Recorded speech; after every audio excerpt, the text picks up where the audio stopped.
everybody. Good afternoon. Let's see.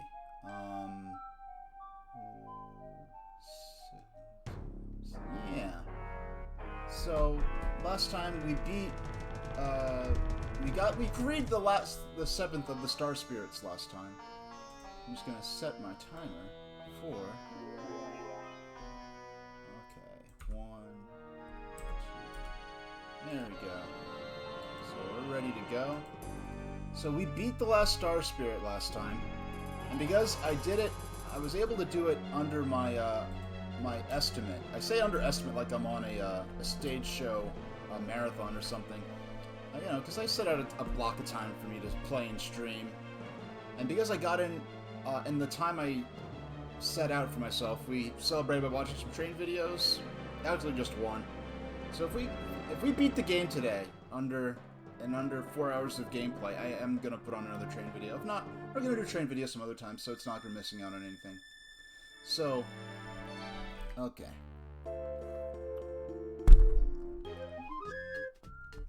Hey, Marth. You know, you make it when you make it.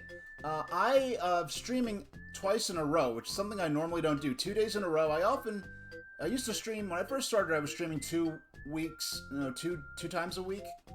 Now, for the last 4 or 5 months, I've been doing once a week, usually. And I don't think I've only a couple of times have I done 2 streams in a row, and when I do, it's on one of them is unscheduled. But I scheduled this one because I want to see if I could beat Paper Mario today. I want to clear out my schedule, take on some smaller games or a larger game that I could play alongside some smaller ones. It is so beautiful. Since playing this since 2001 for the first time, I see my save file filled out with all 7 Star Spirits, which is pretty neat. Now, I'm just gonna tweak my webcam a bit. I'm just being a little nitpicky about it. Yeah, that's good enough. Doesn't have to be perfect. We can make it a little smaller. No. Let's just leave it alone. We'll never get started otherwise.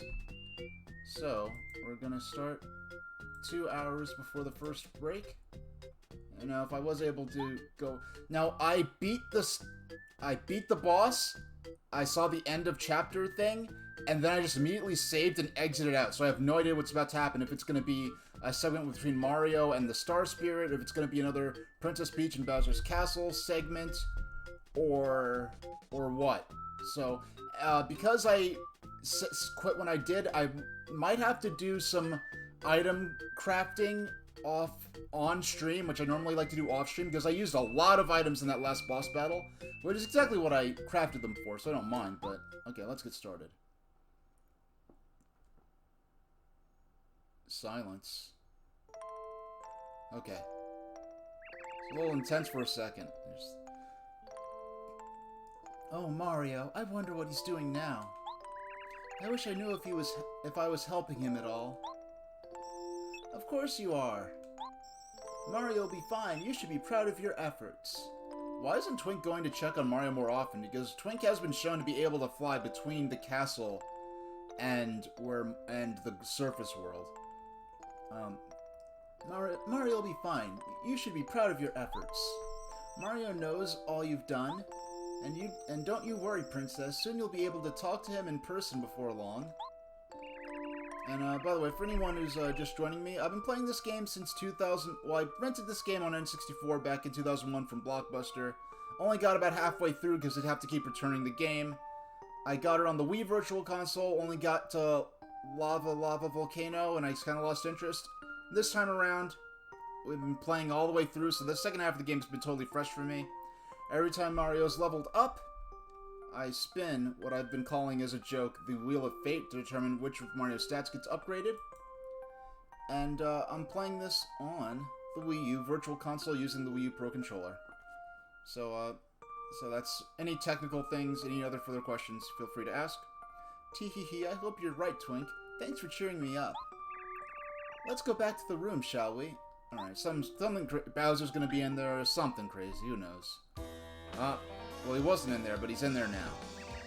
Oh, Princess Peach, your cuddly old Bowser's here.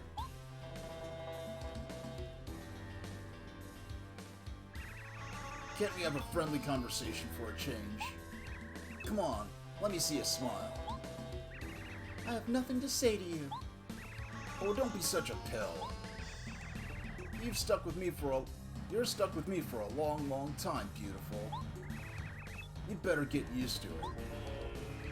Mario's coming, Bowser, and you can't stop him. Wahaha. Oh, you poor silly girl. I'm invincible with the Star Rod, don't you know? Mario's no match for me. He's history. Get over it. Dot, dot, dot, dot, dot, dot, dot, dot, dot, dot.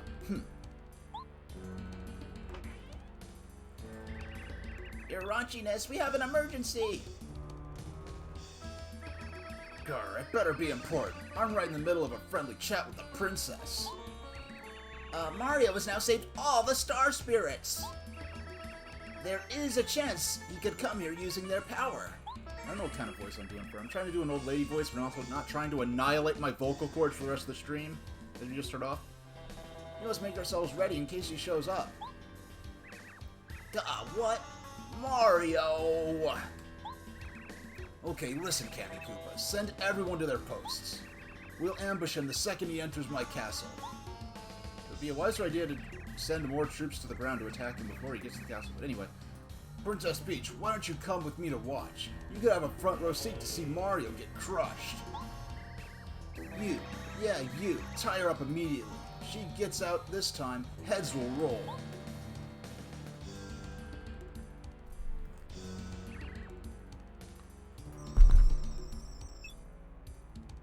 You big Koopa, show some respect to the princess. Twink has revealed himself.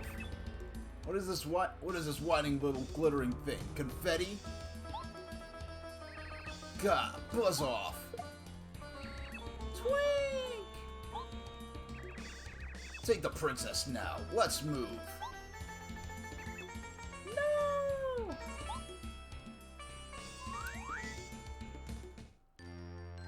Alright, so it looks like that section with the magic umbrella was the last playable Princess Peach segment. When there's still that badge that's sitting in the library in Peach's castle, I'm guessing we'll be able to get up there as Mario. That's the only sense I can make of that, because that badge has been teasing me the entire game. My name is Kalmar, Mario. Well done. Thank you for coming. You have successfully rescued all of us Star Spirits. We are in your debt. Now all that is left is for you to challenge Bowser. My power should help you. To bring back the Star Rod, to beat back Bowser, to bring peace back to the Mushroom Kingdom, and to save Princess Peach.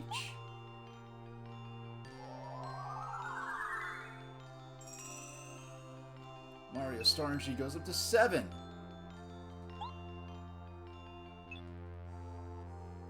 You only made it this far once? Yeah, I mean, that was a fun segment to go out on, to be fair, but yeah, there's no... Because that badge has been teasing me, and I've put every item I could find, I've put in that magic chest to get from the bottom of Shooting Star Summit. Your files on Flower Fields. I don't know if you've seen any of my VODs, Marth, but...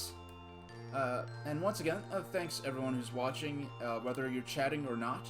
You know, no pressure to make yourself known. You can just lurk anonymously, and that's more than I could ever hope for.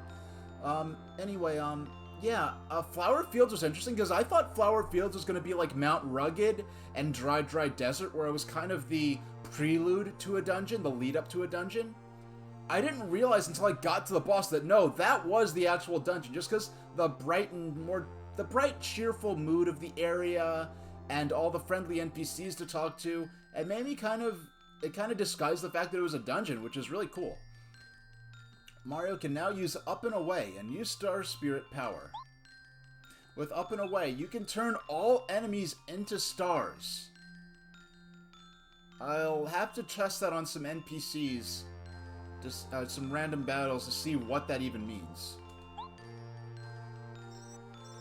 Mario, you must make your way back to Shooting Star Summit. From Shooting Star Summit, we'll prepare the route to Star Haven. The name of this route is Star Way. Once you travel the Star Way, you'll finally reach Star Haven. I'm guessing this is going to be like in the end of Ocarina of Time, where the 6 sages create the Rainbow Bridge to Ganon's castle. But it's kind of funny, because the 6 stages make the bridge to Ganon's castle, but at that point, Ganon's already said, "Come to my castle, Link, and I will defeat you once and for all." He's already invited you to his castle. If he was trying to keep you out at that point, whatever, I'm overthinking a video game from 20-something years ago. My only wish is for you to save this precious world. You can do it, Mario. Goodbye for now.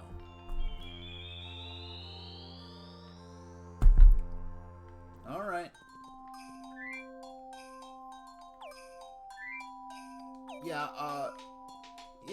Figuring out how to make the ruins appear, that whole arc was a lot of fun. Actually, where do I want to go? I actually want to go... Let's start by going into the dungeon again. I want to... Yeah, all the flowers were fun to talk to. And that Rose that was gonna let the lily die because she wanted to keep the water stone to herself. That was... And I like how they actually put thorns on the rose and made the rose like really kind of mean and self-absorbed. I really appreciated that. You know, just going against Up and Away. I like it. Why is Smooch the only one that's worth 3 power? That's a little... I mean, it is the most powerful healing spell of them all. And honestly, like, Refresh, even by the time you get Refresh, recovering 5 FP and HP is already kinda useless. But up and away turns enemies and stars and blow them. Let's see what this means.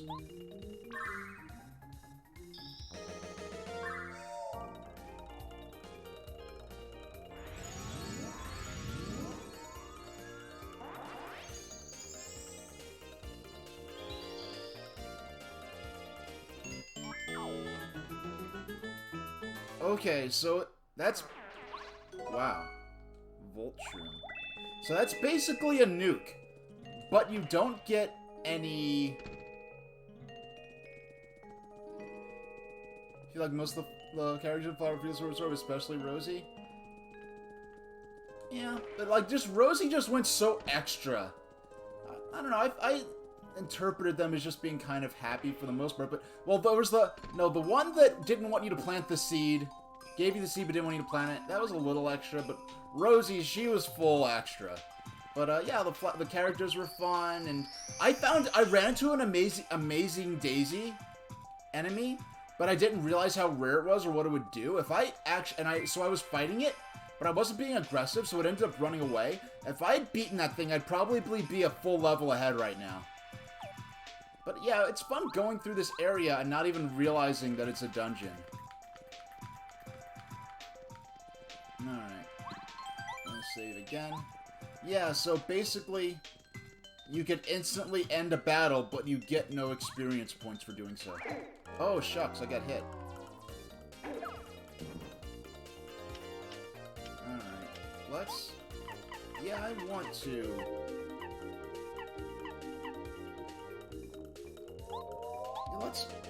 Let's fight. I'm not gonna specifically grind yet. I'd like to get one more level before... I'd like to get another level sooner rather than later.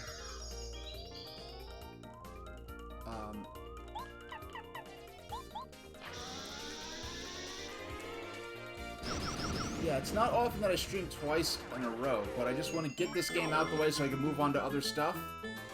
And, I like that, if I don't beat this level today, if I don't beat this game today, then I'll most likely be in place to beat it in the next stream following this, so...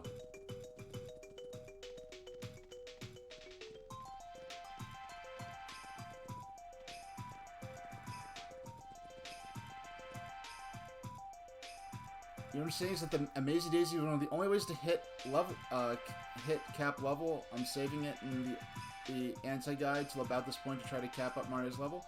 Alright, so it sounds like are you playing through the game yourself on your own time right now? Let's see. You want to pick up the Thunder Rage? So because I'm not coming back anytime soon, I don't have to worry about these items. Let's go ahead and use these up. You are? Alright, cool. Yeah, just show up off my badge loadout. I haven't been rolling as many badge points as I'd like. I've maxed out on flower points. So when I roll up flower points on the wheel, what I do is, if I get a flower point icon as the real result, I'll just spin the wheel again. You haven't played in a few weeks, though? Yeah, that's the thing. Because I played through about halfway, then I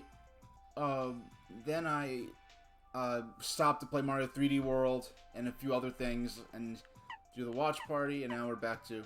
Okay, so, well, my active badges, here we go. Quake Hammer, I could actually de-equip that. I can't think of anything... Actually, there's something else I'd like to use it on. Peekaboo, so I don't have to rely on Goombario. The deep focuses, I only equipped last stream, after I rolled up some badge points on the wheel. And for equipping these two deep focuses, for the first time in the entire game, I feel like the focus command is actually useful. It's actually worth using, and it's totally changed my approach to battles. And I've just got 2 power pluses, and my primary motivation for those is to make the battles go faster, to make the game go faster. But now we can... Wait, multi-bounce. Jumps on all enemies of a row if the action command is timed right. No, I don't want to jump on all in a row. I just want to have extra power for my jump.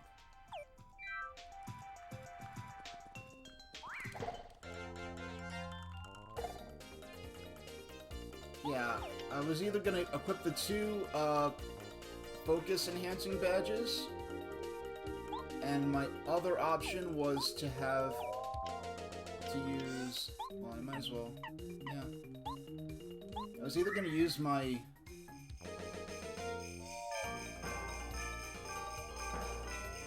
That's so funny. What's oh, they're invulnerable to it? Okay. Well... Yeah, I was either going to use my 2 bonus focus enhancing badges, or one that gradually increases Mario's HP. But the one that did his HP was so slow that it just wasn't worth it to me. I learned something useful. Equipping the Zap Tap badge prevents you from being comboed by multi-hitting foes. Oh, I did not know that. Yeah, that's the one that electrifies Mario, but it didn't explain that part.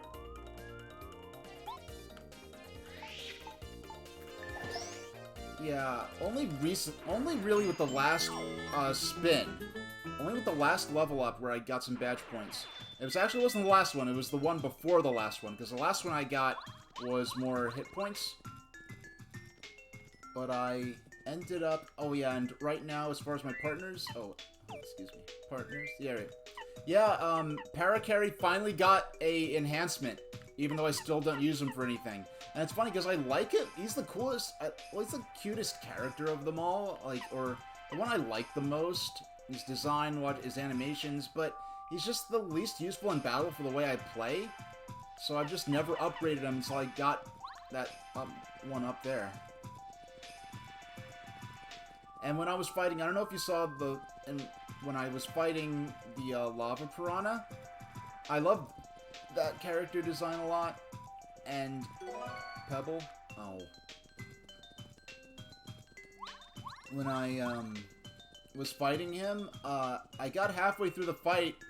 Well, I got near to the end of the fight. I'm like, I like this fight, and I like this boss design, but this just seems to be going by too quickly.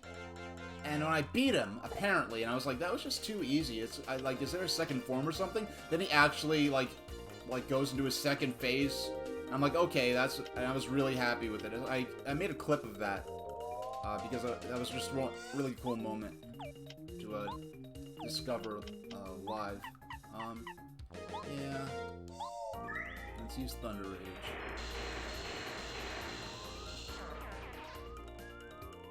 Hey! Linetti, did I say that right? Linetti? Hey, yeah, so this is my first playthrough. But I've been playing this game since renting it from Blockbuster on Nintendo 64 back when it came out. And so the second half of the game I'm totally fresh on, because back when I was renting it, I had to keep returning the cartridge, and that was a game that saved to the cartridge instead of to the game pack.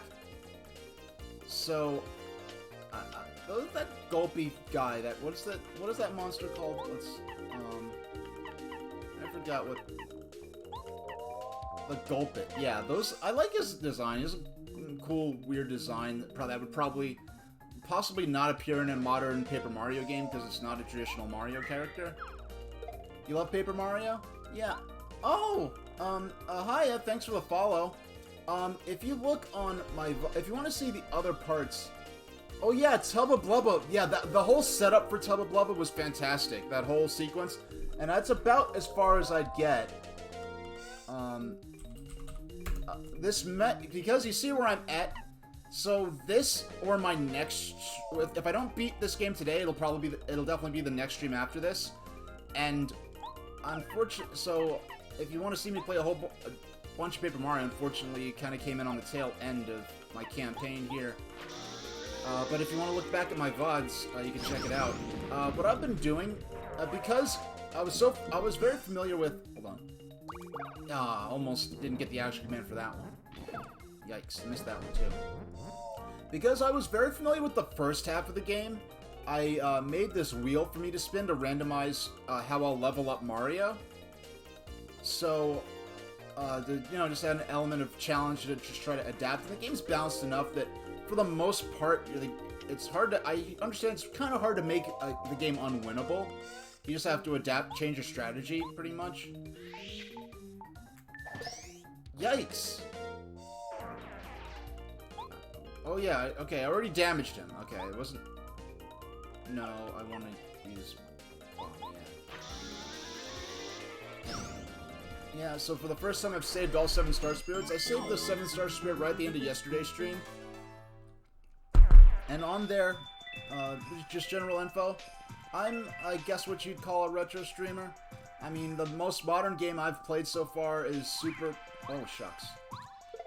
Is Super Mario 3D World plus Bowser's Fury. And I actually stopped about halfway through Paper Mario to play that when it came out. I'm not against PC emulation, but I prefer to play officially released versions of the games if they're reasonably available. So, like, I'm playing this. Still can't nail that action command. Jeez. Yeah, I'm just gonna go ahead. Let's see.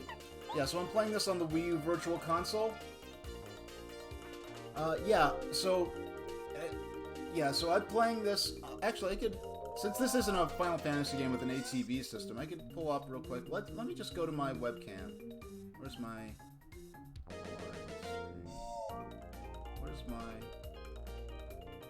Excuse me, I just have to pull this up. Here we go. Yeah, so check out. This is my setup. Where is it? Oh, that's something else. That's... Alright. So, my monitor that's directly in front of me is what I have my gameplay running on. Beneath there is just a little stand. Now beneath there is a monitor. Well, beneath my monitor now is a VCR and DVD combo, and DVD-R combo player with HDMI out that I use for video preservation stuff as part of my setup. Then on the left there is the computer I stream off of, and the monitor above it, it has my broadcast software. And on the little black table there, you can see there's my analog Mega SG that I use for Sega cartridges. If you're not familiar with the Mega SG, this is a little console made by a company called Analog, and it's not like... It's kind of similar to the Retron in that it's an aftermarket system, but the Retron, basically, I understand it runs emulators that are basically running on Android operating systems, so it's kind of just using emulators in software, whereas this is basically kind of hardware emulation as opposed to software emulation, what they call FPGA. So I could play original cartridges, like that copy on the left of Sonic for Game Gear and its adapter. That is my original childhood copy of Sonic the Hedgehog. I stream that every couple of months just to show it off, because a lot of people aren't familiar with the 8-bit versions of Sonic. And in the system there is the Master System version of the same game. And, so, I also, like, that's my setup for, like, when I have a Mega SG out. Like, right now on my table, I've got my Wii U, and I've got my Nintendo Switch. Excuse me, that's not, here we go. Yeah, so my current setup... basically lets me just swap the HDMI cable from my Elgato HD60S capture card onto whatever console I want to use at the time. So right now, like with the Wii U, the eShop is still up, so you can still buy new games on the eShop. And I still try to buy a couple each week, you know, just to get as much as I can, because it has Game Boy, NES, N64. Game Boy Advance is on there, and very uniquely is DS games. And I really expect that this Wii U may be the last time that Nintendo officially offers Nintendo DS games for download like that.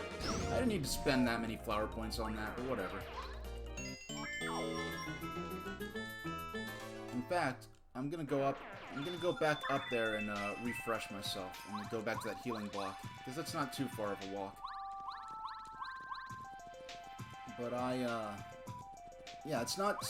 Yeah, maybe the last time that DS games were officially offered, and the other solutions for playing DS games through HDMI are to modify your system, which is expensive and can be hard to find people who could even do that work for you. You have to, like, basically commission someone to do a custom job, and it can be expensive, and... Oh, wait, Wait, actually, if I just put the items here, I could get back through, and I'll collect them when I come back. I also have an NES Classic Edition and a Super NES Classic Edition, which I got specifically for streaming. You didn't know the Wii U had DS titles you could download? I thought the store shut down for Wii U. The store, the Wii Shop channel for the original Wii has been shut down for a couple of years now, but the Wii U's eShop is still up.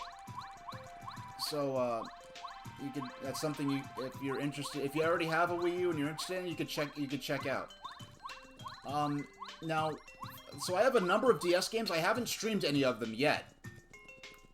But I've streamed a lot of Game Boy Advance games through the Wii U. And it's just going to make playing DS games really easy without having to resort to PC emulation. Now, for some games, like I'd like to play Pokemon Black and White on stream someday. That's a game that I have no option other than to use PC emulation for, unless they impress me. Oh, by the way, just a side note. I have a severely important phone call that could be coming. Probably not at this point, but it could be coming. So I may have to just put up my hold screen for a minute if the call comes. Yeah, let's just go all out. Yeah, so when the time comes and there's no other reasonable option, like for technical reasons, like, not having access to a modded DS-compatible system, I will go ahead and use PC emulation when the time comes. But so far, I've only streamed using, like what I'm doing now. This is emulation, but it's still part of the game's official release history. And the cool thing about Wii U is that if you have NES or Super NES Classic Edition, you can connect your NES or Super NES Classic Edition, your NES or Super and Nintendo controller. That can connect to the port on a Wii remote, and you could use that to play Virtual Console games on the Wii U. So that's another cool benefit to that. Now it's funny, I've got the NES and Super NES Classic Edition just for streaming, but I have not... I got them back when you could still just walk into a store and get them. But I have not actually played any games with them yet. I also have the Genesis Classic Edition. I don't know if they actually called it that, but it's basically the Genesis equivalent of the the Nintendo NES and Super NES Classic Editions, because they had those mini Genesis systems made by ET Games. And ET Games, they have a bad reputation, but ET Games put out a Intellivision and a ColecoVision Classic Edition system. Those were good, and I'd like to stream them with my composite HDMI adapter someday. But the Sega systems were known for bad emulation, lots of slowdown. All the music was like off-key by like 20% or something ridiculous like that. Like, the games were unplayable to anyone familiar with the original, but I got the nice, like, the higher-end Classic Edition system that came out a couple of years ago. I have that still complete in the package. I was fortunate to be able to get a pre-order for the Analog Pocket, and if you don't want to know what the Analog Pocket is, the Analog Pocket is going to be like a handheld system. It's made by the same company that made that aftermarket Sega system I was showing off. And, I've also, getting ahead of myself, but the Analog Pocket is going to be a super high-resolution screen that could play Game Boy games and Game Boy Advance games. It could also be able to play through adapters Game Gear games and several other handheld systems. And so I look forward to, let's go into items. Let's use Vulture. Yeah, let's use it here. We have a bunch of guys coming up against me. Yeah, so I've streamed, like, every couple of months I like to do a stream where I did it recently, where I'll stream the Game Gear and Master System versions of Sonic the Hedgehog, and there's a guy, what's his name? I feel terrible. I used to watch him before I started streaming it. What was it? I forgot his name, I'm so sorry. But he does a lot streams of... Yeah, he streams the 8-bit Sonic the Hedgehog games. He speedruns them. So at one point he held the record on the Game Gear version. Oh shit, of course they're gonna... Oh, nice. Even though he's frozen, it still deals the electricity damage back to them. Alright, so Mario's frozen. So we'll just have Bombat take these guys out. He got a new best time in the first stage of the 8-bit version of Sonic the Hedgehog for Master System. And one of the first comments on the video was like, oh, what's this weird bootleg version of Sonic? People thought it was like a counterfeit version of Sonic made by like a bootlegger in like Hong Kong or something. So a lot of people are still unfamiliar with like the 8-bit versions of Sonic the Hedgehog. And I grew up, my first system growing up was Game Gear. So like the 8-bit Sonic games were how I learned to love Sonic and learned to love video games. So it's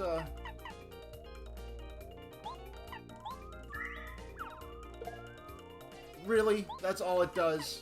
Oh, come on. That's just silly.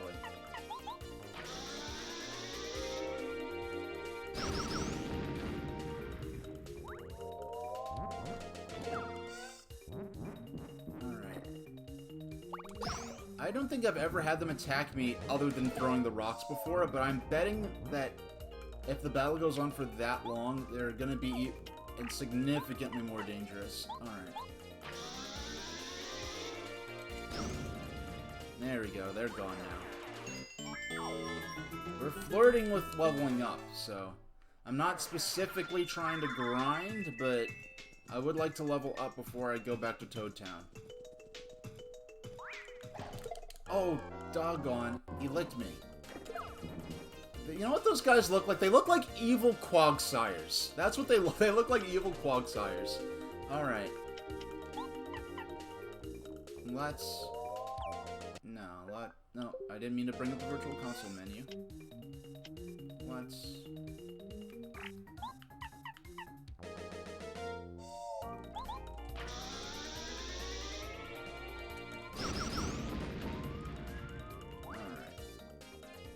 Mario will heal.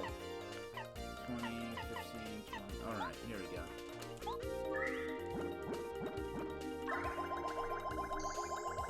Yeah, so what are some... I started streaming in late May 2020. So I'm coming up on my... It's interesting, I'm coming up on my 1-year anniversary and on my 100th stream anniversary at the same time. I'm probably more likely going to do an official stream to celebrate the 100th stream and celebration, because that way I can choose when it happens. I don't have to try to schedule my professional life around like, oh, I want to be available on my 1-year anniversary. I don't have to worry about that if I just focus on the 100th stream instead and just make it a 2-in-1 kind of deal. But I do. Yeah, let's use it. And yeah, so I've been streaming for about a year. First game I played was Sonic the Hedgehog. So I'm getting close to going back, and I have this. If you might be able to tell by just things like on my ticker on the bottom, you see that there's a stream number. Like each stream I do has a unique broadcast number that I use for record-keeping purposes. And I have this record of all the games I've ever played and on which stream I played them on, which I really didn't think much about I just started doing it without even really thinking about why I was doing it. But now that I've done that, it's made it a lot easier to just look back at what I've played and what I've not played. The timing for this new version... Yeah, Mario's ground pound, the timing for it is very tricky. It's different from the jumping for his original ground pound, so that's why I was, like, flailing around a bit there. Now... Yeah, so I've played, like late... And, like, last summer I went through a period where I was playing a lot of, like, launch window Game Boy Advance games. I was limited to what's available on the Wii U Virtual Console. But as I was saying, like, I got the Analog Pocket, that system that's... Oh my gosh, these guys... These guys were not in this part of the map before. This does not look good for Homestar Runner. Yeah, I'm actually gonna run away. I want to just Not that I don't want the EXP. Well, actually, I'm gonna get out Bo.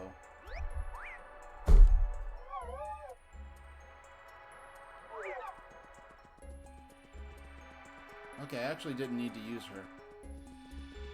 Let me get it. I think this is the first instance in the entire game where after completing the dungeon, they put tougher enemies along the path. I don't remember that.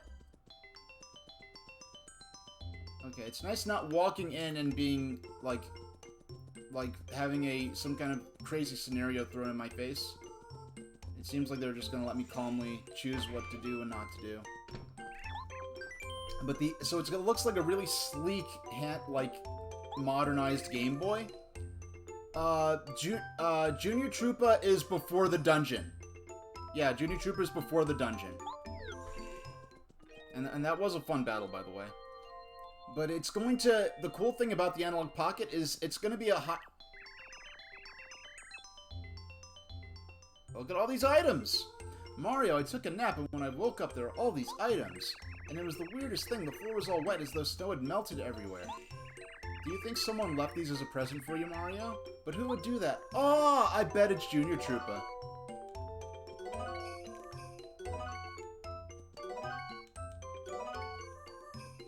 Oh yeah, I bet Junior Troopa left all those. I guess we've earned his respect as a warrior. Well, for now... Well, let's see. These are 40 each. Well, for now, let's do a bit more grinding. And that's why I'm glad they actually did put some tougher enemies closer to us. Because he was frozen in... Yeah, I'm glad they put some tougher enemies closer to us so we could grind a little easier. And since we're so close to the Toad House, we could spam our star powers easily. Hey, Kalaka boy. Yeah, if we don't get to the end of the game this stream, it'll definitely be this... I think within this stream or the one after it, we're definitely getting to the end of this. And if I finish the game today ahead of time... I might not today because I'm going to have to do a lot of item crafting and collecting items to use for crafting. And I don't know how much setup or preload there is before accessing Bowser's Castle. I may do it, depending on how long this takes. If this takes like an hour and a half or something, and if I get up to the front door of Bowser's Castle, then I might end the stream there and make the next stream going to Bowser's Castle. But yeah, that's how I might do it. Because I think there's going to be a lot of prelude. I might want to try some things like going to the training dojo again. But, Linetti, yeah, what I was saying about the Analog Pocket, it's going to have a dock where you place the Game Boy-like device into the dock, and that dock can attach to an HDMI cable. So I'll be able to stream original Game Boy and Game Boy Advance cartridges, and I already have a decent library of cartridges for Game Boy, Game Boy Color, Game Boy Advance. Now, the Analog Pocket was originally going to come out shipped this month. It got delayed until later this year. Potentially, I heard there's really good cables for the GameCube that let you run the GameCube to HDMI out, and I could use the Game Boy player on that as a solution in the meantime, and also for streaming GameCube games. But I'm not too worried about that because I have between the Switch, the Wii U.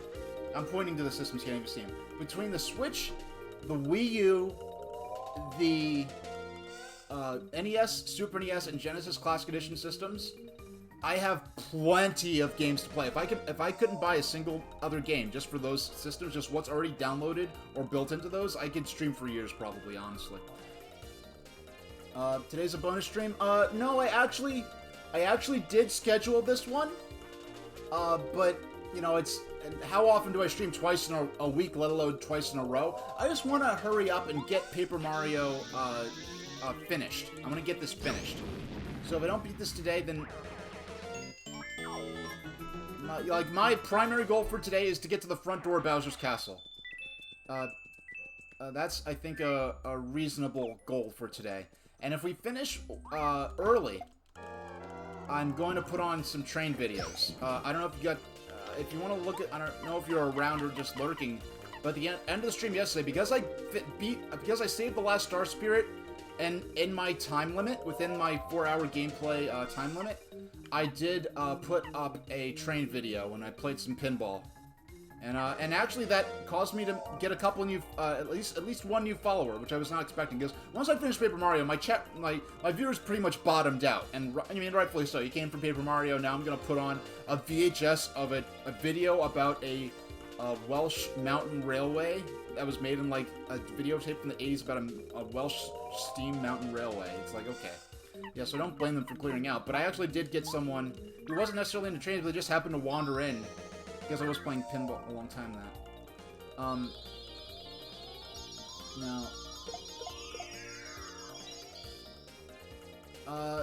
Actually, let me, and for anyone, new like Linetti, I do tend to, announce my streams. I tend to schedule my streams as early as possible.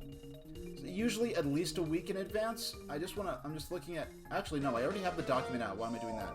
So, the next stream after today is going to be on Tuesday the 11th, and more likely than not, it's going to be the finale of Paper Mario. So Tuesday the 11th, I tend to stream at noon Eastern Standard Time. On Wednesdays, not strictly. I mean, for a while I was making on Wednesday, but it's not important. Like, if there are other appointments, and if there are appointments in my professional life, or anything I need to do, like, I tend to overly regiment everything I do, so. But that lets people know, like, hey, I'm going to be streaming at this time. If I do a bonus stream, that's unscheduled. I'll only do a bonus stream if I've already completed my scheduled streams for the week. And in addition to that, I'll only do a bonus stream if I've already completed my scheduled streams for the week. And so if I plan to stream Monday and then on Friday, I'm not gonna do a bonus stream in between those. If I do a bonus stream, it'll be like, if I streamed, let's say, like Sunday and then Wednesday, and then I want to do Friday, I do that. And I have a longer hold screen. Like, if I tend to have 10-minute hold screens. Like, if I plan to be on live at noon, like today, I'll go on. If I tend for the show to start at noon, I'll go on at like 11:50 to just let the alerts go out, give time for the room to fill up. If I had any vaccine side effects, yeah. I had this when I got the second shot of Moderna. Let's see. I got a temperature. I had a higher temperature, but it wasn't a fever. It actually felt more like I had the chills. So I had like my space heater on my nightstand, and then I had my fan, and I was sort of switching back and forth between the two. Oh, I didn't get the. So I just cuddled up, put on my favorite Twitch streamer, and just watched, just hung out with my pals on Twitch, and if I had to go clock into a job, I probably would have had to call out.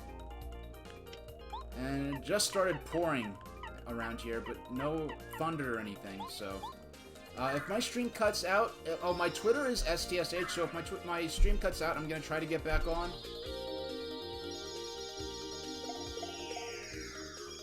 Yeah, it just started pouring. It's been a long time since it really started raining hard while I was streaming. Yeah, so hopefully it doesn't get so intense for you, and you're able to get back to your routine and feel good sooner rather than later. Yeah, I didn't have loss of appetite or anything like that. Like, I was able to, I ordered some curry. I was able to eat it just fine. I didn't get sick over it or anything.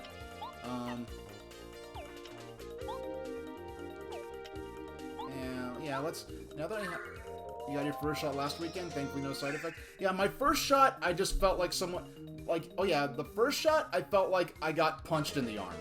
The second shot, I felt like someone stabbed me in the arm with, a knife.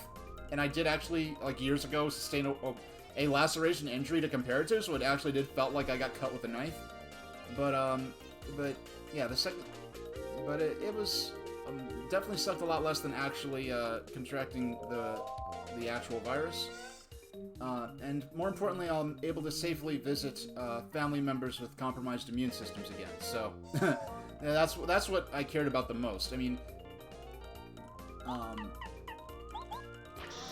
Yeah, because even before COVID, you know, like, wearing a mask indoors if I thought I might be contagious, like, I already had, like, disposable masks at home, like, before this started, just because if I got sick, I'd put on a mask. You know, back when I lived with my mom, you know, I had to, yeah, I gotta take care of my mom, and so for some people, some of this disease control stuff, I was already, like, hip to it, so it wasn't really much of an adjustment for me. Oh, you survived COVID-19, Linetti? Well, I'm sorry you got it, but I'm glad you're around to chill on Twitch and talk about it.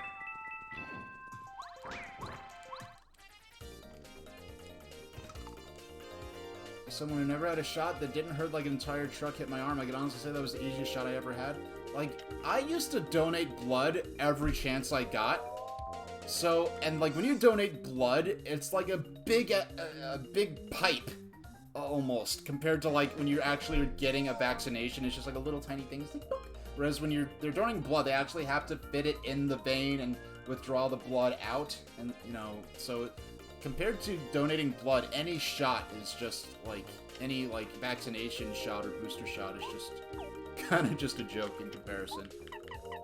All right, so this should get us to the next level, and we get to pull out the Wheel of Fate for possibly one of the final few times of the run.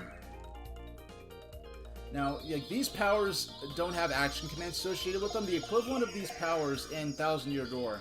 You were sick for about 2 weeks, still had trouble catching your breath, even when you thought it was even though it was almost 2 months ago.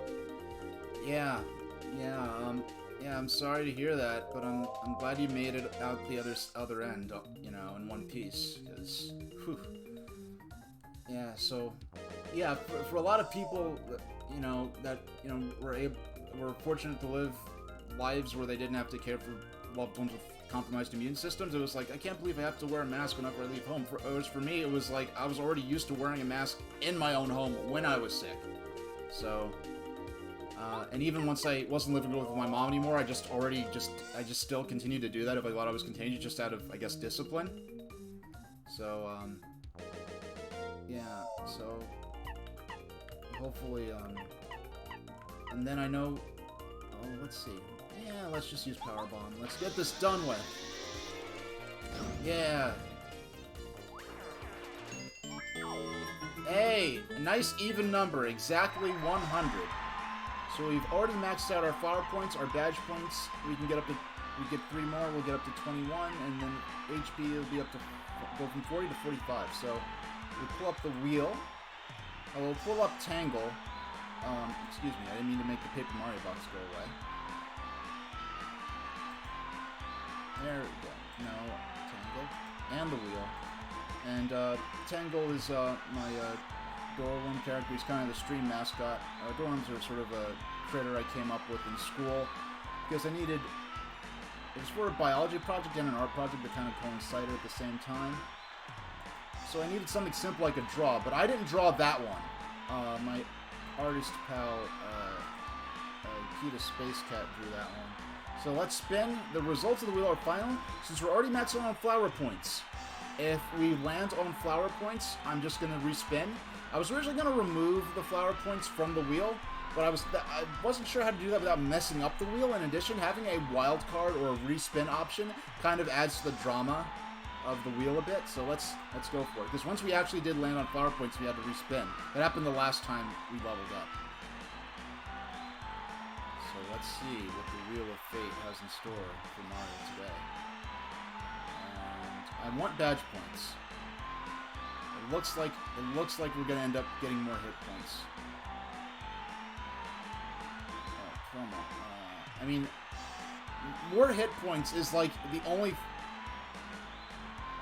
Like, I mean, more hit points is what I need at this point because enemies are hitting me harder than ever before, and I'm not nailing all of the... Did I just... Okay. Did I just break the doggone wheel? Come on. Okay, there we go. Do I really need to... Oh. Alright. I just managed to log out of wheelofnames.com and make the wheel go away. So, let's just get our HP. Yeah, I really don't have anything planned for Cinco de Mayo, and I know Tangle is still shocked, but no, that's not. No, where? I just, for some reason, I just lost the tab in my layout. Yeah, I could always get Taco Bell. I mean, I get Taco Bell more often than I should anyway. Even just once or twice a week. It's probably 1,000% more Taco Bell than I should be having. No, if I do something for Cinco de Mayo, I'm going to, excuse me, I just want, oops. I just dropped the gamepad. Hold on.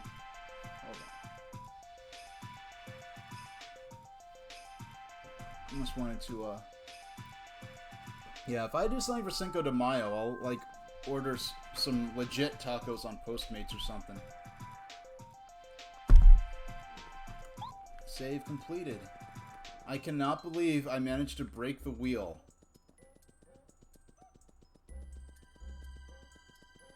Now, what am I... Yeah, we're fully boosted back up because we got the level up. So we might as well take out these enemies on the way there. And yes, I do like to spam Starstorm. I know it's it's probably not the most interesting battles, Paper Mario Tactics to watch, but just how I like doing things. And, like, the way I go through these battles is like the equivalent of, like, playing chess and just trying to stomp around the board with your queen instead of, like, using all your pieces in coordination. And I say that like I play chess, like, well, I say that like I'm a chess player, such as it were, and I'm not, but... let's see. Yeah, we're doing it again.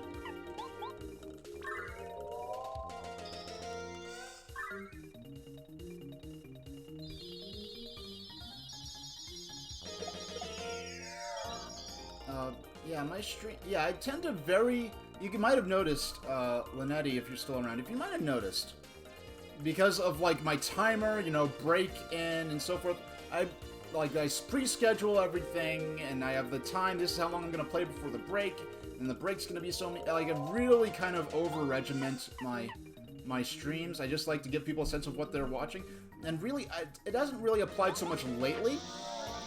But a lot of the reason for the ticker is because my format before I got into Paper Mario, I'm putting more time into Paper Mario to get out the way quicker, but typically what I would do is I would start with one game for like a half hour, an hour, that was like a smaller, more arcade type game, and then I would switch to a larger game. Like for a while, I would play like Mario 64 for like a half hour, an hour, and just grab a few stars, and then I would play like my main game for like, you know, 3 or 4 hours.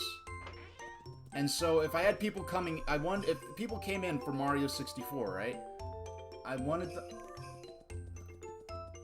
them to be able to know, like, okay, he's playing Mario 64 now, but in like a half hour, he's gonna be switching to a different game. Oh, you're a streamer too, Linetti. You stream, huh? All right, everyone, check out Linetti. I'm gonna be checking out their streams later. I'll check out whatever VODs they happen to have up. Yeah, and plus there are times when I'm tempted to maybe spend more time on Twitch than I should, and by announcing, I didn't plan for this to be the case, but by announcing the streams in advance, assigning them, you know, did you have a good nap?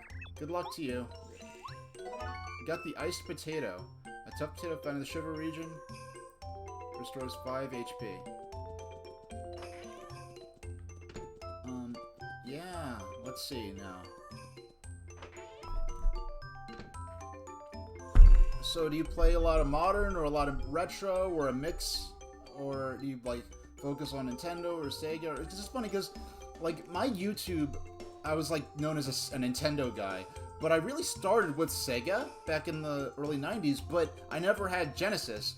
So I was playing I have the cartridges for like Sonic 2, Sonic 3, and Knuckles. I played Sonic 1 on Genesis, but I'm actually completely fresh on Sonic 2 and Sonic 3 and Sonic and Knuckles. So I'm like, imagine being a lifelong Sonic fan and I've never played most of the Genesis games that, you know, the series' fame is sort of derived from. It's very interesting. So I haven't beaten... Sonic 1 on the 8-bit version on Game Gear and Master System, I could just beat that on command pretty much. To the point where I'm considering starting to gear up for doing, not speed runs, but single credit runs. Actually, I'm going to sell...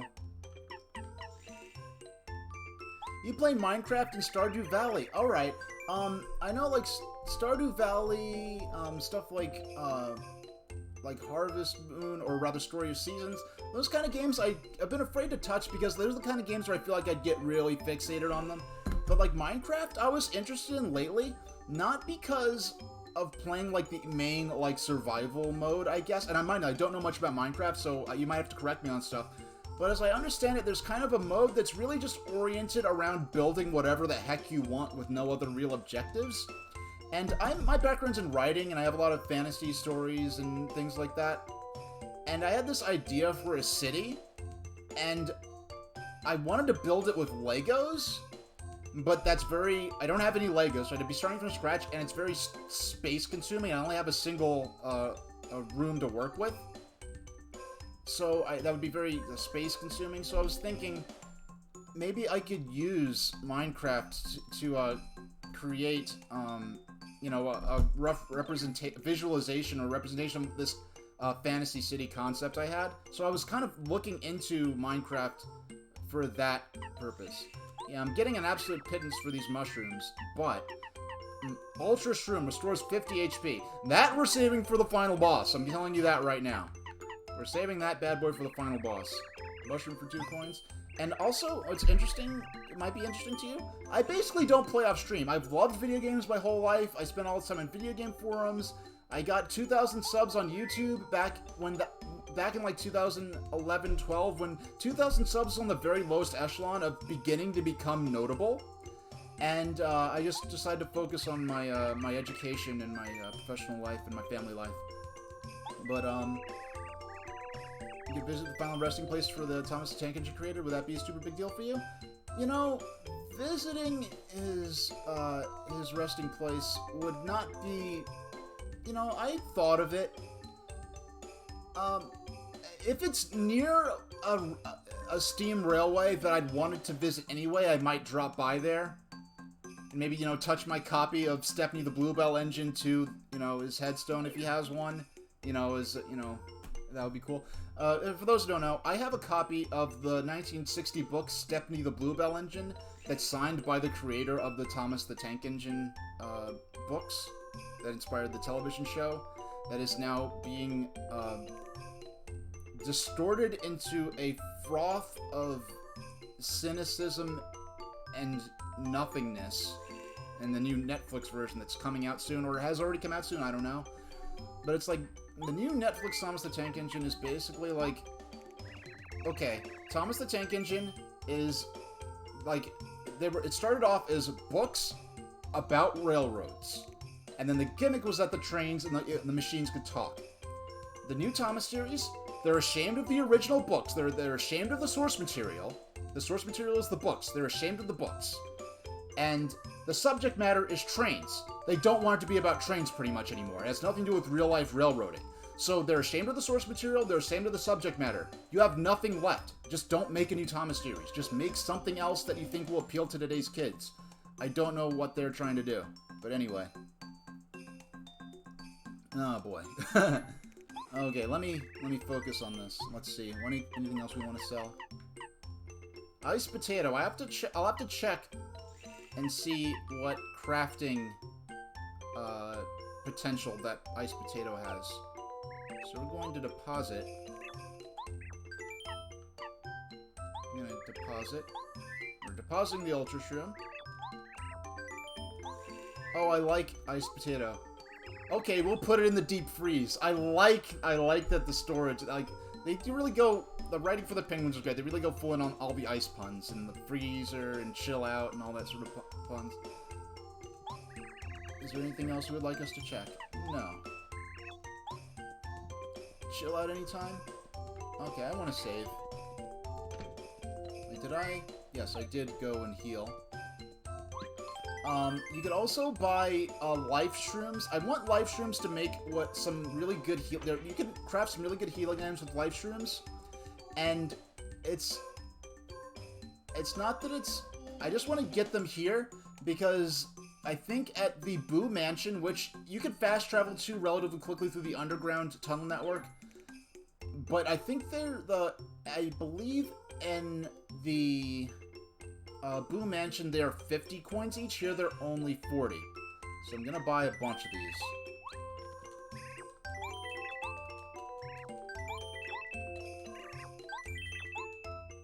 Now, what is this? Tech Layer 6? I don't know. These 10 FP. Yeah. Just gonna buy some more life shrooms. I'm gonna buy those until I'm full on. Impact's a little heavy. Alright. We have 100. Let's check. Okay, so we have a lot of room for items.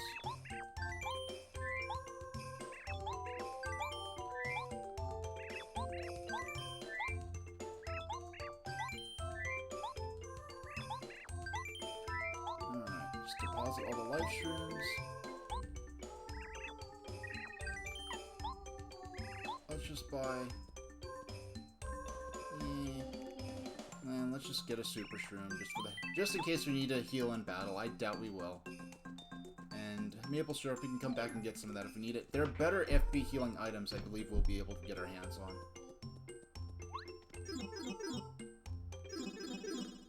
I theoretically should be saving. Alright, let's go back to Toad Town. And at this point, I think we've unlocked the entirety of the underground. Yeah, so sometime soon, I'd like to go through the list. I mean, let me just... Well, I always have this document open when I'm streaming. Let's just glance at some of the games I've been playing lately. I played Konami Crazy Racers for GBA, Advance Wars, Klonoa Empire of Dreams. I like Klonoa on PS2. I haven't played it since 2001. But the GBA Empire of Dreams was way too puzzly, whereas the PS2 and PS1 games were just straight platformers. Super Mario Bros. 35, we played some of that when it was around. NES Pinball and Versus Pinball we played a lot of. Yeah, I was grinding Versus Pinball for a while. The Super Mario Advance, Mario Party Advance, Mario 3D World. Yeah, so those are some of the games we played lately. Now, really enjoyed receiving your stream. You need to head out, but you'll definitely be back in the future. Have a good one. Alright, well, thanks for dropping in. I'll definitely be checking out your streams as well. Alright. And whatever you're going to do, I hope it goes well and you're able to either enjoy yourself or get what you need to do done. One of the two. Sometimes you can't have both, but hopefully you can at least get one or the other of that. I don't know, I know I didn't save before I left Shiver City, so for some reason I just want to... Oh, thank you for the bits. Always, appreciated, never at all necessary.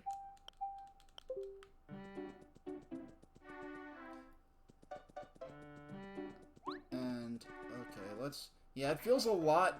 It's, 1 o'clock in, my time zone, but it feels a lot later than it is because it's so dark and cloudy and rainy. Hey, it's the quiz guy. We love our striped worm-like creatures in this stream, so we're definitely gonna take the quiz. Quiz! It's everyone's favorite quizmaster, Chuck Quizmo! Wanna try the quiz? Let's do it. And let's go to the question. Question. What is the name of the smart toad living in Toad Town? It's, Rusty, I believe. Yeah. Yay, we got it! Correct! Congratulations! Here's your star piece. You got the star piece. You correctly answered 11 questions so far. Good luck next time. Well, well, so long, farewell, till we meet again. Alright. Oh no, that's not. That's the wrong building. It's the wrong house. Okay.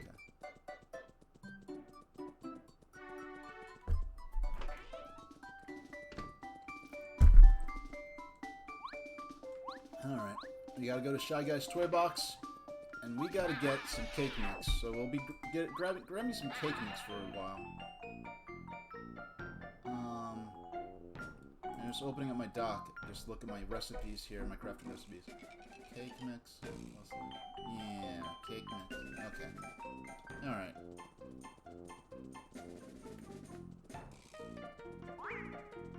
I'm really not interested. Yeah, he fell in his face. This is another good dungeon. It could be seen as a bit repetitive because the flow of this dungeon basically has you repeatedly leaving the dungeon in order to actually, yeah.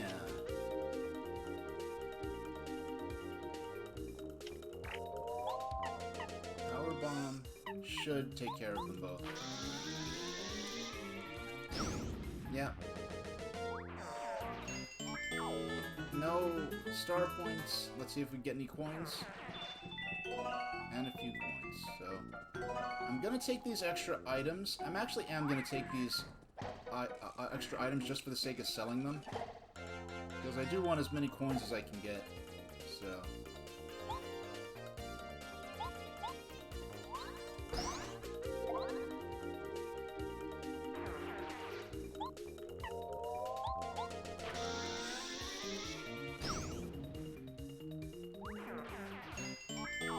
So, you know, I just realized this. Maybe I should have been paying more attention. Like, when the characters level up, like, they have that initial, like, special attack that uses flower points. I thought that the other attacks would be inherently more powerful. No, it seems like just the effect... You get the effect, but the base power increases across even the lower tier moves. So...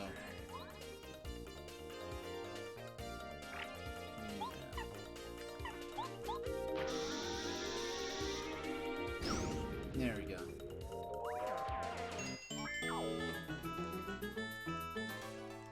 I think there are 3 bags of cake mix in this area. 1 bag of cake mix, 2 bag of cake mix. Here's the 3rd. No. Yeah, there are 2. No, I guess at one point I thought there was only 1, it turns out there are 2. So let's 1, 2. Yeah, so we're gonna go out. You have to leave the dungeon and come back. Oh my goodness, you buttholes. Alright, we're gonna have to.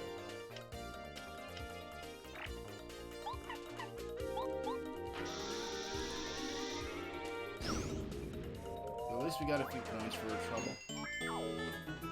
Like, I feel like when a battle doesn't award experience points anymore, you should just instantly win it when you touch the enemy. Like that, because that's how it works in Earthbound, and I believe in Mother 3 as well. And it's just more respectful to the player's time, I guess. Alright. And right back in.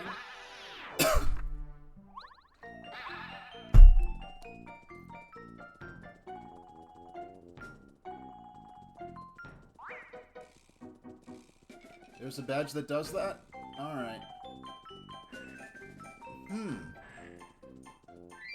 Is that... Do I have... Do you remember what it's called, Marth? Do you remember what that badge might be called? Shrink Stomp. Oh, you know what? I think... Yeah, don't I have to... But I have to get a first strike in order for it to work. Is that how it works?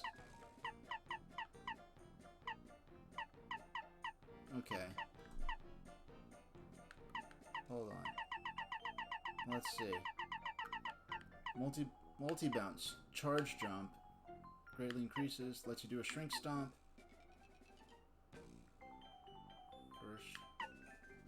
First strike. D down jump. Power bounce. Mega smash. Lets you charge up your hammer. Lets you do spin smash. Quake hammer. Ground pound. Lets party members use the focus as well. Quick Change, Dodge Master, Happy Heart, HP plus, FP plus, Damage Dodge, All or Nothing, Last Stand,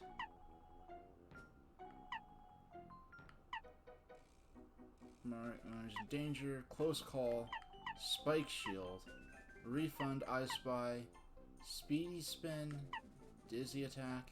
Yeah, I don't think we have it right now. But at the very least, let's get these bags of the cake mix. There's an early badge. Okay, I might have... Maybe, you know what? I think it was a badge, I believe I've seen it on this playthrough and it just wasn't worth it to me at the time. There was better badges I could use, or it was just the fact that I didn't roll... Earlier on in the game, I barely rolled any badge points. And because I was just running my mouth, I could have ended this battle already. I was just too busy running my mouth to focus.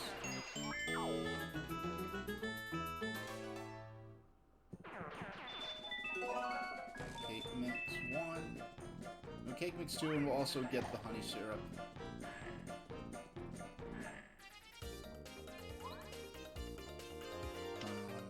Yeah, we'll just have Bombat take them out.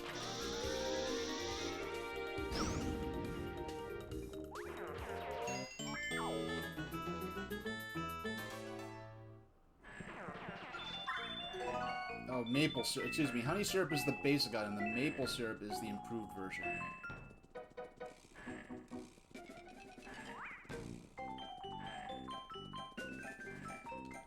Oh, I didn't get the first strike. Not that it matters much, because we're still gonna... Oops. We're still gonna end. No. Okay, there we go.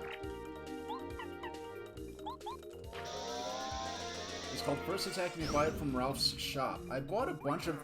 Like, last stream I bought a whole ton of badges from Ralph's shop, and I guess that particular badge just never popped up.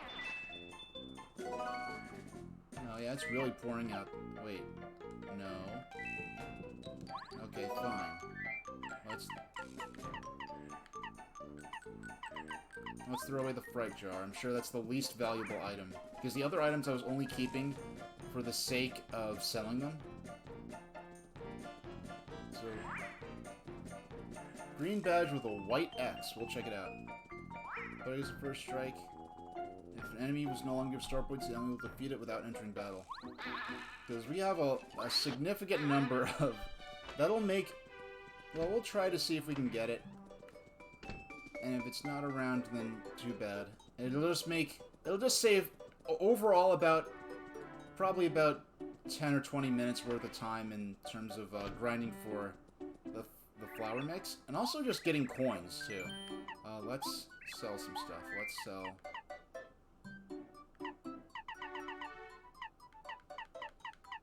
Yeah, let's sell maple syrup.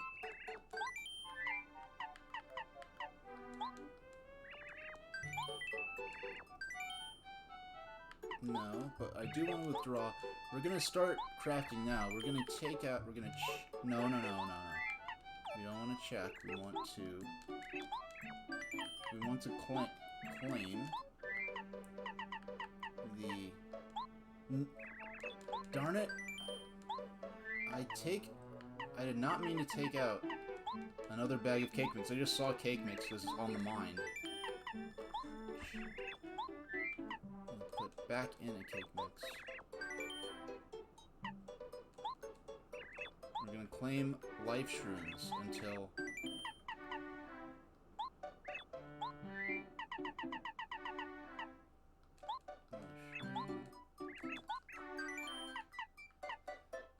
I just had a really creepy moment where it was like it was pouring rain outside. Actually, why don't I check a few items that I know I'm not going to use right now anyway? Because I check up to 10 more items. Or up to 8, rather. Honey candy, because I'm going to eventually deposit a bunch of stuff so I could withdraw a bunch of stuff, so... Cake, no, okay. I did not mean to to deposit the cake mix. I'm just checking my phone, make sure I didn't get that call. You know, they're supposed to call. Okay.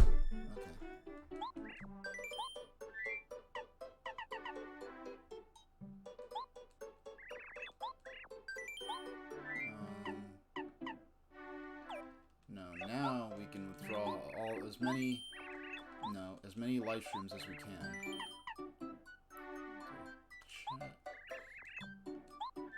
No! Okay. I'm just trying to do things fast. I need to calm down. I'm gonna claim live streams so we have no more space. Alright. Claim.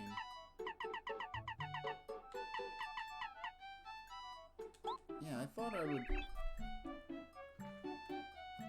Yeah, I feel like it 100% at Koopa Brothers Fortress. Not that that's a particular concern. It's not like Zelda where you could choose to leave behind like pieces of heart or rupee chests in Zelda dungeons. Like Paper Mario dungeons, you tend to find most of what's around unless there are star pieces hidden under panels on the floor.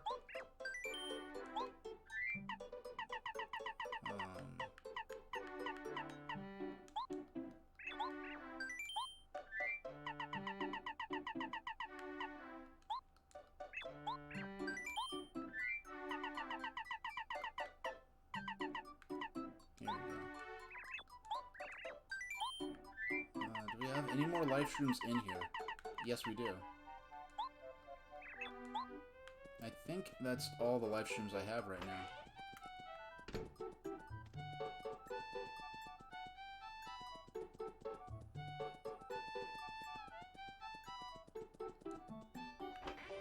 Alright. Have fun. Alright. Like, all I should have is cake mix and live streams. Okay. So, cake mix. Live stream. Uh-oh, okay. Thunder confirmed. So, if the stream goes out, it won't be... I won't lose the computer... My PC is on a backup, so that is not going to lose power.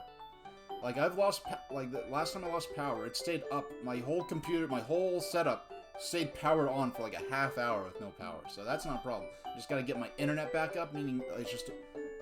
I basically just have to rush over and plug up the... The router used to be plugged into a backup. In fact, I need to plug it back into that backup. Because at some point, the place I'm in was just having frequent power outages, and the backup, like, beeps a lot when the power actually is out. So, I just unplugged it, and I never plugged it back in, and I should have.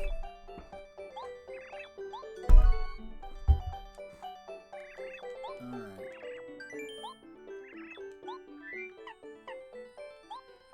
No!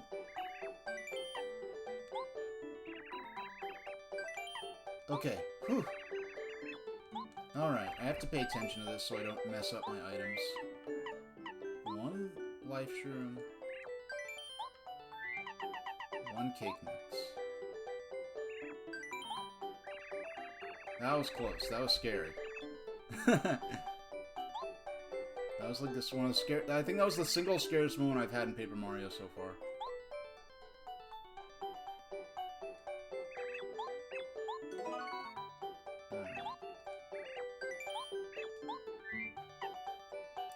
So life shroom and cake mix.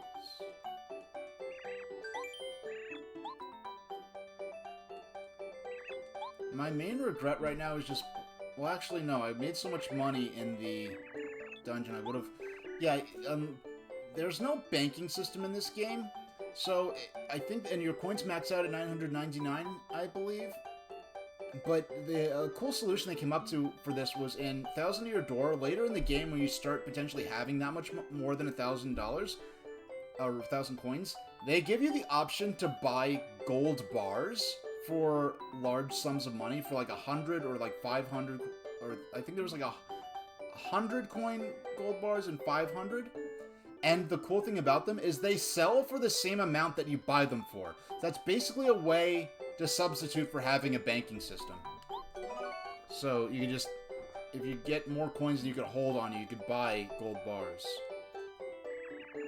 So you don't lose money that you can't collect from battles.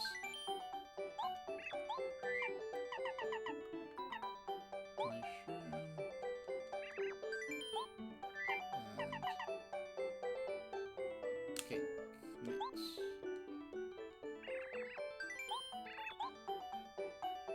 And I do intend for this to be my main healing item going into the next dungeon.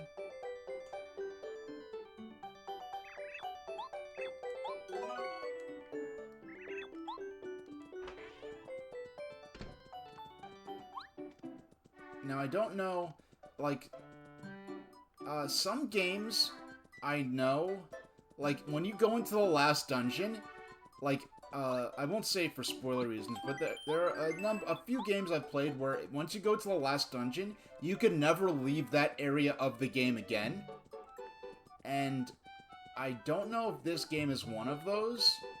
If it is, you can actually spoil me on that. But that I'm basically right now I'm planning. I just have to be concerned about that. I don't want to go to Bowser's Castle and I can never leave again. Because I'd have to plan my item loadout differently. If I'm able to leave Bowser's Castle, then it makes it a different situation, sort of. It's not one of those games, but it is a bit of a trek out. Alright. I could deal with... The time is like, okay, fine. If it's like... if it permanently traps me in the final area, then that's different. Let's see what... Actually, I don't think there are any more items in here. It's empty. Alright. So I've gotten all the Peach's Castle items that she could give to Mario.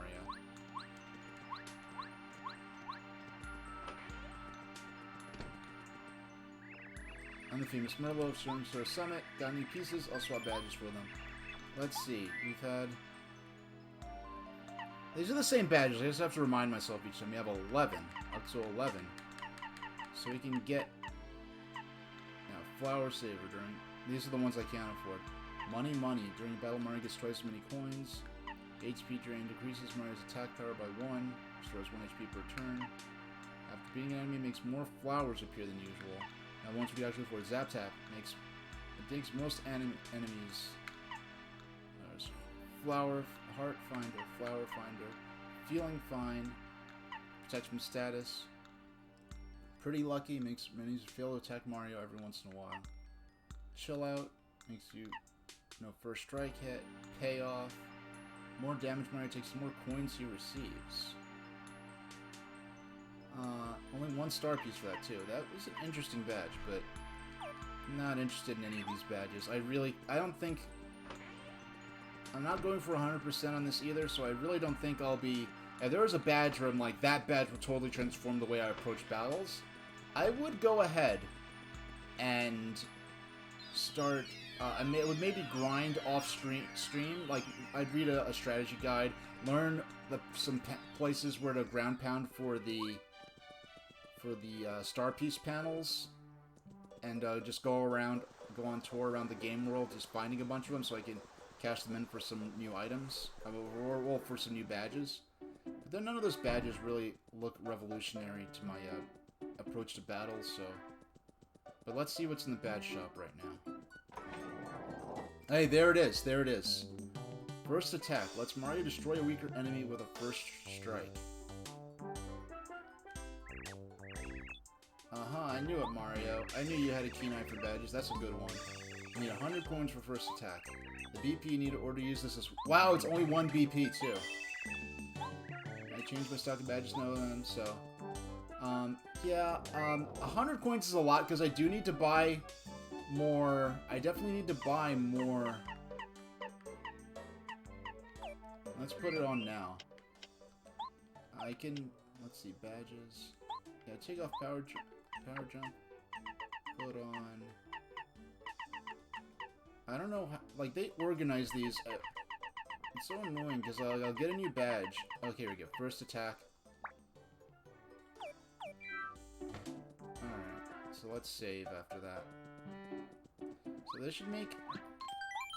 That should make grinding for coins a lot easier. Yeah, this should make grinding for coins in Shy Guy's Toy Box a lot easier, actually. I wonder if that can be combined with that... getting more coins in battle? I wonder if those things can be combined. That would be interesting.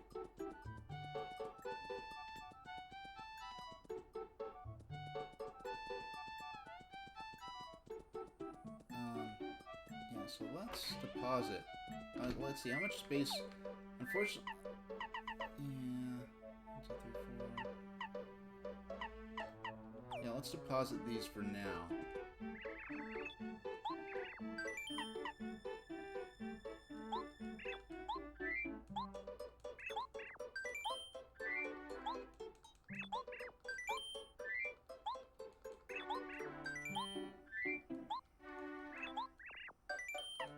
Yeah, there's basically nothing that could take me out in Shy Guy's Toy Box, so I'm not worried about...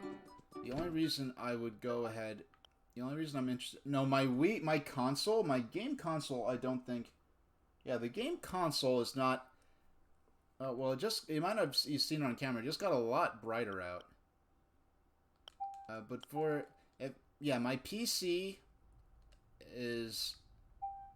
my PC and my monitor are attached to the power backup, but my console isn't, so I just want to make a restore point in case the power goes out, so I can get back into the game quickly.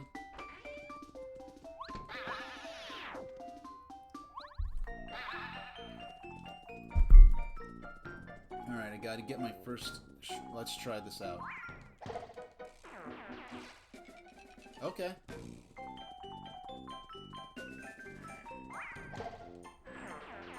Yes, and you get the... I like that. You get the coins, too. That makes this a lot more worthwhile. I was worried that I maybe wouldn't get coins for it.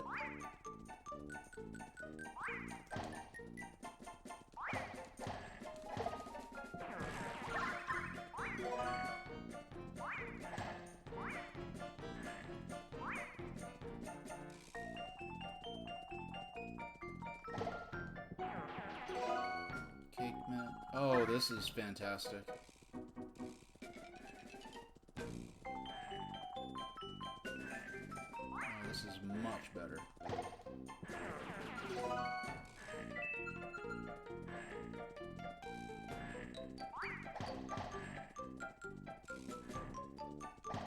Did these guys originally run like this?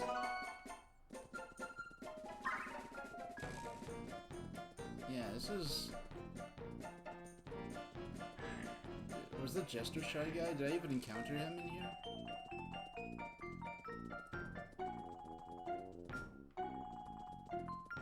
Yeah, I'm actually gonna go into the second pathway. No, there's only one pathway you get access from the first station. So I don't... Wait, are there two pathways you get access from here? No, there's only one pathway from this first station. I don't feel like traveling. I know you could skip the cutscene, but...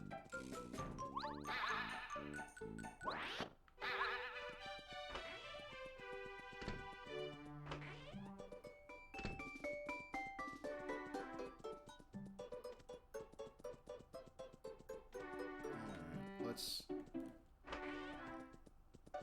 do some selling.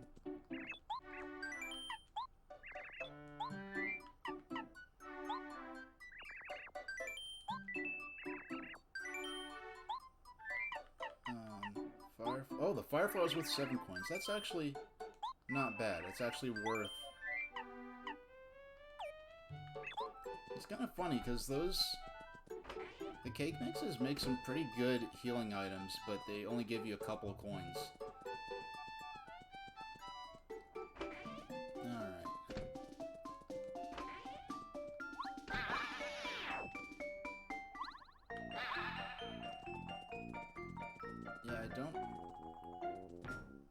Yeah, I don't think I had enough coins to get that, or star pieces to get that badge that gives you more money.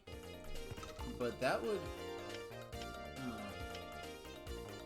Oh, doggone! I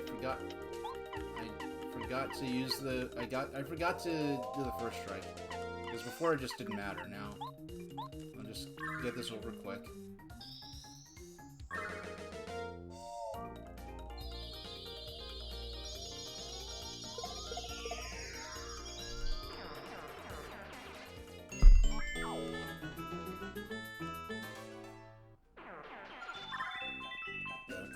coins out of the deal.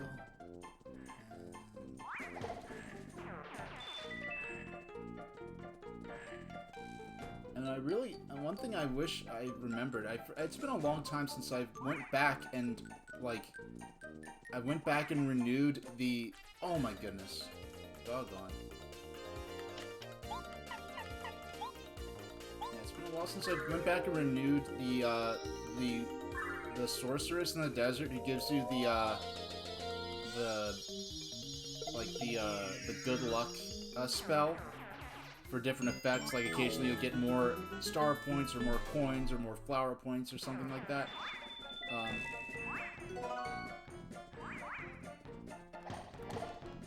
Yeah, that it's been a while since I went back and got that.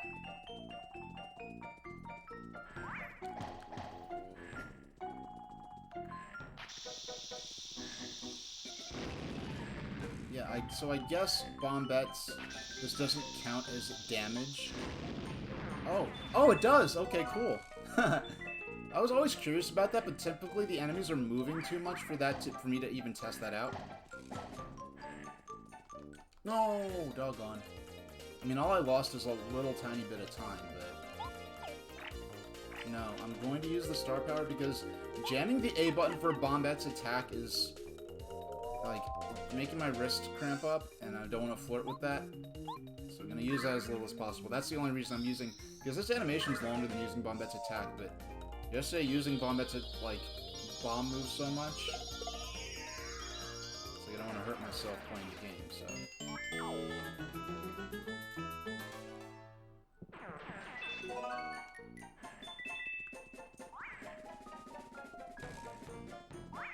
Is the maple syrup guy around still? Okay, I already beat him.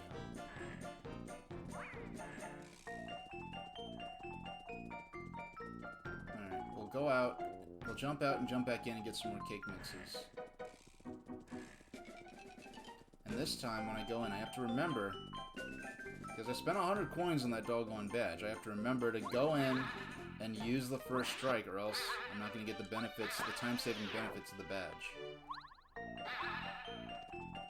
Oh, let me save. It's been a while since I've actually saved at a save point. I know I've restore pointed. Wow, the sun is out now. I don't know if you... It's going to be interesting looking at the VOD to see, like, how the lighting's changed. And just a anecdotal story. I'm using an LED ring light with a tripod. And I think it costs, like, 20 or 30 bucks. And it came with a cheap little cloth green screen that I haven't used for anything. But... basically, it was sold as, like, it was marketed as a toy. As, like, hey, kids, you could be a TikTok star, be an e-celebrity. Like, it was marketed as, like, a toy for kids, right? Meanwhile, I was in Staples, a few days ago, and they had the same ring light. And it was, like, $50 or $60 or something wild like that. And because it wasn't marketed as a toy, they, like, were just, like, charging way more money for it. And it's, like, just because it was, like, being sold as a toy for little girls, pretty much. It was, like, a fraction of the price. Just because they had pictures of little kids, like, you know, little 11, 12-year-olds, you know, doing, I guess, karaoke or whatever, like they're gonna be a TikTok star now.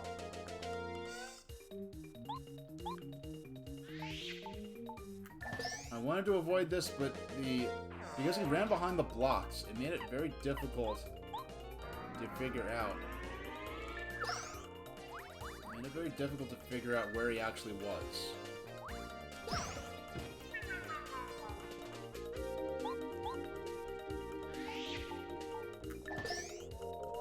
There we go. Because the maple syrup was actually worth...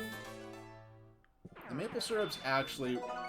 Oh, it's a cake mix anyway. So, alright, so I didn't realize I was already full up on items. So I'm gonna toss the maple syrup. I think the fire flower gave me more coins than the maple syrup. So at this point, I'm just gonna go back up. We're gonna sell some stuff and craft some stuff and come back.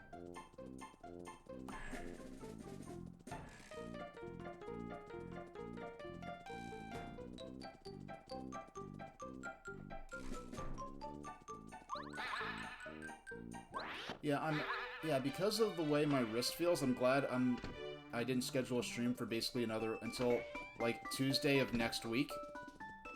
So give my wrist some time to, because I honestly do not play games off stream. I love video games. I was getting into this, but I got sidetracked by my own talking about something else.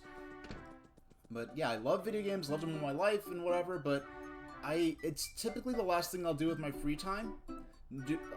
This format, this environment has really actually got me playing games again. I think my gameplay over the last year has went up probably like maybe even like 1,000% over my video game time the previous year, and that's still with me playing 4 or maximum 5 or 6 hours a week. So, how can I help you today? Let's see. We're going to sell. We want to sell the fire flower. I made the right choice in that because the maple syrup was worth more than the fire flower. Okay. Anything else you'd like to sell? Yes. The maple. Okay. So if it comes down to it, drop fire flowers, get maple syrups.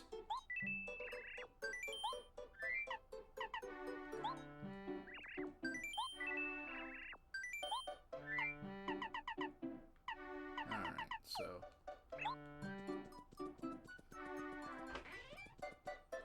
Actually, no. We need to get some. We need to withdraw some live streams if we have many left.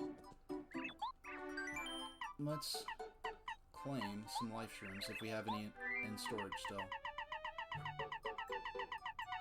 We only have one live stream left in storage, and we don't have a lot of coins, so. And it's money we would have made anyway. Well, actually, no, because we did fight a few more enemies we otherwise would have avoided. But just the time alone. Because let's say if I was still doing those battles, I would have just probably been coming out of the toy box again. So we're just going to do a live stream. And a cake mix.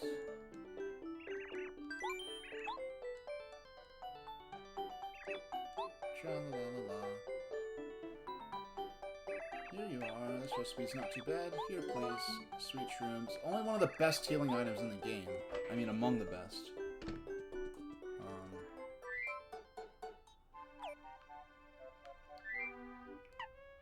So we've got more of that. Oh, we have more life shrooms. Okay, excuse me. I thought I withdrew one, so I ended up thinking we only had one. That was weird of me. Okay, cake mix. And life shroom.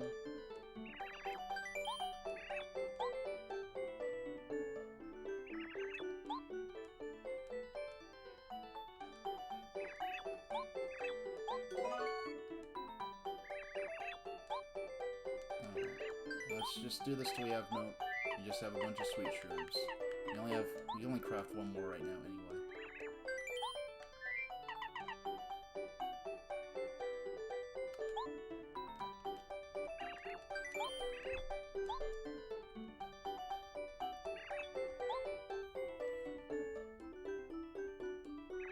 Here we are. This recipe's not too bad. Here, please. Got the sweet shroom. Come back anytime, hun. So on and so forth. Alright, so what I'm going to do right now is what I'm going to do. I'm going to deposit some of these. All these sweet shrooms, these are all for Bowser's Castle. So I'm just going to deposit a few more.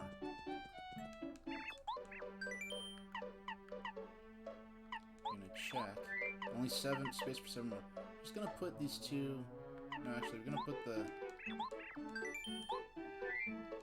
And I do have items in there that I normally have with me, so it's not as desperate looking as it seems. Cake mix. I'm going to put the cake mix in there too. Now let's claim. Let's get some of these lower level. Cookie Mix Mario. Sleepy. Electric, Sleepy, or Transparent. So basically I have a 2 out of 3 chance of getting a beneficial effect. I'm gonna withdraw some items and go to the training dojo. Let's see what that's... Actually, what I'm gonna do right now, because I need to do this anyway. let's see if I could bring this up. Yeah, let's make a new browser source right now. Browser source, window capture, new browser source, add wheel spin, YouTube on the fly.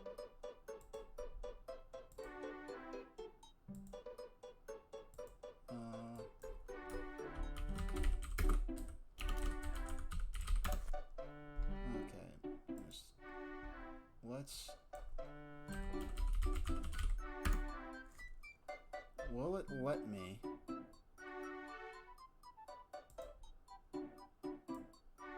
Why is it transparent? That's so bananas. What the heck? Okay, interact. No, I do not want to go Chrome.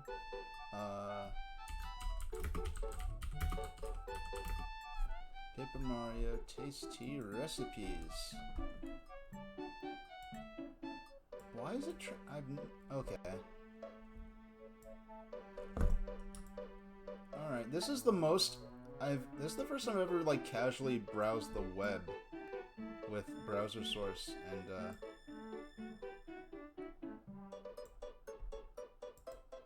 alright.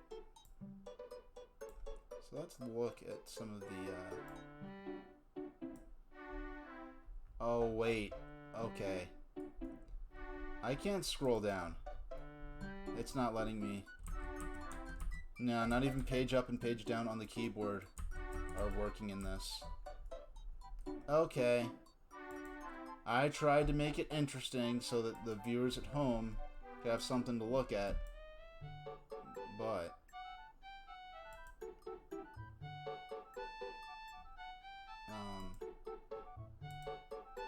now it's being slow. Yeah, it's worth a shot. And that's made it like I use browser source for watching YouTube videos, which we may or may not get to doing later. And let's see. If I look at yeah, it's in my little text document that I have copy pasted from the site I was trying to visit. So no, actually no, I'll just have to, because I'm looking for stuff that I haven't copy pasted, because I copy pasted recipes based on the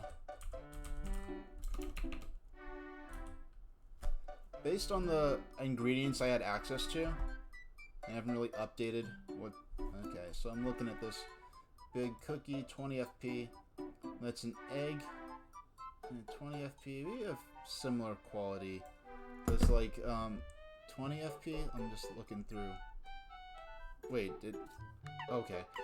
Like, when I pick it up, my instinct is to use the D-pad to move through the items, and I forgot the D-pad doesn't work with Paper Mario. So 15, that's 10, 20 FP. So my Sweet Shrooms are a better healing item for HP and FP. So we don't have to bother with... Okay, Bland Meal we don't want. The Big Cookie, it's just FP. We already have better items that can do FP and HP, so... So let me take a look at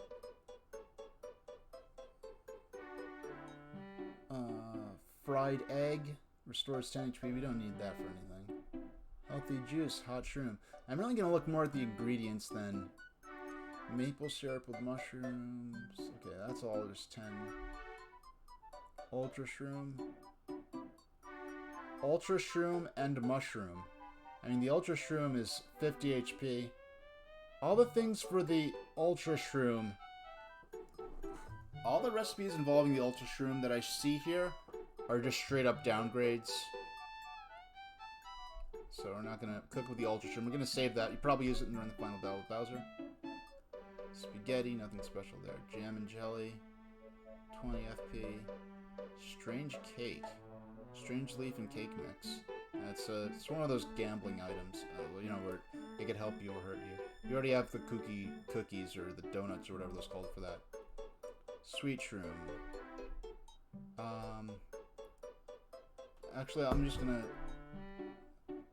Iced potato and dried fruit. Iced potato and dried pasta.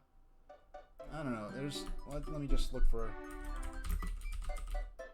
what can I do with the ice potato? Ice potato, bland meal, 15 HP, 10 HP. Yeah, ice potato. I'm gonna claim that and just get rid of it. It's not as useful as I would have hoped. But I am gonna get Jam and Jelly 50. Jam and Jelly and Ultra Shroom are basically the ultimate. Seems like those are gonna be the ultimate HP and FP items that aren't comboed with something else. You'll be back. You'll have to do a bit of shredding. All right. Well, you keep those documents safe so they don't. No one ends up, you know, owning a yacht in on the other side of the world that they never heard of before. Or I don't know what kind of documents they are, but I'm just saying, you know, shredding does prevent silly things like that from happening. So I'm gonna take out some of these lower level healing items. And you're back? Alright. I was still looking at... Because I had the web page up. I was looking... There's basically nothing I've got in here. Nothing in terms of... Yeah, there's really nothing in regards to... new recipes with... Now that I have access to every area in the game, there's nothing unique or compelling that I found.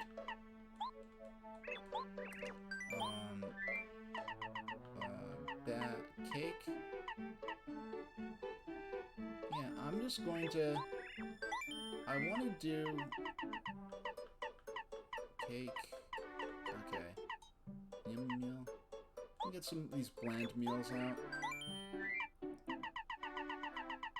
Yummy meal. Yeah, get these bland meals out of here.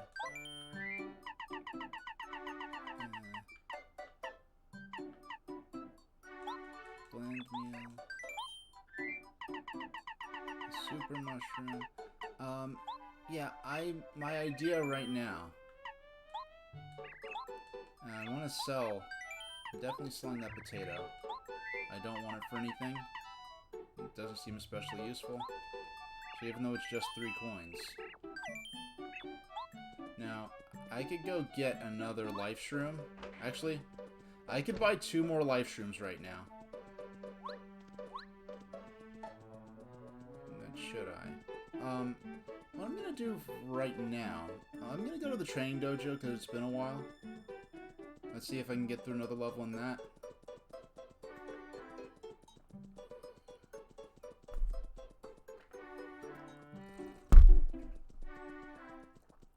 And yeah, I do need to restore my star points and stuff.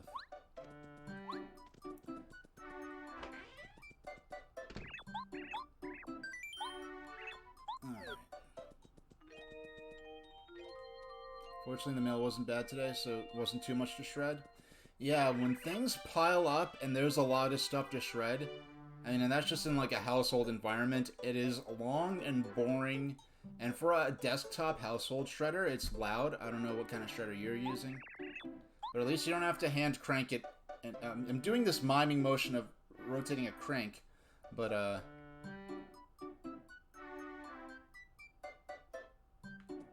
yeah, you don't want something stupid to happen, or you know, some scammer get some info they could use to do some stupid stuff. Yeah, better safe than sorry, I guess. Alright.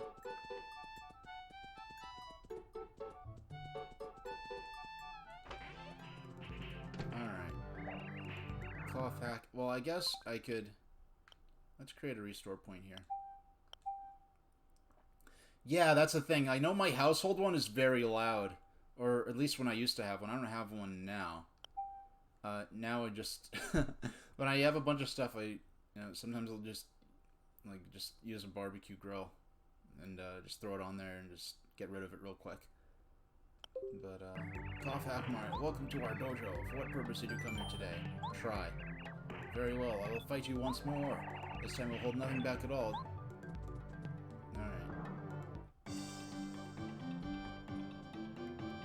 To battle! Wahaha, behold my fury, Mario!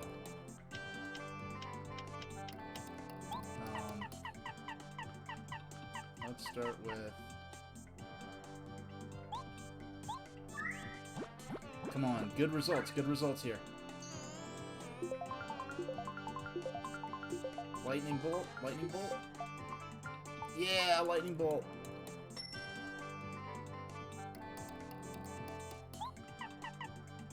Now I'm starting with kind of an all-out assault, which probably isn't the smartest way to go about this.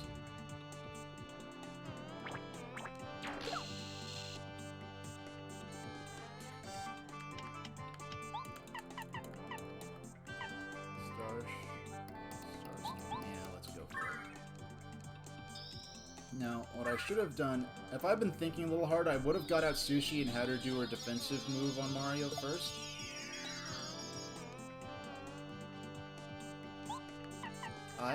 I mean, look, I just noticed he has 85 HP. I'm gonna give this 2 shots. I have this feeling that this is gonna be something rivaling the final boss. Yeah, Mario, survive this if you can.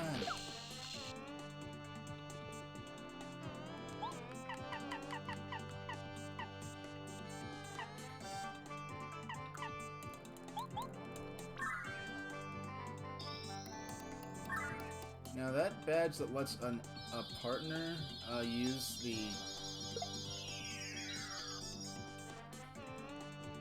Yeah, I'm not going to try this more than twice. Actually... Well, regular bomb... Okay, that does 7. Let's see what power bomb does. Mario, survive this...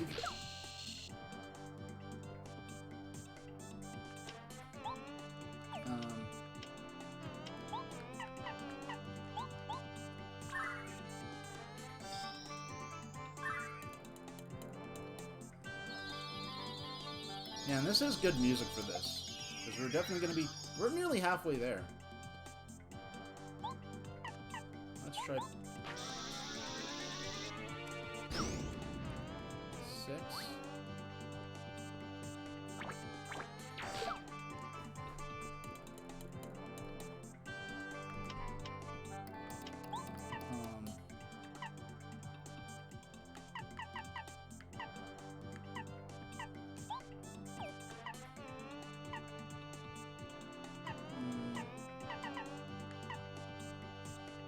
Yeah, let's...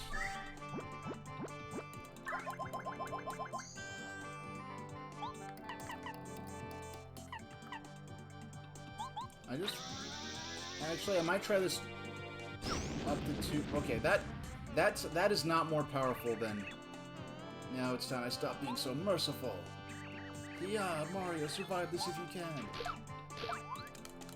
Yikes. And that was a ferocious onslaught, to say the least. Now...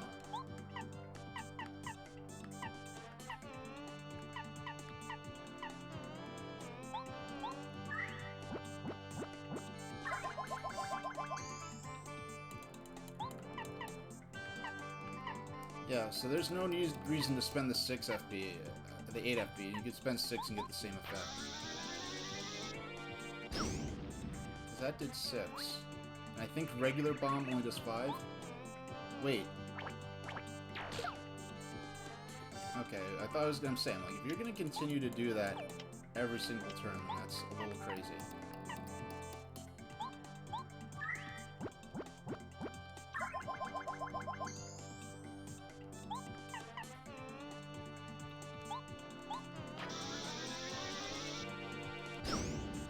Wow, we're pretty far along. Now it's time to stop being so merciful. Wow, I got the defense action command. I got that. I got it.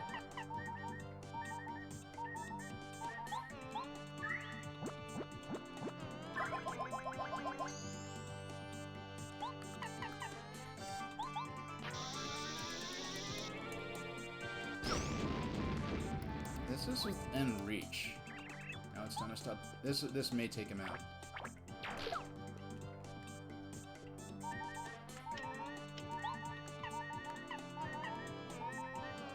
Yeah, this is my last HP heal.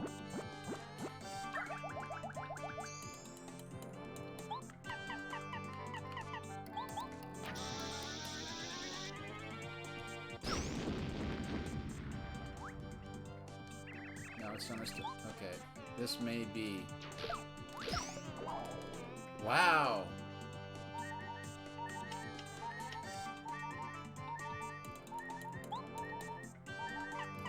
I'm within striking distance of taking him out.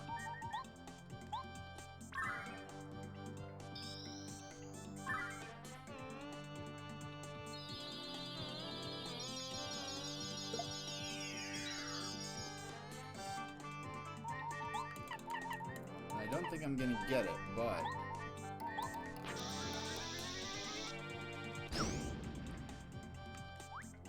yeah, he's gonna take me out this turn, but look how close I got. Alright. We'll just skip the whole drama of going back to the title screen and everything. Only to drop in, because we want to get out another enemy, another party member. We want to get it. And I haven't even experimented to see if any of these paralysis type moves work on him. I'm assuming not, because he's kind of a mini boss or a boss, so. But let's get out Sushi.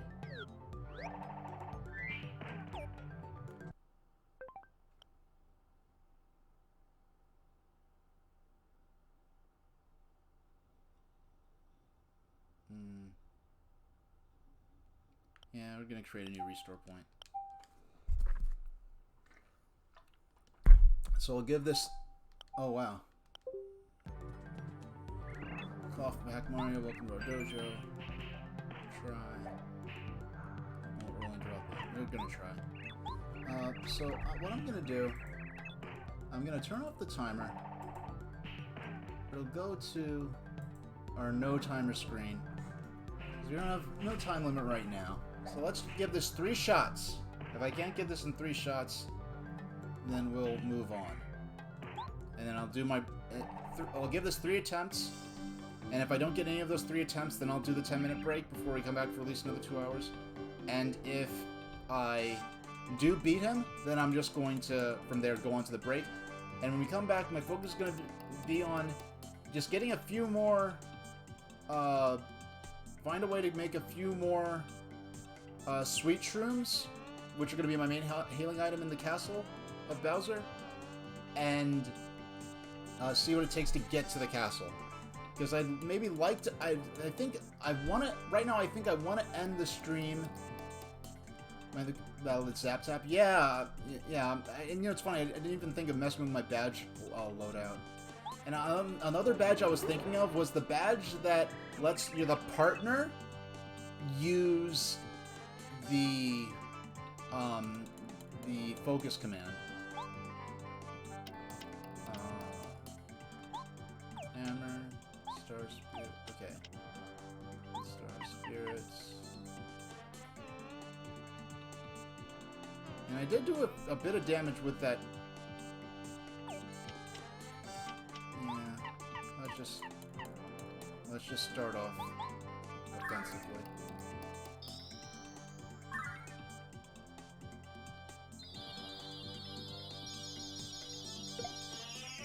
Getting a feel for his action commands is probably going to help as well.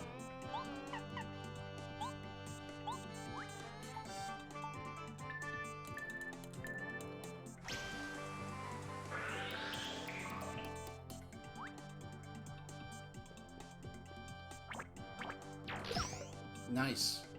Just getting that alone is going to put me ahead to an extent.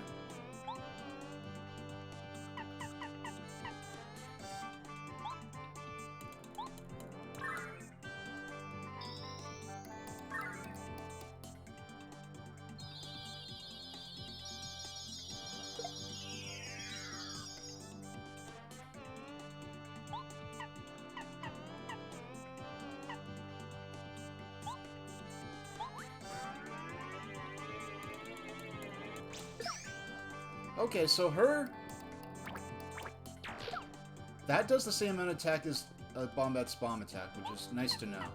So I don't have to worry about I'm losing out on damage just because I'm not using Bombet. Because the reason I was using Bombet a lot lately is because in that last dungeon, she definitely was able to attack those large groups well. here I'm just dealing with a single enemy, and her action command is less physically exhausting for me to pull off as well.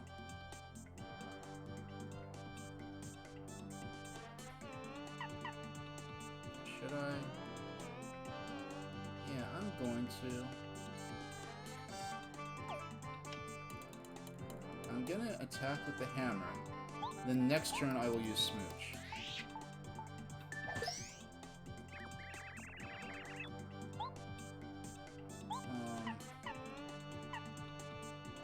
But I just have, it's a little tricky to pull off, but it's less physically exhausting. Oh yeah, Mario, survive this. Yikes. Okay, well it's a good time to use Smooch after all. Or you know, next time maybe I'll consider using this as a purely, my star powers as a purely restorative thing.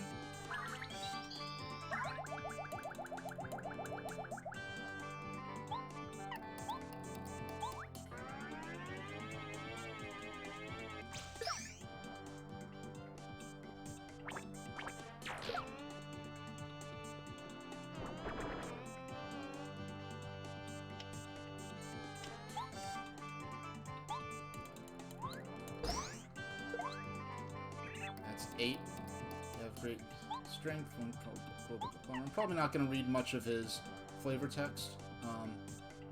We can use water block on Mario.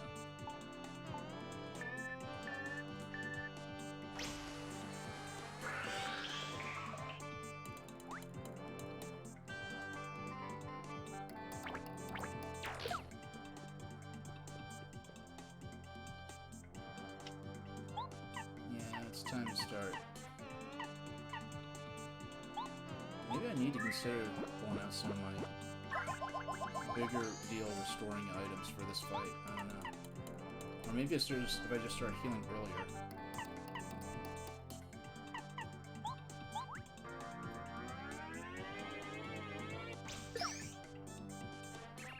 Now it's time to stop being so merciful.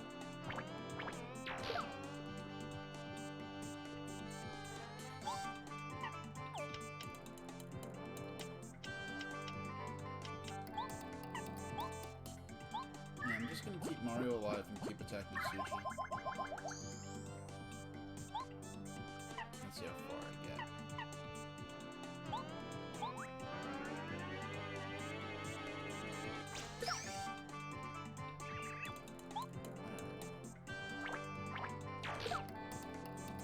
Yeah, I'm trying to figure out the timing for his attacks, but it's tricky.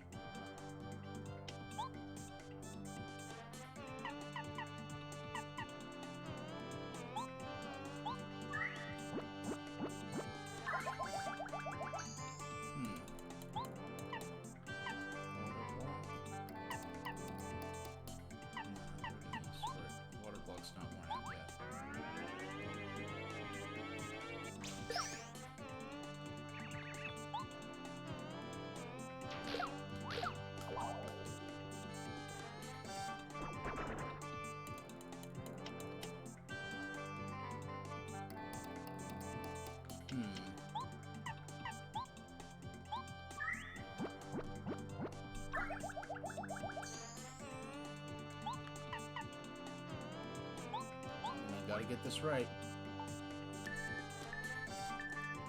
Nice.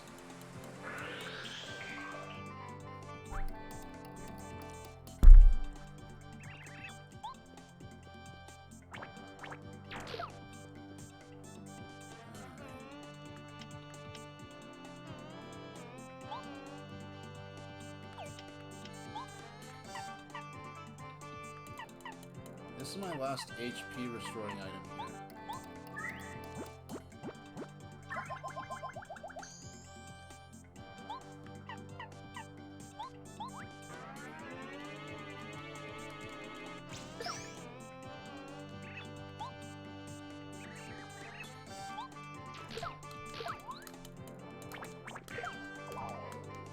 Yeah, it's hard to know whether or not he's going to do that third attack or not. Gee whiz.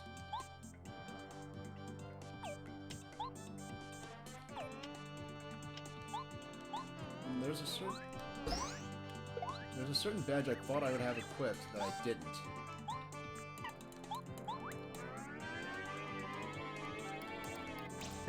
Darn. Only 15.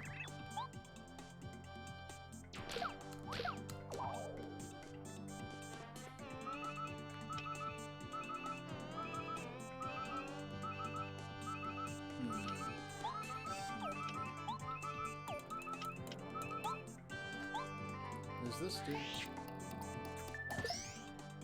No, the jump did more damage than... Oh my gosh, I'm going to lose this fight by like 2 HP. I'm gonna lose this fight by 2 HP. Unless... Okay, if this does 8 damage... Wait. Okay, Mario already attacked, so I can't... I'm gonna lose this fight by 2 HP. Alright. So I clearly have the right idea. Tidal wave. Okay. A, B, down, so. Alright. I'm gonna try this. If it does 7 or 8, then I'm good. Well, if it does 8, then I'm good. If not, I'm gonna lose anyway. And I'm not good at this action command anyway. But you're gonna have a heart of the cards moment, see if we can pull this off.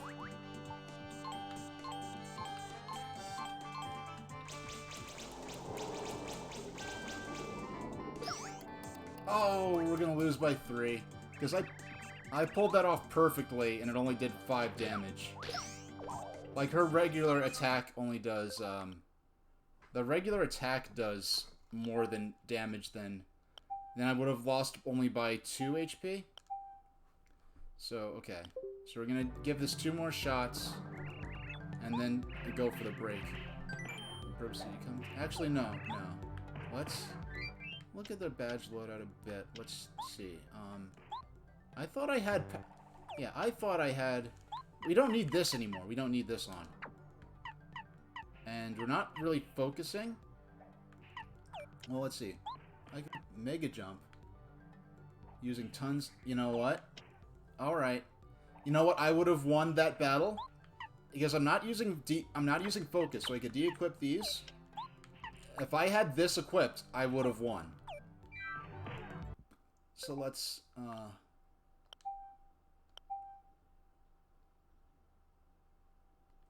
yeah, if I thought that, like, yeah, I'm not using focus in this battle. And if I had that badge that let the partner focus, maybe... And also, should I'm going to try using Star... Okay.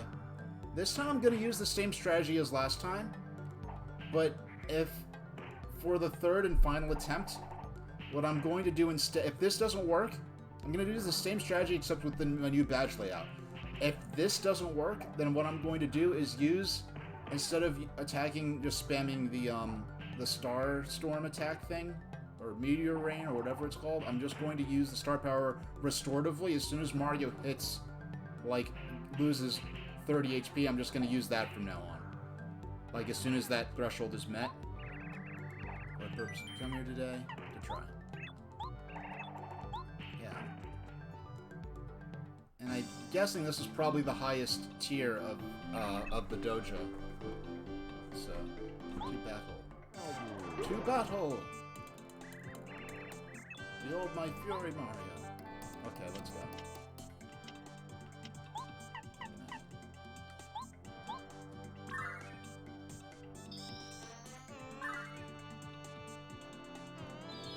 And I like the fact that this is the guy... I mean, Tubba Blubba was my favorite chapter in terms of the scenario and how it progressed.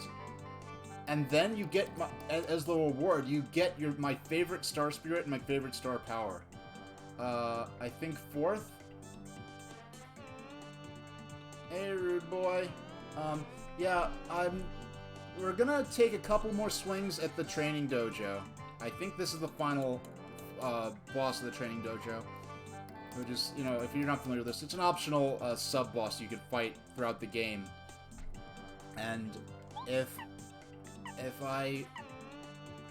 my goal today is to get to the front door of Bowser's Castle, pretty much, and I don't know what that will take. I've been playing since noon Eastern Standard Time, so just subtract 5 hours for your region. And if I get to the front door of Bowser's Castle significantly ahead of schedule, I'm gonna put on some more train videos. How do you get Pikachu on a train? Pokemon.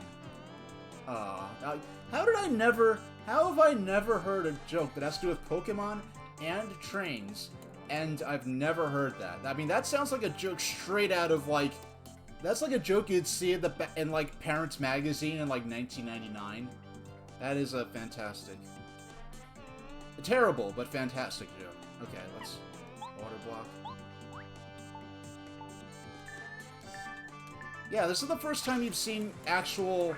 Well, you saw me playing NES Pinball, but that was just kind of an accoutrement to the train video. This is the first time you've seen me actually, like, doing my proper gameplay phase, and it's funny because I don't put on videos or do watch party stuff that often, so...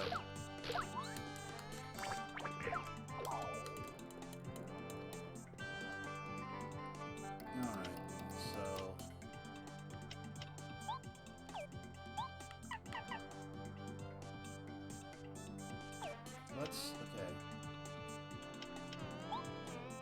Let's intersperse.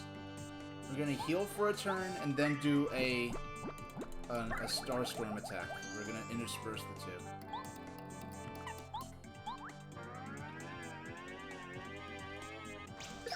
I don't know how familiar you are with the Paper Mario games, Rude. Are you familiar with these at all? Or you just heard about them? Or maybe you've even played them. I don't know. Hey, Mario, survive this if you can. Ooh, ooh. Okay. Man, it is hard getting down the action commands for defending from all that nonsense. Actually...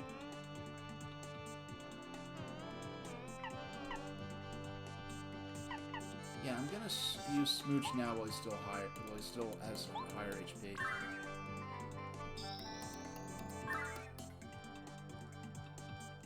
Oh, you played them? Okay. Because, like, if someone, like, walks in and they're not familiar with Paper Mario, then, like, there's a bit of explaining to do in terms of, like, the real-time action commands that are combined with the turn-based battle flow. It's just kind of why I like these so much. Whereas, I've played my share of traditional RPGs, but these are the ones Paper Mario and Pokemon, these sort of slightly off-center of being fully traditional, are the ones that have really grabbed my attention more. So, let's see, Water Block, yeah, Mario still has Water Block up, so this is a tricky one to use.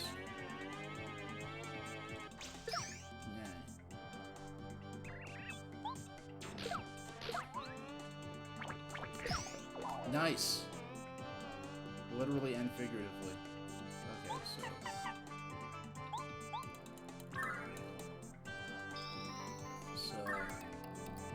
Yeah, and this is my first time playing through this.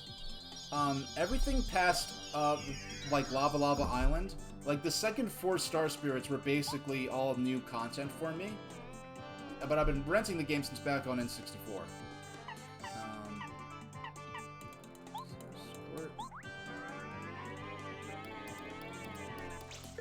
Darn, that was a flop.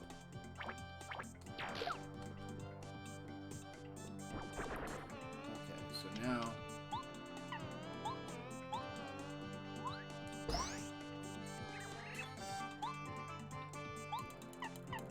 water ball.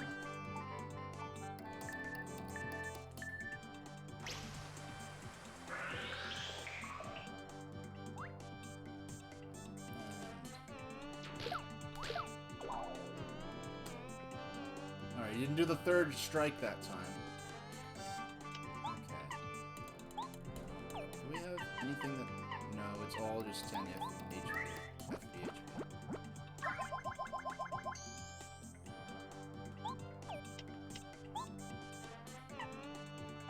All for you. Nice, we got the max damage on that one.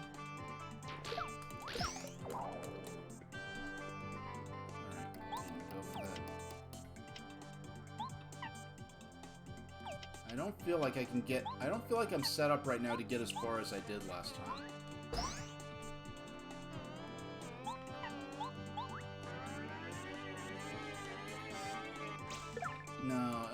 I was like a pixel off from...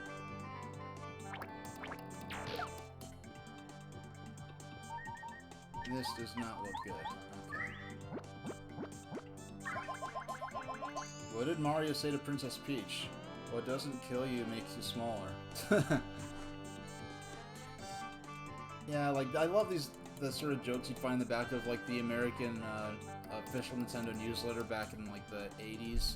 And mind you, like, I'm not quite that old, but to have been reading magazines, or the newsletters at that time, those, like, mid-80s ones, those 87, 88 era ones, but, you know, I've seen scans of them and stuff, and there was still a bit of that sort of low-tier, like, benignly low-tier, not like morally low-tier, but, you know, those groaner jokes going around in kids' magazines.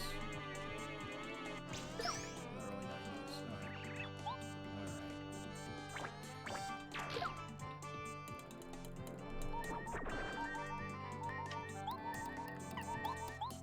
You know what? Yeah, I think I know what I'm gonna do next time.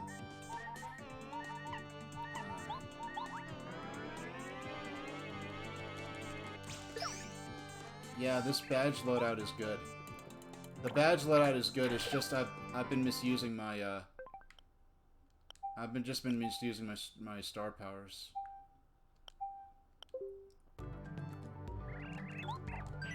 Yeah, this time we're getting it. Like I get I'm a little okay. The feed on my broadcast software hung up for a second, so I was a little concerned. But yeah, I see it. I see it on the live feed. It just hung up for several seconds, and oh.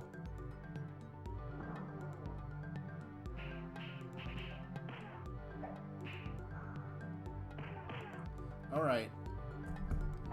It's funny. Okay, my broadcast software. It's saying I've got an unstable connection now. I saw it hang up for several seconds. Let's look at my... Okay, my...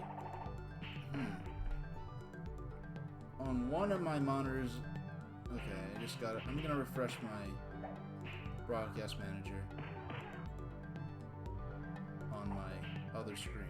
It says I'm live. It's saying I'm unstable. But on my...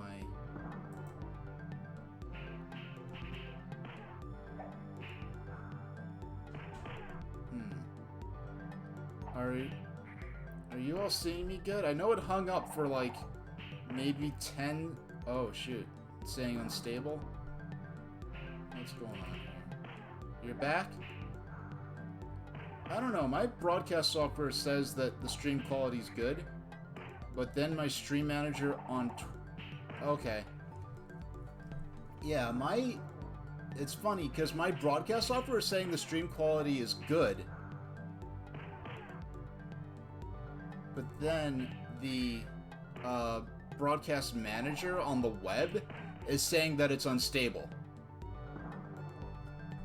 So it seems like if my broadcast software is saying it's a good connection, and if you're seeing it good, then I'm gonna keep going. Because for a second, that initial freeze, that happened on my broadcast software, and then it took the 20 seconds for it to happen on, you know, the live feed that I'm seeing on my stream manager, and then after that it's saying unstable.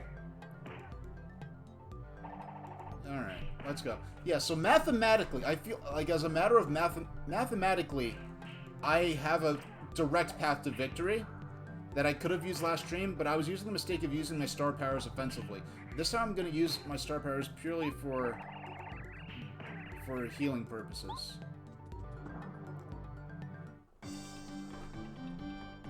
Which will be 2 times. I could use the healing 2 times.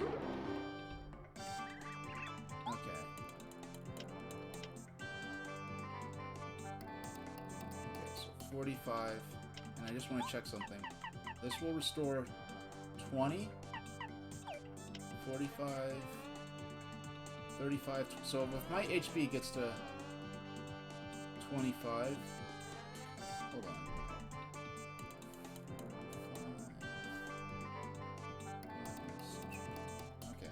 I thought I was right. I just want to double check with my old TI calculator here.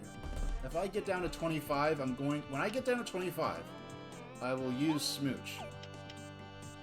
But in the meantime, I'm going to start attacking using, because this attack deals more damage than the Starstorm thing. And I only got one.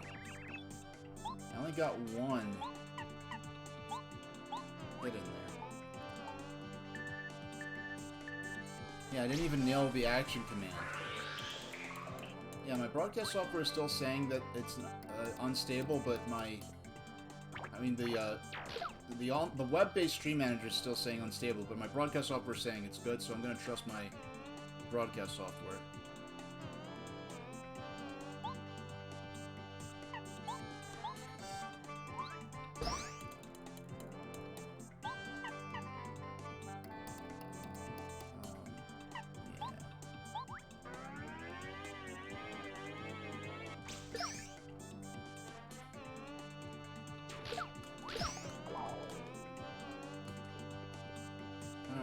So far, so good. Alright, so now we're going to follow the new plan.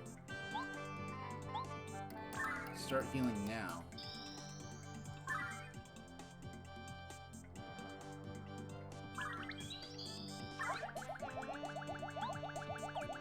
Nice. And it worked. It got me. I had the exact amount of damage I needed to get me to full health. Okay, so.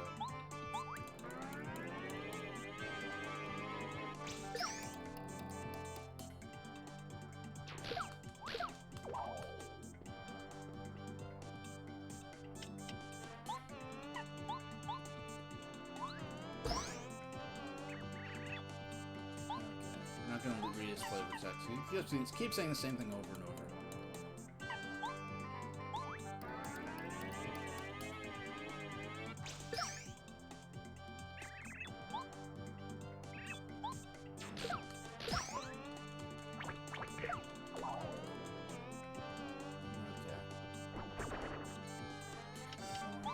Second heal.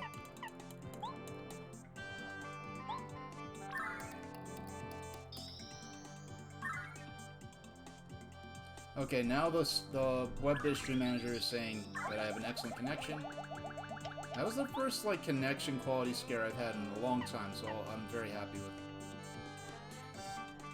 Now, let's see. Squirt.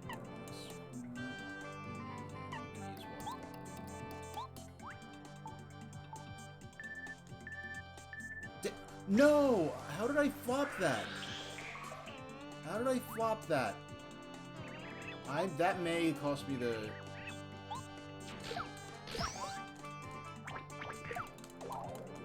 How did I flop that? That is so strange. Never had a problem with that action command before.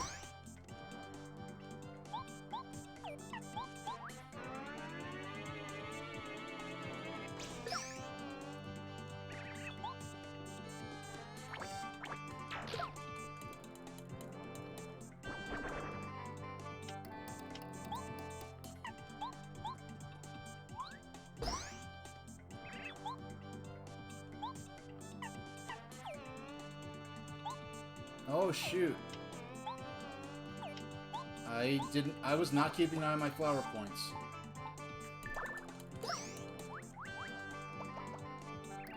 Yeah, that is using my flower points a lot quicker. Oh, man. Alright. So let's... 10 HP, 10 FP. Yeah, if I had brought some strong... My insistence on using these cheaper items is probably going to cost me... in the end. And this time we don't screw it up. There we go. I should have blasted more.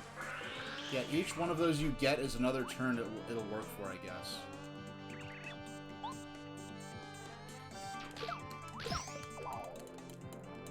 Why am I so consistent with getting the second phase of that attack successfully?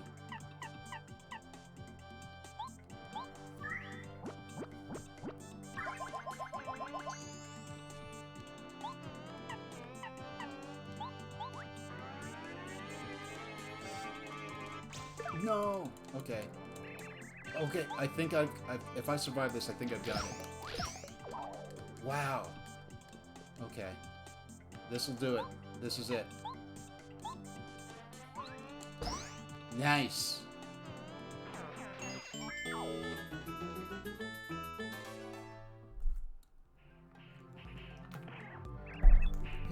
Noble Mario. You have bested me, the master, the strongest of fighters. Since you have beaten me at my full strength, I give you this with respect. You got the diploma. Proof of Mario's strength. Now Mario is the strongest. Thanks for the support, everybody. Now, what do I do with this? Welcome to our dojo. So, I'm going to go save. I'm going to take a 10-minute break, and we're going to come back for at least another 2 hours of gameplay. My intention is to get... We're going to go to Shooting Star Summit. And wait, are we... Wow, because it's not a proper boss battle, it doesn't restore us. Let's restore first. I feel like I'm gonna... What I'm going to do, I'm going to sell... And the main reason I did that, I really didn't plan on doing that, because but it seemed like a good opportunity to use up some of those items. Those weaker items.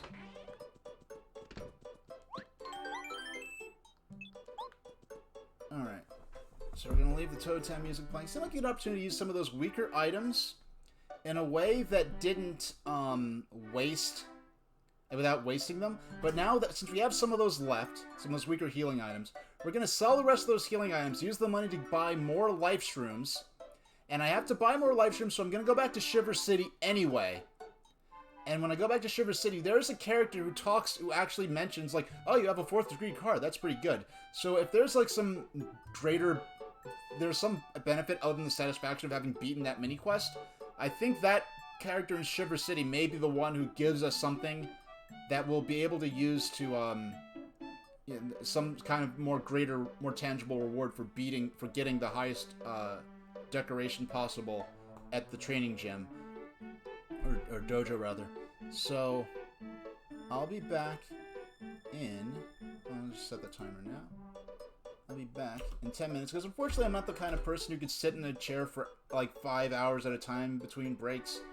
I've been probably close to 2.5 or even 3 hours. So let's...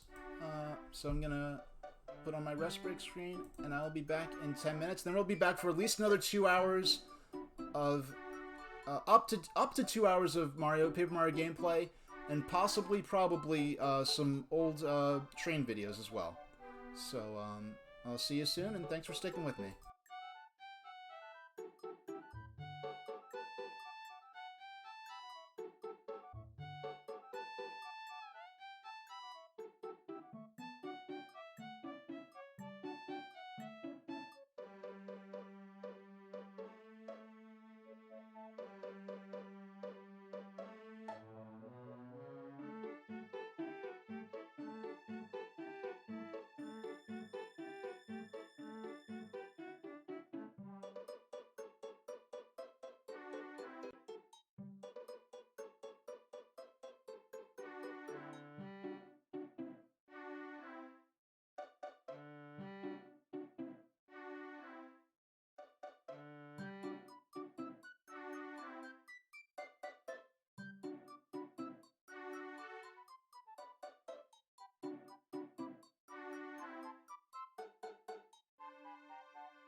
Hey, I'm back. So Rude Boy, you're saying you liked the art? Well, that's the link to the artist there. So let's get back to the game. Yeah.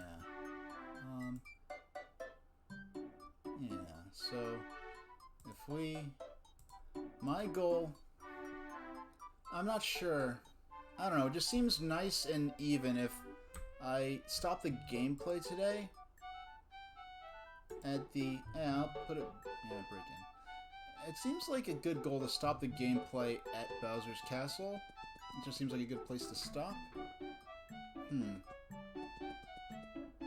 let's take a look at some of these. Like these bland cakes. Hey, Marth. Yeah, whenever, I mean, I left with 7 viewers. I came back. I had 7 viewers when I came back, and now I have 9. I'm just, you know, I really do appreciate, you know, that I'm doing something, adding to people's day in some kind of positive manner. So actually, no, we're not cooking anything now. We're gonna sell some stuff. So we're just getting ready for the final run at Bowser's Castle now. But first, we're gonna sell stuff. And since we're so close to, actually now, before I forget, let me, for now at least, let's bring back, let's turn off Mega Jump. No, turn off Mega Jump, and we could put back on just regular Power Jump. And it's all the way down here. All the way down here. Yeah. And first attack, we'll turn on. And so I have 1 badge point left over. Smash Charge. Let you charge it. You know what? I like Smash Charge. Let's bring back Smash Charge. No, actually, no. I do need... What do I need? I need... Okay, we brought... No, we need to bring back... Alright, so we're gonna turn off power jump. Deep focus. I feel like... Actually... Now that I have attacks that are better than the offensive star power I was using... Hey, Mecha Kong! Yeah, we're making the... I'm doing final preparations. I have 2 hours on the clock there. I just came back from my 10-minute break from another 2.5 hours of previous Paper Mario gameplay. My intention is to stop playing... When I get to the front door of Bowser's Castle, that's where I tend to stop.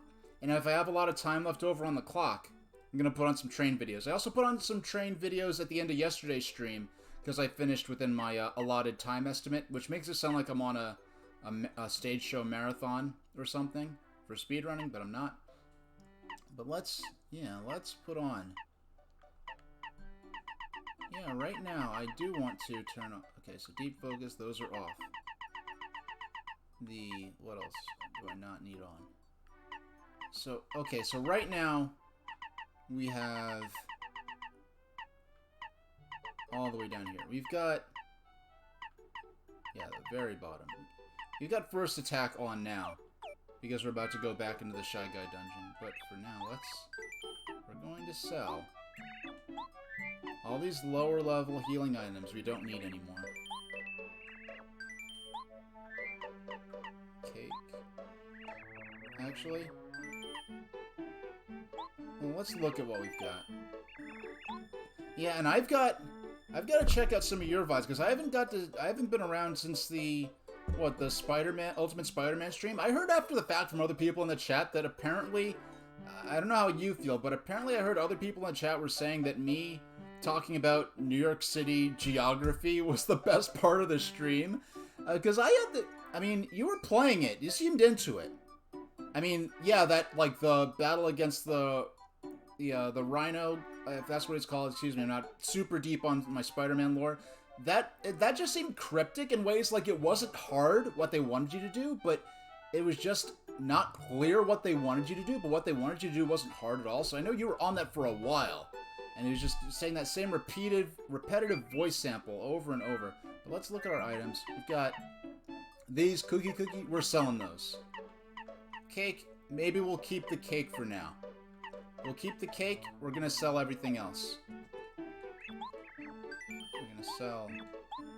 So we're selling the Super Shroom. Buy Super Shroom. I mean, it's an absolute pittance for some of these things, but we're not going to do anything with those anyway. Sell, that's more decent. Okay, the donut. I mean, it's a cookie, but it looks like a donut. Now, I wonder if that's a translation thing, where in the Japanese version it was supposed to be a donut. But I need to check. I missed that on a magazine stream. I heard so I have to look out specifically for that as well. And I have to get back to doing some magazine streams as well. I streamed yesterday as well as today. I usually don't stream twice in a week, let alone twice in a row. But I want to get this out the way, just to free me up for smaller stuff, random this and that, like, doing, some old trained VHSs that no one, cares about me streaming on Twitch in terms of copyright stuff. And maybe even doing some Amazon watch parties for some copyrighted stuff. And some magazine streams and some smaller games. Maybe get back to that structure of doing one larger game for maybe for like 3 hours, and then starting with a single game for like an hour. I like that format. I'd like to get back to it. I really ditched it temporarily just so I could get Paper Mario done as soon as possible. Because I do enjoy it, but I also want to finish with it. And there are many RPGs I'd love to play on stream. I mean, I have to accept, it might be the long term, there's probably going to be a number of RPGs that I will play, and knowing that I'm not going to beat them. Just put, maybe 5 or 6 hours in, just to get a feel for it, and if I'm really feeling it, maybe I'll come back to it. But, yeah, for people who stream daily for like 6 or 7 hours, or stream like 2 or 3 or 4 times a week for like 6 or 7 hours, RPGs are an easier thing, but I often stream for 4 to 8 hours a week, tops, and so RPGs are a much bigger Your magazine read is always posted on Discord or Twitch under magazine reads. Alright, I'll check it out. But for now, we're just gonna jump in here. We're gonna spam for a few, we're gonna go grind for a few cake mixes. Because, at this, I don't know if you're familiar with Paper Mario, but at this point in the game, well, actually, basically for the second half of the game, in my opinion, the healing items you could just buy in the stores are effectively useless. And at that point, you really have to use crafting to get healing items that are actually worth using.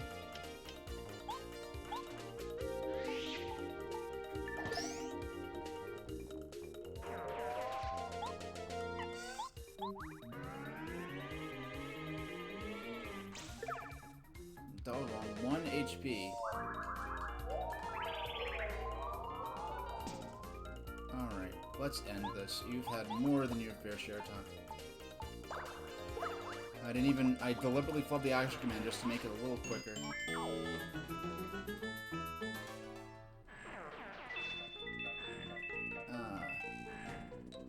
I have a badge on that lets me, take out weaker enemies.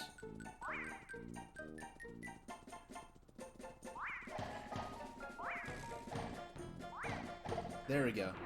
So now I don't have to fight the, I don't have to enter the battle screen. Because there's so much... This is like the fourth boss of the... No, this is like the third boss of the game right here. So, hitting them...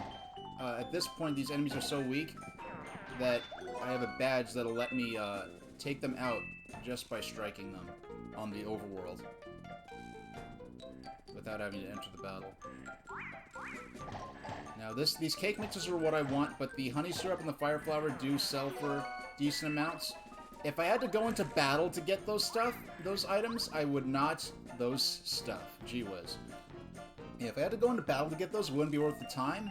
But when I could just smack them with the hammer and instantly get the items and a few coins, and I could sell the items anyway. But really what I came for is the cake mix. If it wasn't for that badge, I'd just be coming down here for the cake mix and going. I wouldn't be attacking the other guys who have the fire flowers and the... What are those items? There's the fire flowers and honey syrups.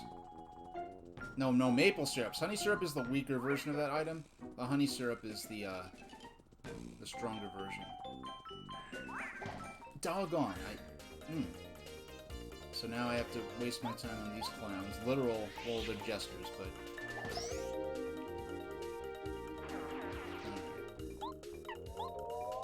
I don't... Yeah, that's an easy action command to mess up. I usually don't. And it's funny, if it's basically if...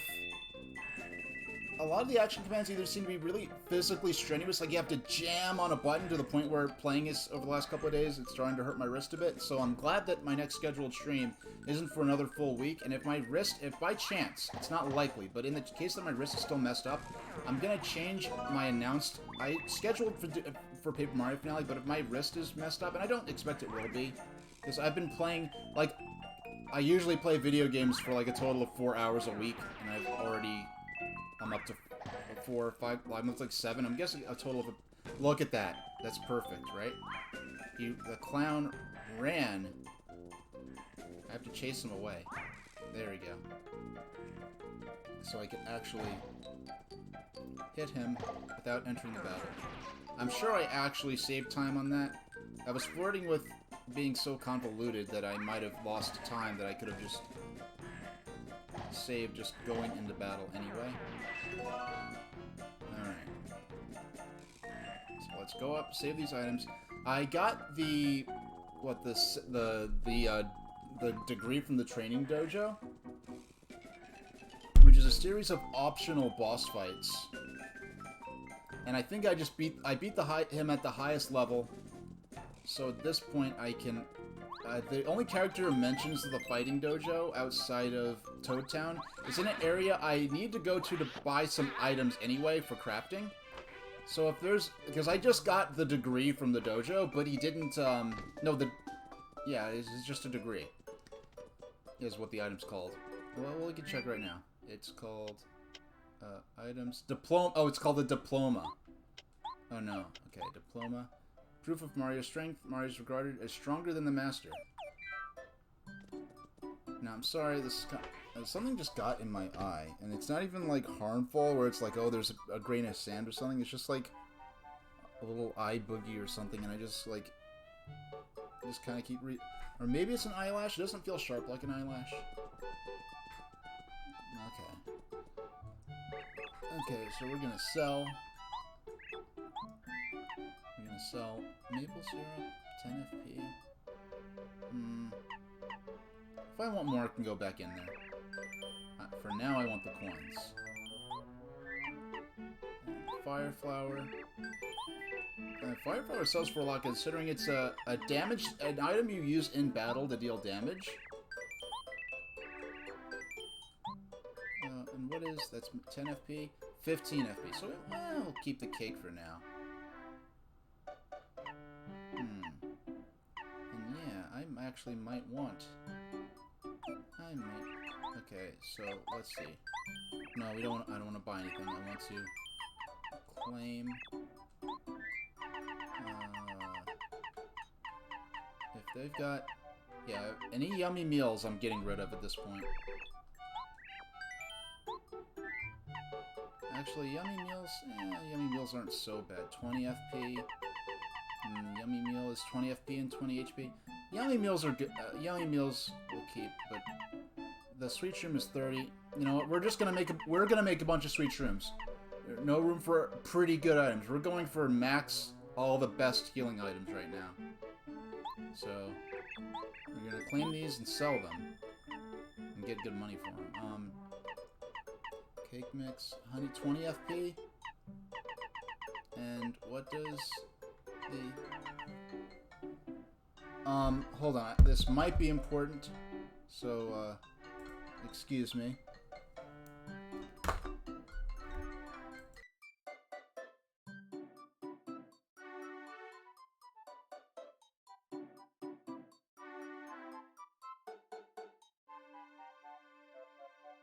It's not important.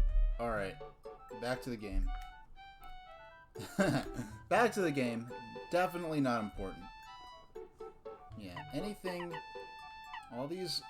That, like the jam and jelly and the ultra shroom, those two right there are probably... Those are, I'm very sure, the ultimate HP and FB healing items that aren't comboed with another thing. Because the sweet shrooms, which are going to be my main restorative items going into the final dungeon, those will be... Those restore FP and HP, which I like a lot. It just saves you time. Delicious maple syrup. Yeah, let's clean that. The cake is 15. Yeah. And if I want more, come back later.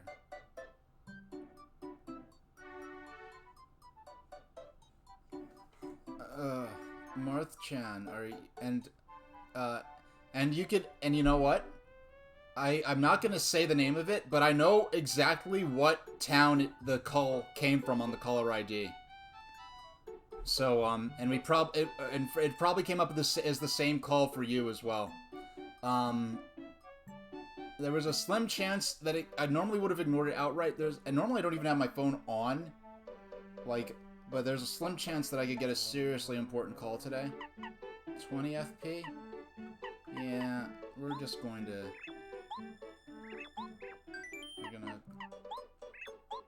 Okay, we're gonna sell... We're gonna sell the cake. And we could get cake mixes, have Taste Team make them into cakes, and sell them. So we basically have infinite money without having to grind against weak enemies, which is great. But, maple syrup, yeah. Yummy meal. Like, it's unfortunate. I'm at a place where I ignore, like, 95% of my phone calls. It's like I almost question the point of having the phone. Like 90% of the phone calls I just ignore if I'm not already already expecting it.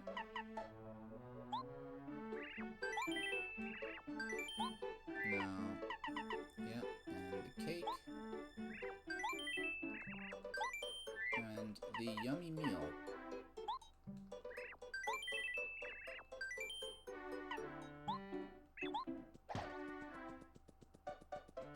Now let's go.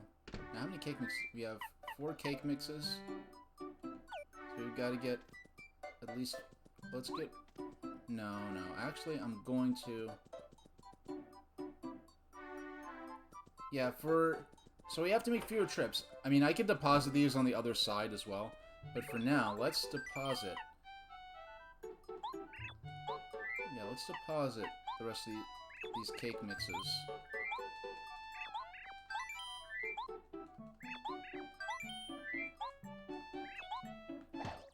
Yeah, let's deposit the cake mixes. And let me make a restore point, because I haven't made one since we beat the training dojo. We're gonna go back to Shiver City.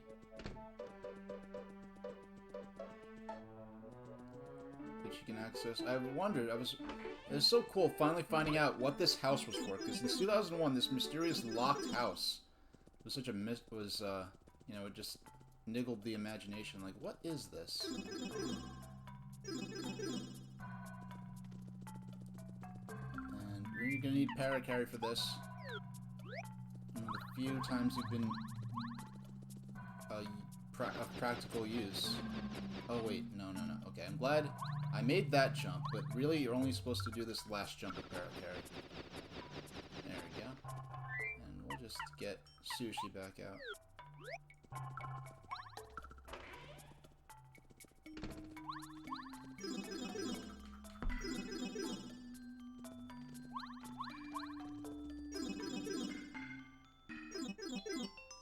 And we'll just go ahead and save.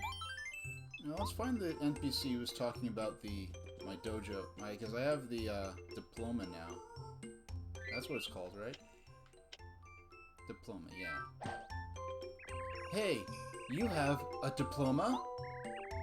Wow, I mean, wow, you beat the master. How'd you manage that? You're the strongest guy ever. Really? Okay. Hold on. I want to find out.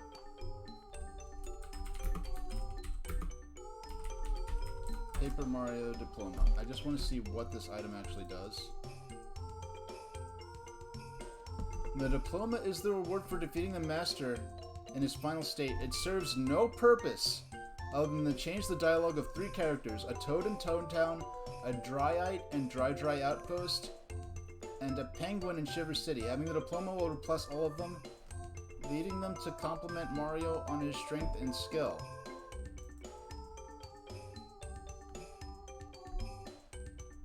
Alright. Yeah, so the diploma is literally just for bragging rights.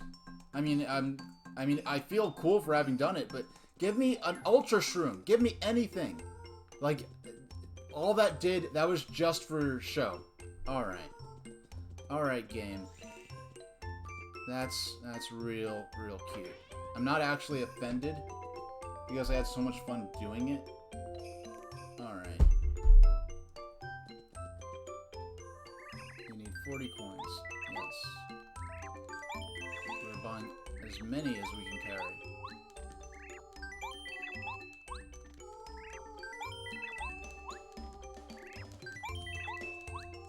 And we have no more, so let's get out of here.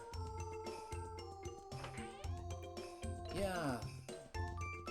You know, I'm glad I did not spoil that for myself. I'm glad I didn't look that up first. Because if I read that, like, the degree has no gameplay, no practical value of gameplay, it just changes what some people say about you, I probably wouldn't have bothered doing all that. But, like, doing that made me I'm better at the Paper Mario battle system because I went in there, learned how to adjust my strategy, my badge loadout. What was Sushi doing there? She was, like, belly grinding. That was weird. Alright, so let's... I don't have a lot of coins, but I don't think I'll need a lot of coins. Let's claim as many cake mixes as we can. Yes, we want more cake mix. More cake mix. More cake mix. Now, if I have to do grinding off stream for items... Hey, it's Quiz Guy again. Quiz Worms. Striped worms are always friends here. Quiz, it's everyone's favorite quiz master, Chuck Quizmo. Want to try the quiz? Yes. And let's go to the question. Question. How many buildings are there in Koopa Village? I believe... Oh. I believe there's 6. Am I right? Hey, I'm right! Yeah, because 4 was too few. I almost got it wrong because I thought they meant Goomba Village. Then the other ones just seemed like too few. I just remember there being Koopa Village being 2 screens with 4 buildings each. Here's your star piece. Alright. I'm guessing he's just going to keep reappearing there because there are no other specific new locations in the game for me to travel to. Because for the first time ever, since playing this game, after playing this game since 2001, for the first time ever, I've been to every single location in the game except for the final. So we're just gonna do some crafting here. Not that we called it crafting at the time.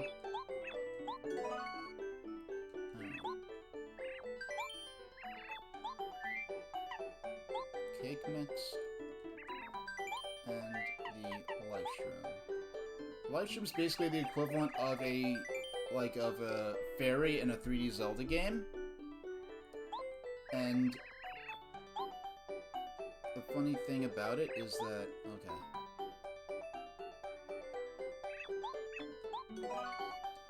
but it takes up a spot in your inventory. If you hit 0 HP during battle, it brings you back with 10 HP. At this point, earlier in the game, that could be useful, but at this point, the enemies hit so hard that being revived with 10 HP, you're better off just healing before your HP gets that low to begin with. When I was playing this originally, when I first encountered live streams, I would use them as a backup measure, but at this point, I'm older, my tactics are a bit more... Cake mix and life stream, yeah. My process is to always put in the cake mix first, so that sort of the second item I don't mess it up. But she does remind you, like, these are the 2 items you selected, are you sure you want to do this? So, they're just rather, generous of them. Okay, this is the last one for this batch. You gotta go back and get at least 1 more cake mix and sweet shroom. So we're gonna go back and get a couple of cake mixes. I believe I have 2 life streams, so I'll need 2 more cake mixes, which is perfect, because that's 1 trip down there. And I believe I'll be able to do what it is I'm trying to do at that point, in terms of having my item preparations. So we need... So, 1, 2, 3, 4. We just need 2 more cake mixes.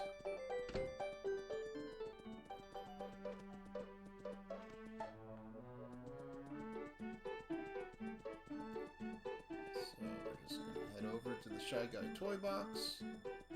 It's really weird, because this building and the blue house are both just unoccupied buildings in town. I mean, and they're already suffering from that gameplay trope, and unfortunately a real-life trope, of cities having way more people in them than actual places for people to live. So... Oh, come on, you little butt. Slipped right under my hammer. I don't feel like running right now. Well, you know what? I feel like being cheap. I just heard my game just, like, burped. My broadcast software, like, my audio just, like, burped for a second. So that was a little... So I don't know if you all heard that. I'm looking at my... Now, I'm looking at my broadcast manager, to see if when it hits that point, if the, Alright, because I was waiting to see if when it hit that point, the web-based broadcast manager would go from being... the stream manager, I guess. Yeah, because the last time, like, when it froze on my face for a few seconds, the web-based one went from being excellent to unstable. At that moment. Okay, we just want the fire flower. Get the 2 cake mixes and the honey syrup. I don't even really want. Excuse me, I don't want to... Oh, no, you don't. Well, fortunately... No! Doggone. Our time is wasted. So we're just going to... take him out with the fewest button presses, even if the animation does take a little longer.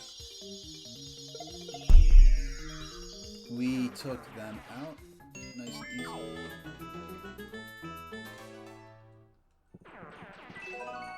Oh, wow. Free Super Shroom. Now, we do want the next cake mix. Cake mix. We're going to take them out.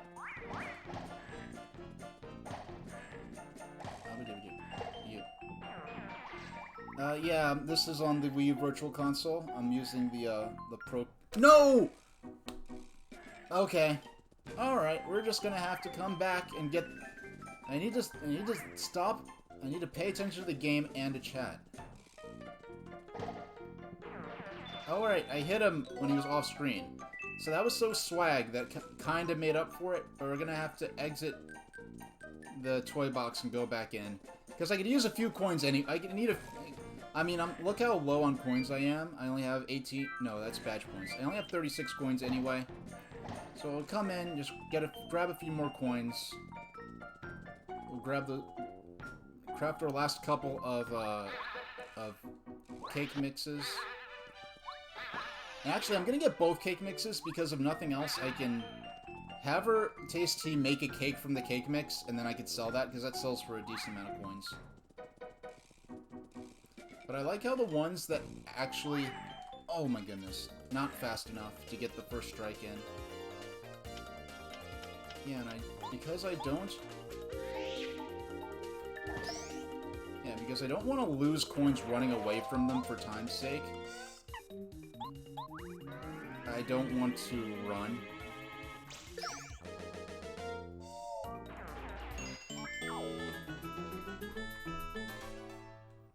So we're probably not going to be going back to Super Saiyan. I think I should have enough of the healing items I was creating to do what I want to do for the rest of the game. So there's one. There we go. Yeah, I'll toss the Super Shroom. So let's see what we've got. If we got anything worth Super Shroom, we've got 2 cake mixes. Alright. 2 cake mixes, 2 Super Shrooms. If the other... Yeah, I'm going to throw out something to get the second cake mix. Excuse me, did you see that? I was bonking the corner of the wall of the stage geometry instead of hitting the Shy Guy.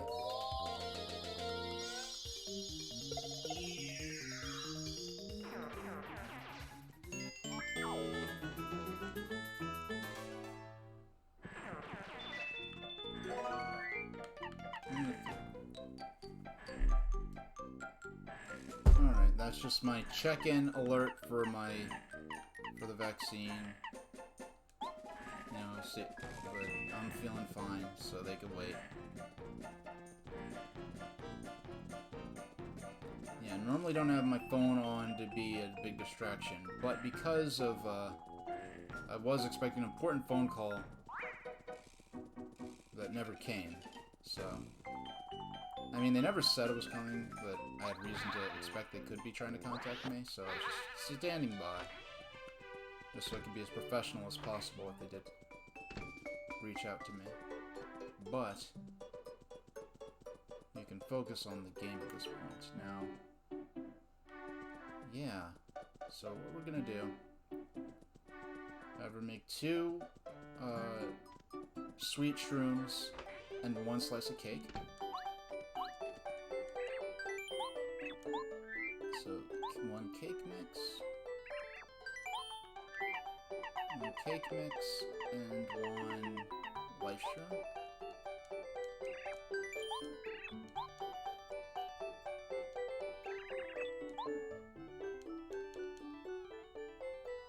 I don't know, there's something about, like, the dimples, I guess you'd call them, on her end of her mouth, and, like, something about the shading on her face makes her look, like, so when she turns around, she goes to cook, and she turns around, it makes it look like she has a slightly disappointed face, like, aww. But, alright. Here, please. Sweet shroom. Okay, one more sweet shroom.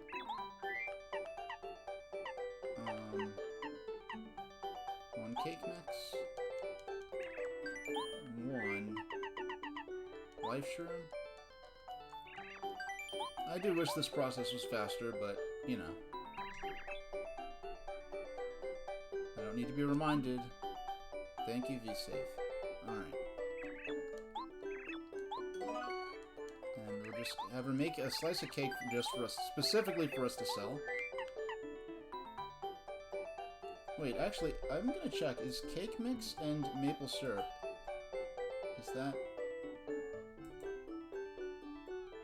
that a good combo that sells for a lot? Okay. Cake mix, coconut, cake mix whole shroom, cake mix fireflower, cake mix honey syrup, cake mix jam and jelly. Wait. Cake mix and jam and jelly restores 64 FP. Well, I mean, I already have 55 FP, so that's not necessary anyway. Cake mix, coop leaf, cake mix, maple syrup. Makes a kooky cookie. Sells for 12.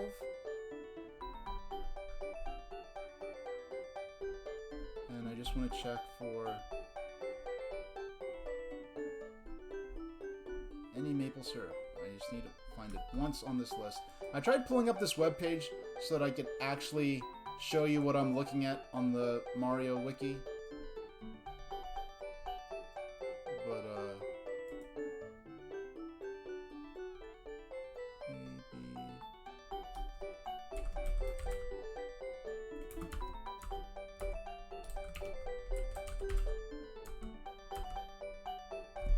Okay, cake mix maple... Why is it not telling me what it's sold for?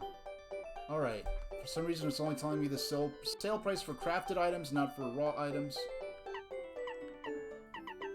Actually, so I'm just going to have her make this. And I'll assume that it's worth more than just a slice of cake. And if not, either way, I'm gonna get some coins for it. And get that out of my items without just throwing it away and wasting it. Cookie. Alright, let's see how much the cookie sells for. Which still looks more like a donut to me, but whatever.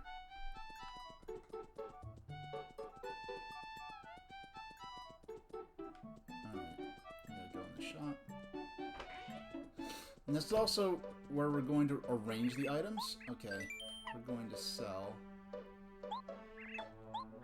Cookie sells for 12. I think the maple syrup sold for 10, so it's 2 more coins than I otherwise would have had.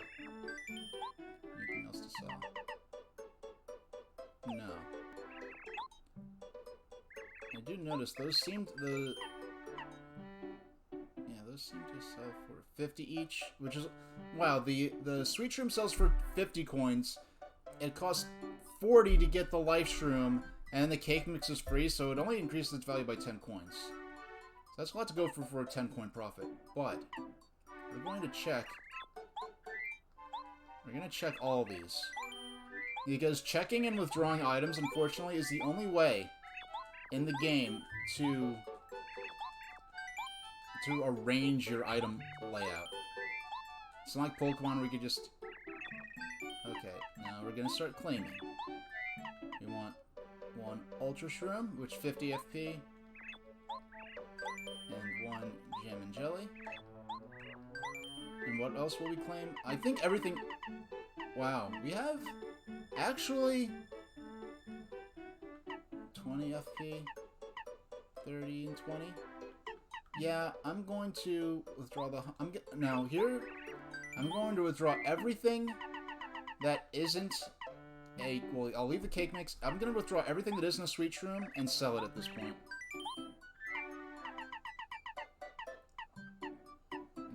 Shroom cake. Yeah, get rid of that.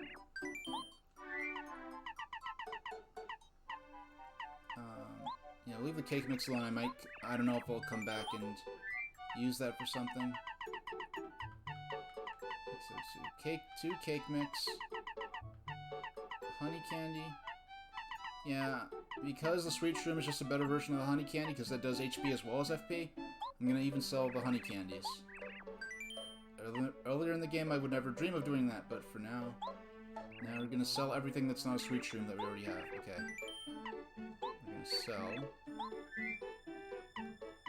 Okay. We're gonna sell the honey candy. The bland meal. Shroom cake. The honey candy. I'm gonna sell the honey candy, and then we're stop selling at this point. No more selling. No, we don't want to sell anything. We want to claim. There should be nothing to claim. There should be nothing in here but sweet shrooms and cake mixes, pretty much. Yep, it's just sweet shrooms and cake mixes. So we're just gonna withdraw sweet shrooms until there's nothing left. Until there's no space left in the inventory of our person, not the inventory of storage. Well, I guess there would be storage is what's in the store, and inventory is what's with us.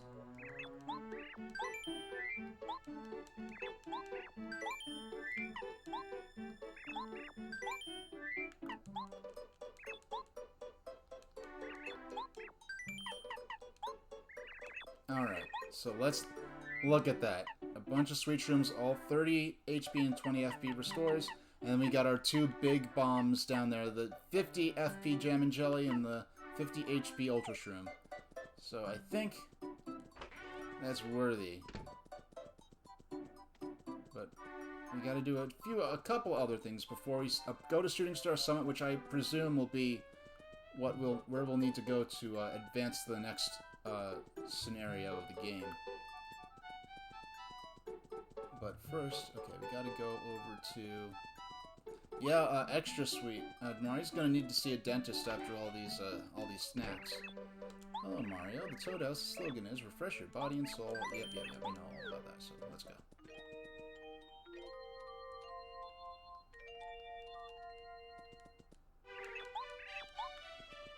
So, what I'd like to do now, well, let's save.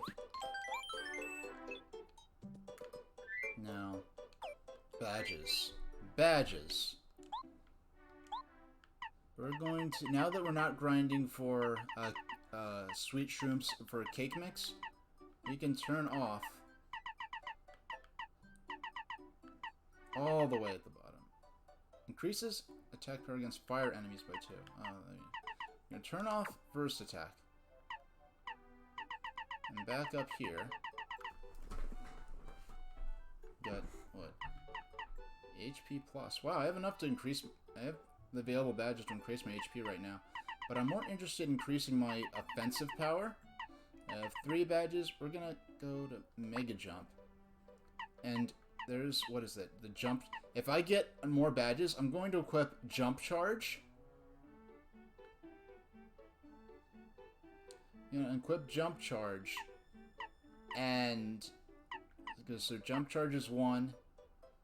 And then I'd also have Jump Charge, and then I'd have 1 FP left over. Jump Charge. Yeah. If I get another badge point upgrade, I'm going to upgrade Jump Charge and Smash Charge. And I should... Yeah, and I still have... I'm still fresh at level... What is it? Level 22. So...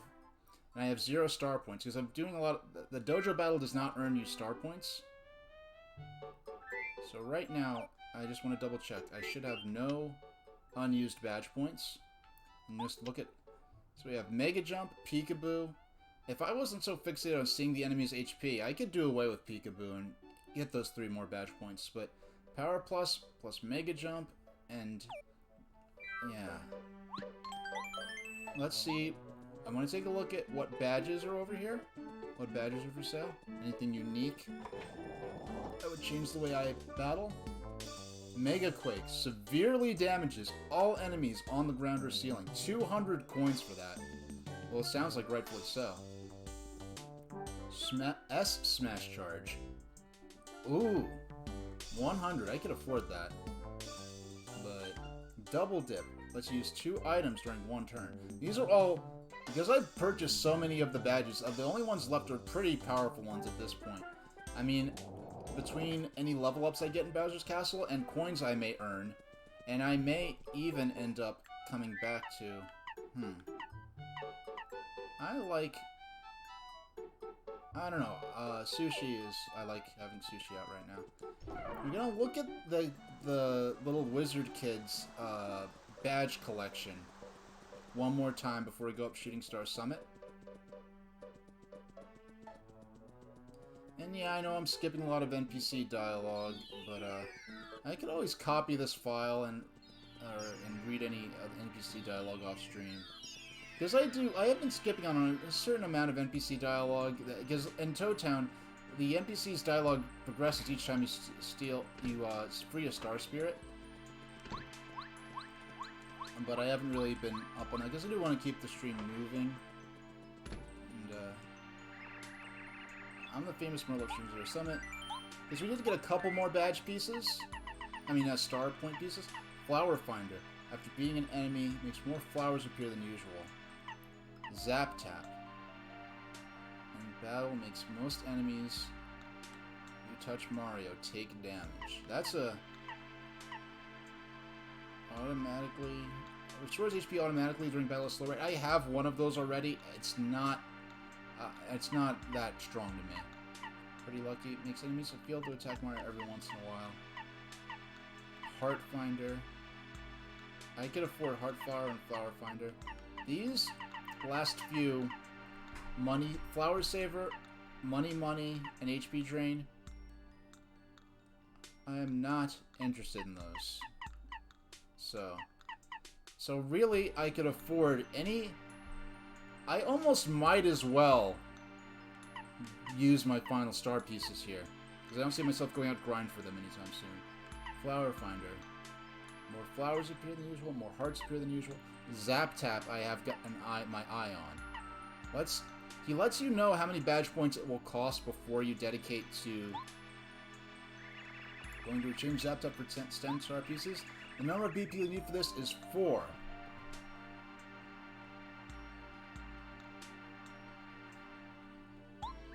Is this the badge you want?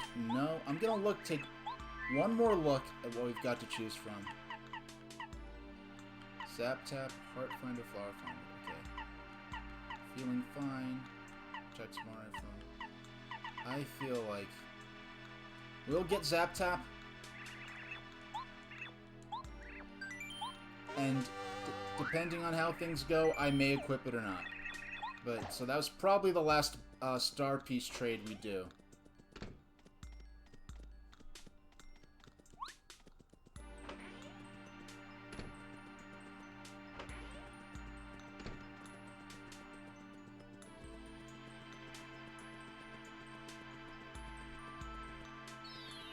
Down here. I just want to go over here and save one more time. Actually, no. What I'm gonna do, I'm just gonna be cheap. Just gonna make the restore point. Because I feel like we're gonna see some epic stuff up here. I don't know if we'll be fighting some mini bosses or what as we head up here. I think Junior Troopa's on our side. He's left us a bunch of items at the Toad House.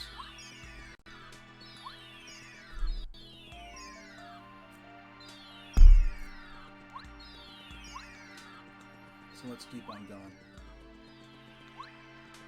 Yeah, it's based on my my web-based stream manager. It seems like the live feed for people watching on browser is pretty late. I know mobile it's even later. Hey, Serial Walrus, you walked in just in time. We may be about to do some... I just spent hours doing some optional mini-bosses.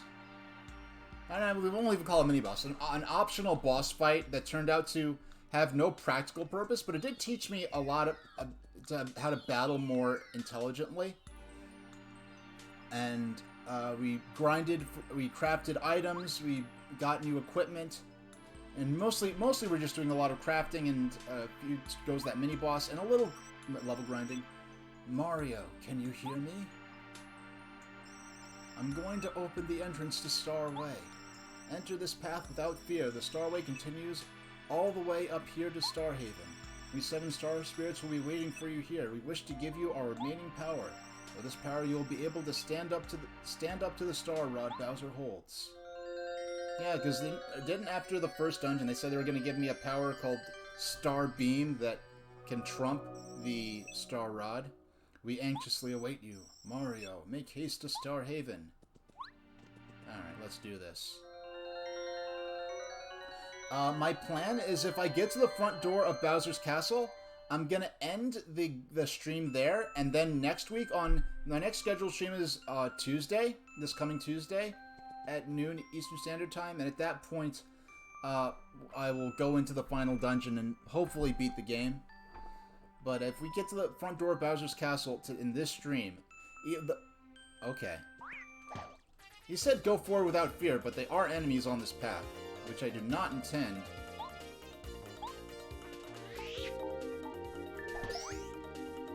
Oh! Okay.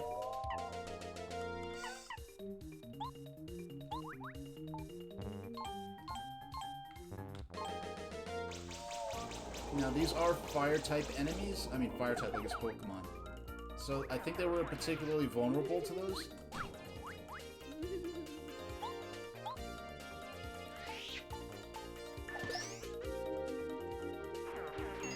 Yeah, so if we get to the front door of Bowser's Castle within an hour and 10 minutes, I'm going to put on train videos for the rest of the stream. And then my next scheduled stream will be Tuesday at 2. And, oh no, Tuesday at noon Eastern Standard Time, rather. Let me double check that. I'm pretty sure it's Tuesday, because I have my schedule up here. Yes, Tuesday, May 11th, at 12 p.m. Eastern Standard Time. We'll be doing 11th and hopefully, expectedly, final part of...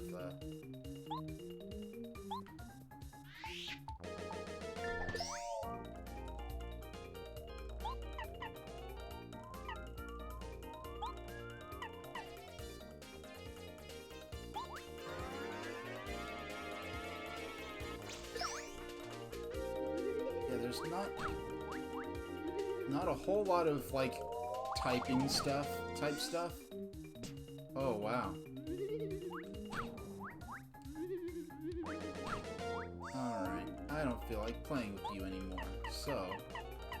Let's just... Yeah, it's a little overkill, but I just feel like getting rid of these guys now. Man, Sushi's, like, confused animation is funny. Just sitting there, like, with her eyes, like...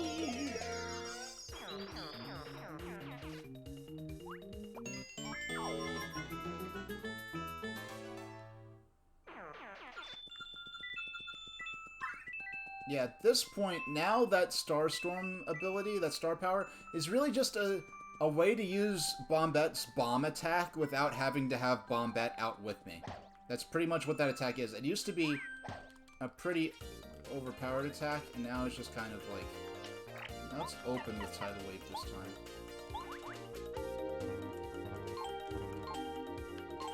Man, I wasn't ready. There's a special hand position I have to put my fingers on the gamepad to... or the controller in this case. Generally, I might say gamepad, but with Wii U, gamepad has a very specific meaning, as the tablet-like controller. But anyway, there's a specific hand position I need to use to do that group attack, and no, that'll burn me. let's have Sushi go first with Squirt.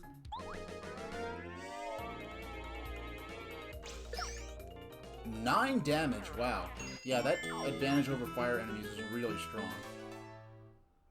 There's not a lot of type strategy in this game in general, so water interacting with fire, I guess, just seemed too obvious to let it slip by.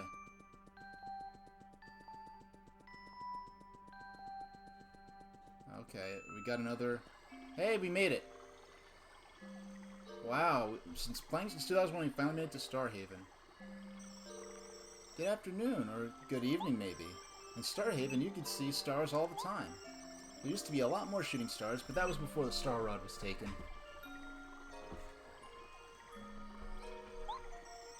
The beauty of this place was incredible back then. I mean, it was only like maybe a week ago, right?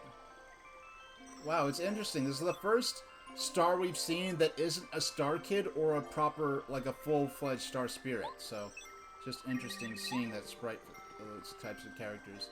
Hey, it's Chuck Quizmo. When I first heard that all the Star Spirits were captured and the Star Rod was stolen, I lost it. I figured this is it. This is the end of the world. But now all the Star Spirits have safely returned. It just goes to show you never give up hope.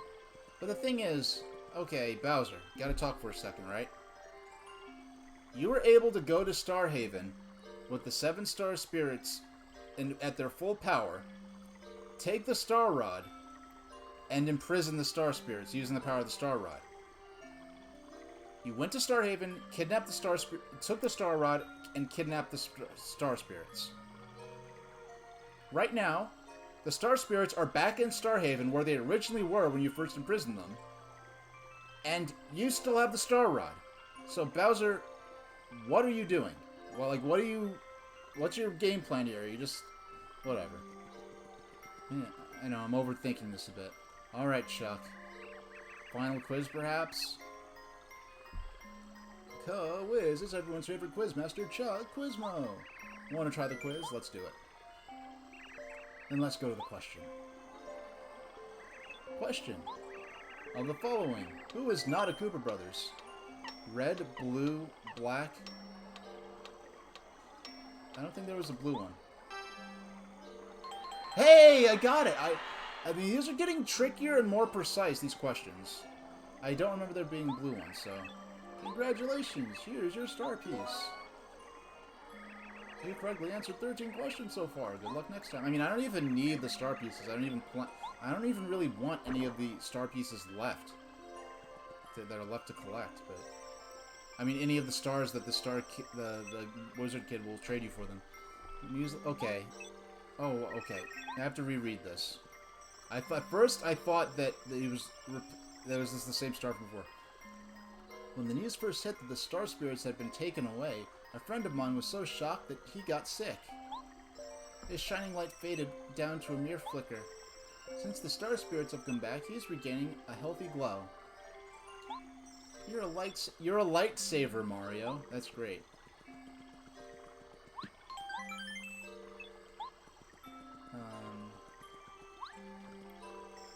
Our precious Star Spirits have returned. Oh, happy day. It's all because of you. I guess we all wish upon a Mario from now on.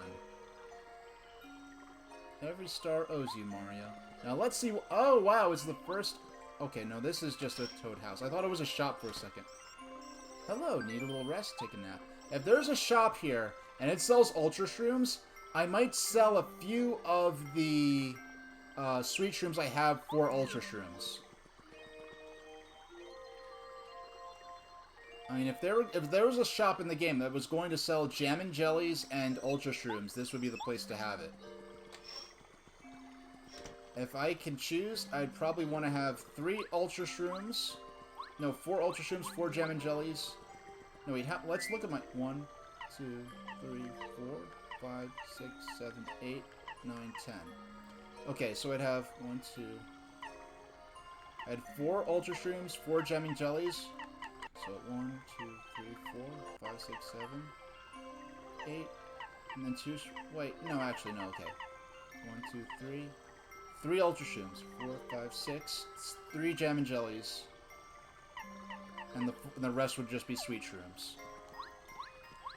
Oh, I see. what do they got for sale here? Let's see. Final shop of the game, possibly. We've got a stopwatch, shooting star, super soda. Wow. Oh my gosh.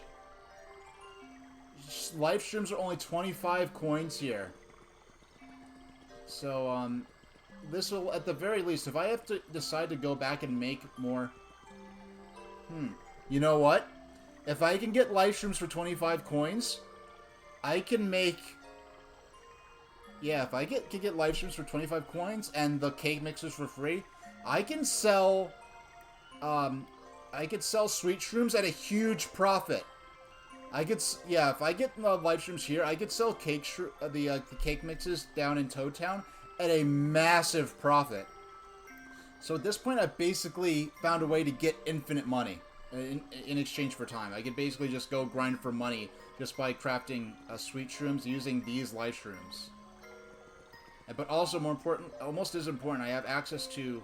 So, yeah, so it looks like not a single shop in the game is going to sell light ultra shrooms or jam and jellies, which is a bit of a surprise. But, oh, what's up here? What's this? This looks fancy. What's this all about? Gives me great joy to hear of the Star Spirit's return. Our only wish now was for the return of the Star Rod. It seems so odd, a star making a wish. Okay, so this is just a house. I guess that's like a lava lamp for them.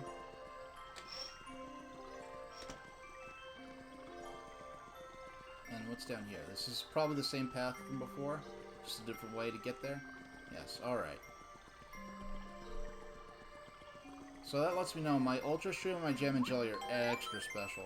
I have to check to see if there's a way. I don't think there's a way to craft.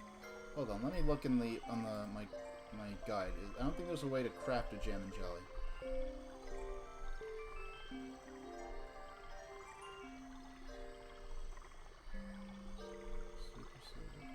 Yeah, there's no way to craft a Jam and Jelly. But you could craft Jam and Jellies to make. You could craft with Jam and Jellies to. One of the greatest HFP healing items.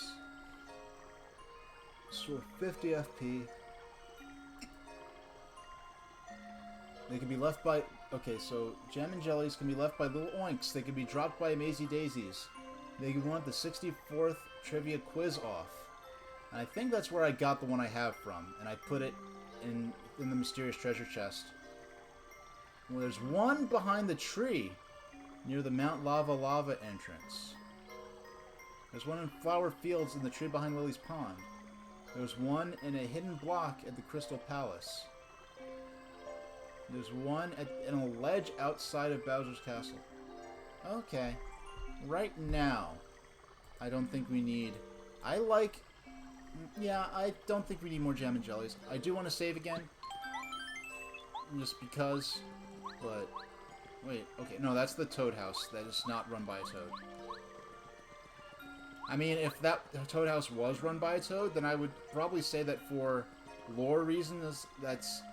Like, I understand for for the gameplay vocabulary, I guess you could say, it would make sense for there to be a Toad in there. That's why there's still a Toad sign. But for world-building reasons, it would make sense that there's not a Toad in that Toad House.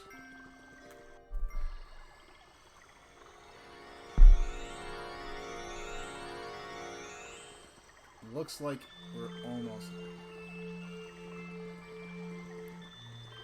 Oh, the music here. So this is the chamber that Bowser... This is the chamber of the 7 stars. Or almost the 7 stars. 7-star spirits.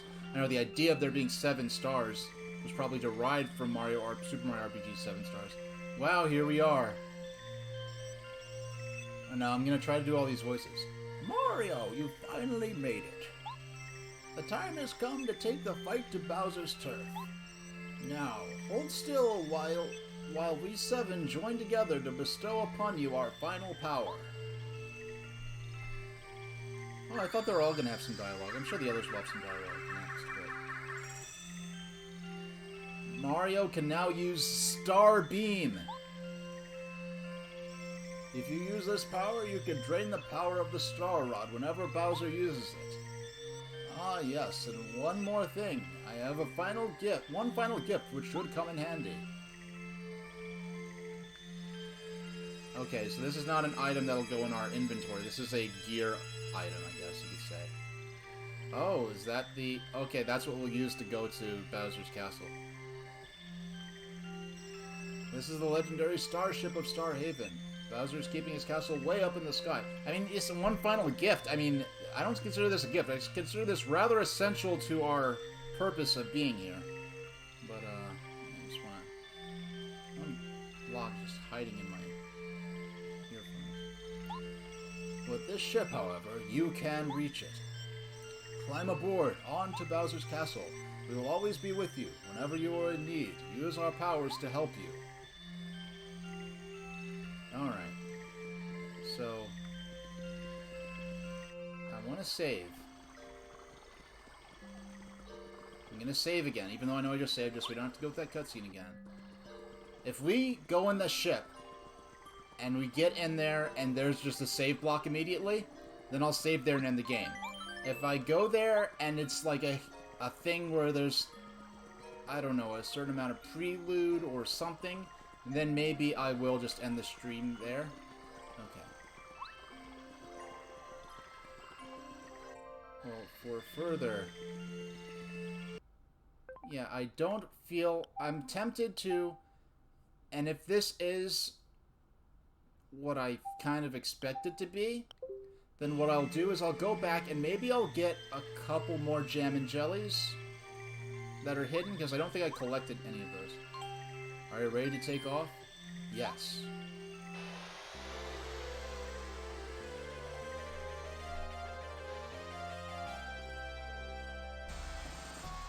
Yeah, I don't have much to spend. I don't know if there's going to be a shop hidden in Bowser's Dungeon, but I feel like there's going to be a...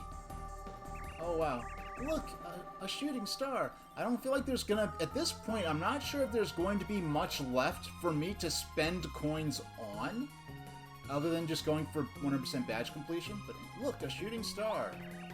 Princess, come back. Princess, oh, that's so cute. He's the Mario, the flying car Mario's in. He sees it and thinks it's a shooting star. So he's wishing on the shooting star for the princess to come back, and his wish is going to come true. That's so sweet. Did you wish for something? I hope your dreams come true. You know, it's funny. Look at that Toad. Is this technically the first appearance of Toadette? Because I don't think Toadette was a named character until Mario Kart Double Dash.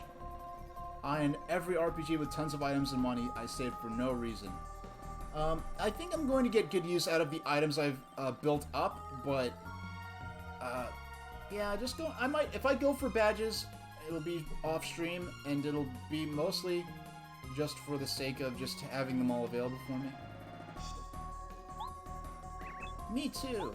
I wonder if because that seems like the basis that they use for Toadette, with like the little with the braids and everything. I want to see the princess. I want to see the princess.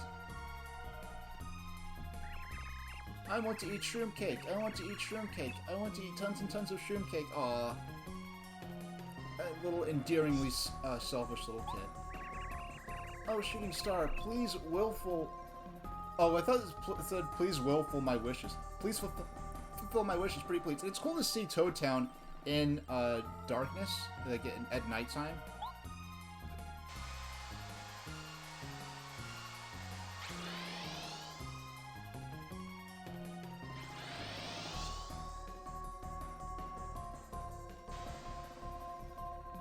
You'd think that there would have been some... Chapter 8, a star-powered showdown. Now let's see how this chapter opens. Alright.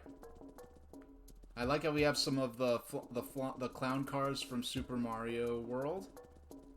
You got a save point? We saved. So, with nearly an hour left, we have completed my goal for this stream of getting to Bowser's Castle. The front door of Bowser's Castle, we are there. So, we're not going to take a break, but what we're going to do is we're going to change our we're going to switch over from Paper Mario to to pinball. No. No, actually, pinball or... Yeah, let's stream under retro. Yeah, stream under retro.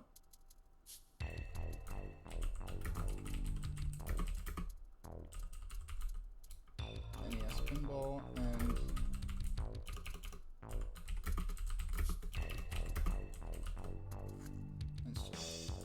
VHS's under retro. Challenge run. First playthrough. Let's just bring up high. Yeah, let's just bring up casual. Casual playthrough. Alright. And so we're going to bring up. We're going to switch over to. Okay, here we go. We're going to close that. And while that's loading up, we're going to bring up. Gotta bring up our interact window.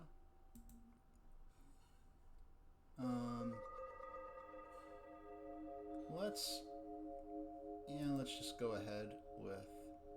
All right. So, and while that's loading, we're just gonna go to NES. Just bring up pinball. Now.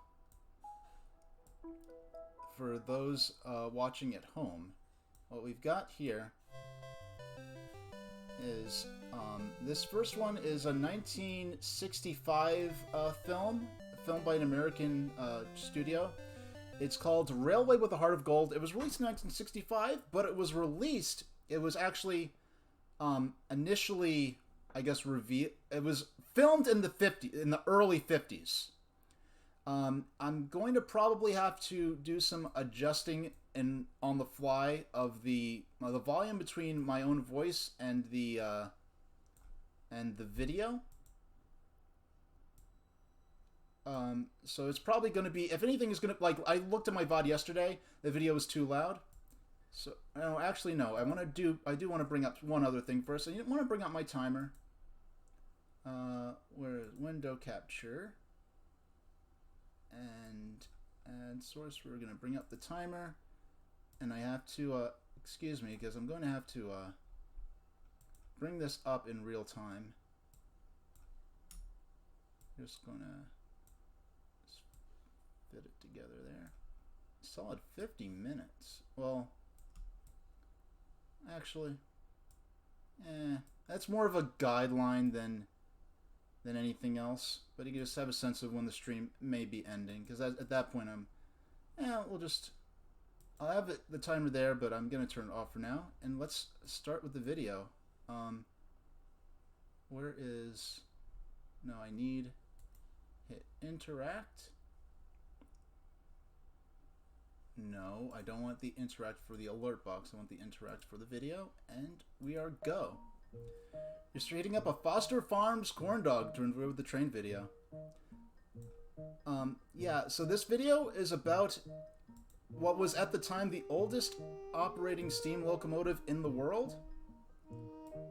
Going to turn up. Now tell me if the video is too loud and you can't hear me over the video. We're going to be watching probably a couple of these. So this is the Talyllyn Railway in northern Wales. At the time, this engine here was the oldest operating steam locomotive in the world. This is a railway where the creator of the Thomas the Tank Engine actually used to work as a volunteer. They call her the Old Lady. She's an 04 and on the side, I'll be playing pinball. And she works on the Talyllyn Railway. Hey, Farron Boy 86, how you doing? I got my second shot. You missed me. I got nearly to the end of Paper Mario, and I got to the final dungeon in Paper Mario, just saved and quit, and so we're gonna be watching some train videos since I scheduled my streams very strictly. Lady asks, "What's happening, George?" I think a piece fell off the engine. Oh, don't be And so silly. I switched to NES Pinball, played on the Wii U. I say, young man, what's happening down there? Oh, a piece fell off the engine. Yeah. This is it. Yeah, just, Gary. Where'd a it piece come fell off from? the engine. Oh, that's the, that comes off the,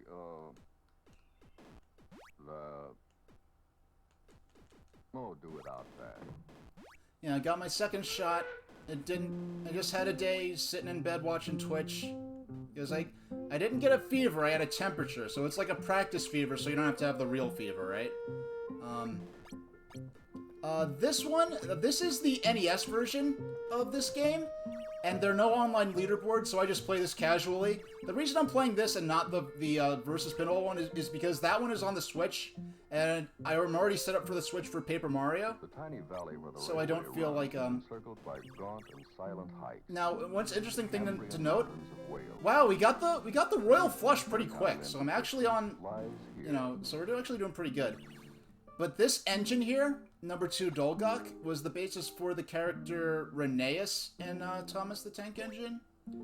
And when the locomotives number 1 and 2 on the Telephone Railway are attached to those original passenger cars that you saw there, or coaches or carriages as they call them, they formed the oldest complete train in the world, meaning an original engine and its original rolling stock, or cars, like the train it actually pulled, on its original railway, which the railway dates back to 1865, and this railway is actually still in operation today using its original steam locomotives. A band of enthusiasts showed up and objected. It's too nice to scrap, they Woo! said. Okay. Please, couldn't we have it instead? And they could. And they actually made a film based on this, a comedy film called The Titfield Thunderbolt, which unfortunately I don't think is not on Amazon Prime, so when I do get Amazon Prime, I don't think we can do a watch party for it, but... Well, this engine driver is an actor on the BBC. And the creator of Thomas the Tank Engine actually appears in this video, just sort of anonymously, just is there. I mean, there's no confirmation, but we're like, a lot of people are pretty much like 90% sure that it's him, because it just looks flat out like him, and he smokes cigars, which, you know, Reverend Audrey was known for. If I'm too loud, if you can't hear the video, you know, let me know. Or if the video's too loud and you can barely hear me, let me know. Or if the game audio's too loud, because the game audio is not really important at this point anymore. Cracking down the intricate ills of ancient equipment. Now, it's kind of funny because at this time, this railway had just been put under preservation, so it was in really ragged shape. A civil engineer from and it's kind of funny because, like, nowadays, this railway would never be allowed to run in the condition that it's in, like for legal and safety reasons, but now the railway and the locomotives are in better condition now than in their heyday when they were like state of the art. So our volumes are good. All right. Anything else they can think of. They call themselves the Tallylyn Railway. I know you are keeping pretty busy these days, so it's been a while since I've seen you go on VR and that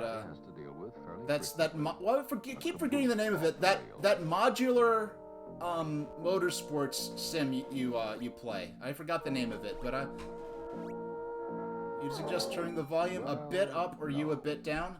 I'll turn the volume a bit down because I'll be tweaking the volume a lot anyway. Someone almost always does.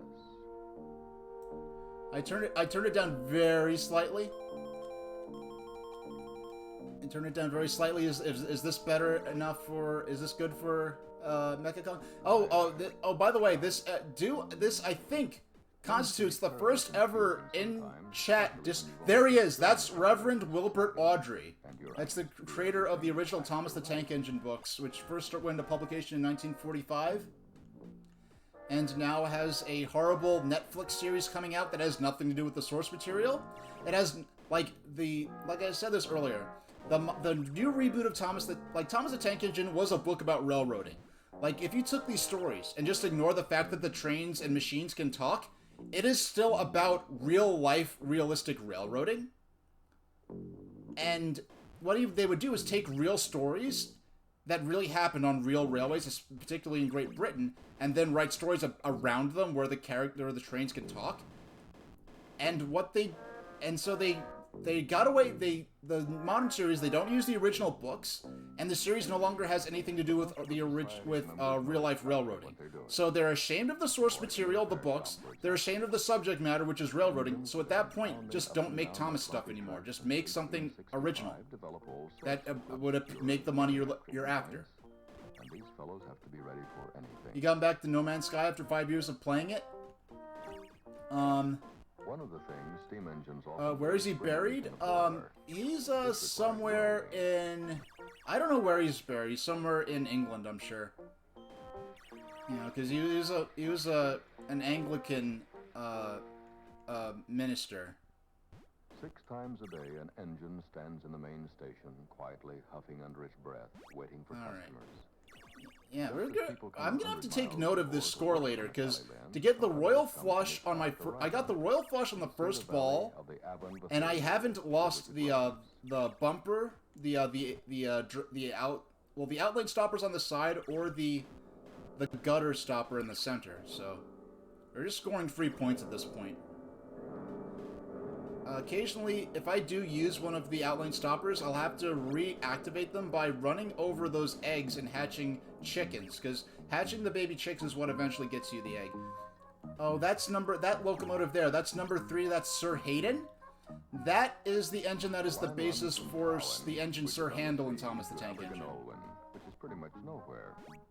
Total distance, 6 3/4 miles. Abergynolwyn, they actually did expand the railway to another, like, quarter mile or half mile, I think, or something like that. It's not long, but they did add another station. Oh, we finally lost the ball. On the same side of the track, so the coaches only have to have doors on one side.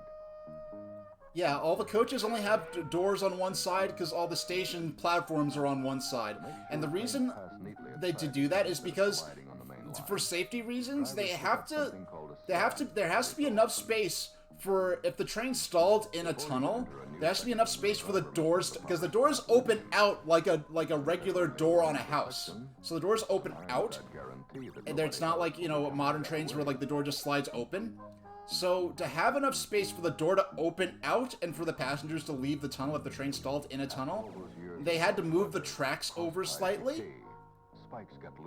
And so they moved the tracks over a bit, and they just locked the other doors and built all the platforms on one side. And the track condition was so bad at this point that there were relatively frequent derailments, in which case often the passengers would have to get out and help hoist the engine and coaches back onto the rails, and the rest of the passengers would just go ahead and hike to the next station. But now the track bed is in such immaculate condition that this is no longer an issue. And these sort of misadventures were chronicled and translated into Thomas the Tank Engine stories. The adventure. And amongst the British, adventures are properly met with a somewhat grim expression on the face. And he pronounces it Tallylin, but in Welsh the double L sound makes sort of a K or a C sound, so it's Tallyclyn. Ice cream, which is all the dinner they'll have this night. Yeah, so they just ran to a shop somewhere and just got some Dixie cups of ice cream. And it's cool, they don't have spoons, so they're eating the ice cream by folding the lids of the ice cream cups. Before the job's finished. And mind you, these are all volunteers doing this, staying up to midnight to put the engine back on the rails so that the trainer's ready in time for the next day. Waste soaked in gasoline, then a few discarded cross ties. Later on, when this is burning. How do I have 10 viewers? I'm just watching this obtuse old train video, and I have 10 viewers. Bless all of you. Later, the kettle boils.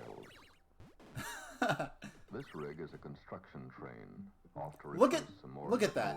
Oh, we have to rewind that. Look at that. Look at when the engine starts pulling the coaches. Look at how they all bump into each other as they start pulling the cars. More of that moldering track. That is, like, so classic. Because there are no continuous breaks through this train. The trains are just hooked up to each other almost like toy train cars, like old-fashioned style. Second-hand standard gauge ties, sawed in half for the narrow gauge. Yeah, so these are just... And these are... Look, if you might notice how small these trains are. the tracks are 2 feet 3 inches apart. So they just get used ties from the big railroads and saw them in half. And at this point, this is in the early 50s. So at this point, yes, at this point they were beginning to phase out steam in favor for diesel and electric trains. But at this point, there was nothing unique or exotic about a steam locomotive-hauled railroad. So, so they're all just coming off on their days off from their real jobs. Now, this is a little cheeky. I want to point this out. There's you're going to see a minor collision. And they only have, I believe they're only filming this with one camera. So the way they cut back and forth between shots that are on board the engine, shots that are off the engine, it's very clear to me, like just the way video editing works, that they shot all of these in different... They basically stitched together different shots to make this look contiguous and spontaneous. And this was clearly staged for the sake of the film, to, you know, to show a real-life scenario of something that could have happened. So yes, so I don't want to reflect badly on the Teleclin Railway of 50 years ago, but it's very clear to me that they kind of staged this scenario here. And some of these mistakes have to be discovered the hard way.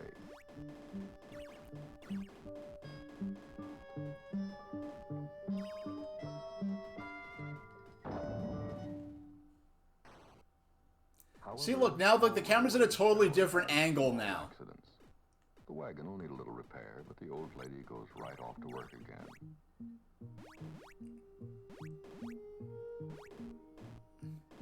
And at this point, this part of Wales is so remote that some of the local people are still able to use this as a way to get around. For anyone.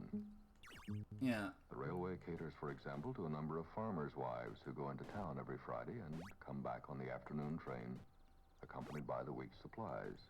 So they just stopped basically in someone's backyard. They basically just stopped the train in the backyard of a farmhouse. To, yeah, they basically just stopped the train in the middle of a farmhouse. So we're getting on to the end of this video. I don't know. Will I... Can I even... This, then, is the Tallylyn Railway and its... Oh yeah, I forgot. I could pause this version of the game. You can't usually do that. And take a special sort of joy in answering it. They found a railway which was crumbling slowly into dust and made it come alive Classic again. trains. And it may just be that another generation will thank them for preserving the Tallylyn. Alright, we'll skip around, find our next video, and we'll probably have to play around a bit. Ornamental scrollwork lifted from the pattern of yesterday and kept as a memento. Yeah, sometime in the next few weeks, the wife and I are going to take the surfliner. Oh man, that's so cool! And yeah, and I still need to meet the kid. I need to be the I need to be the. Hello? What was that noise? What was that weird grinding noise? Yeah, I need to be the cool uncle for the kid. So we need to meet up sometime.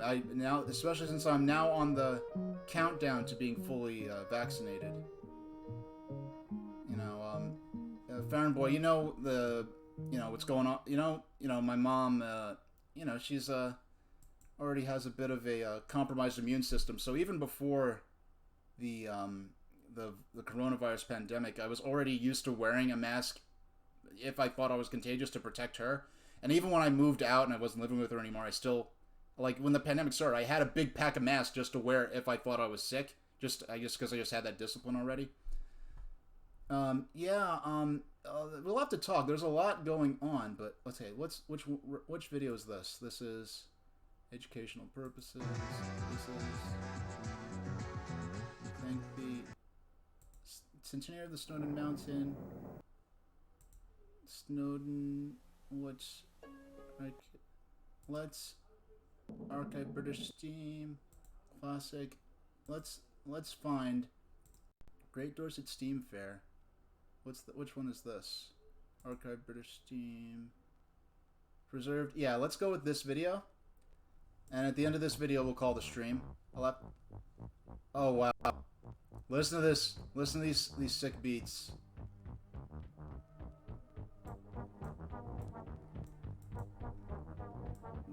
Look, this is such an old video. I love this. Oh, this is like someone made... It's like someone made this on their This editing, I love it. Oh my gosh. If this is too loud or too quiet, let me know. But yeah, you plan on making frequent drives to Florida and back for drift events, so it would certainly stop my way. Well, my way... Do I have plans? I'll be calling my mom. Alright, let me turn up the volume a little bit. But it's also true that the quality of this VHS is not that well preserved, so if this is too loud, let me know and I can turn it down. Follow a chronological order rather than any pattern of location or classes of locomotives. Yeah, but, yeah, as far... where I'm at, in terms of my region, where I'm based at, may change dramatically in the near future or not, I'm not sure. At one point I was close enough to moving to somewhere in Florida that I bought some furniture that I ended up not using because those plans changed. But I may be staying here for a while longer, or I may be going elsewhere. So we'll see what happens. I'll talk to you off stream, Baron 86. Yeah, Fahrenboy 86. Yeah, we go way back, to say the least. So Fahrenboy's more than familiar with me. Making him watch these actual types of videos with me from actual VHS tapes.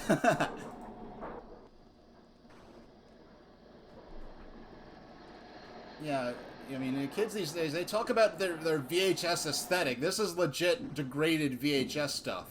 I mean, it's a degraded VHS from the 90s of some home video film from the 50s and 60s, so...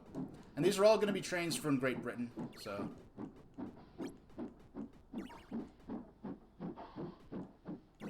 And of course, if anyone needs me to adjust the volume, I'll be doing so. I'll fine-tune it. Yeah, after school bike rides to my place. Yeah, but you'd like to... Yeah, I miss it too, but you'd like to hope for everything that changed. There are opportunities to make some things better. Yeah, unfortunately... Let's see if I can turn on captions for this. Subtitle. English auto-generated. There we go. There we go. Yeah, so now, because the sound quality is not great, and I'd have to turn it obnoxiously loud for the sound quality to be decent.